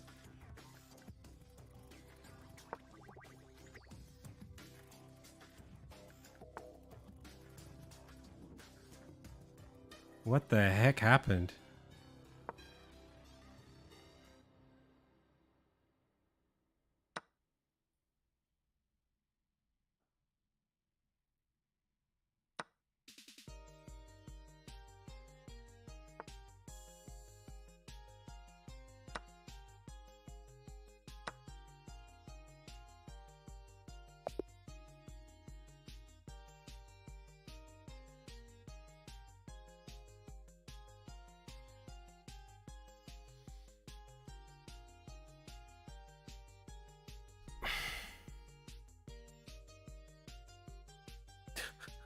That's what I did last game.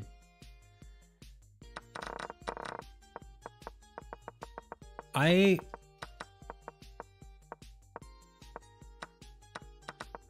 probably should have, when he did that, I probably should have just taken it, right? That was a great move, and I didn't even realize what I did. I didn't even see that this was pinning that to that. And then when I did this, I thought, okay, now I've got this as well. But I thought maybe I was hoping he would take with the king. But even that's it's the same.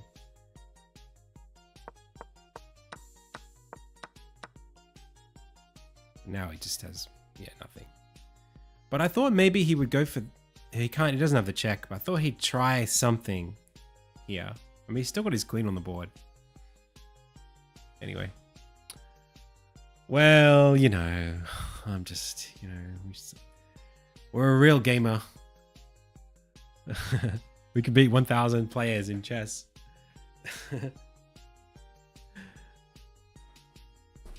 Where's my ticket to the Discord now, pals? All right, I gotta go. This was, I'll finish this tonight. And then, hello, Ebekaneza. I worked on some tutorial stuff tonight.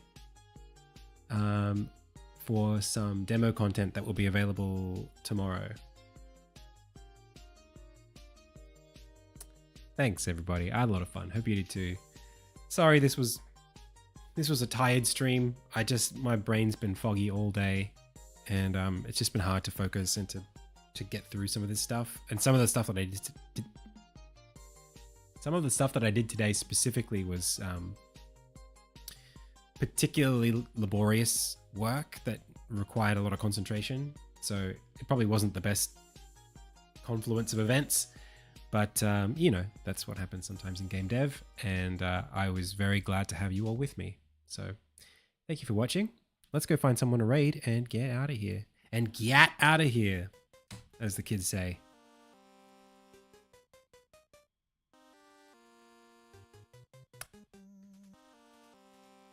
Oh, the Yagich. The Yagich used to watch my streams. Let's give him a raid.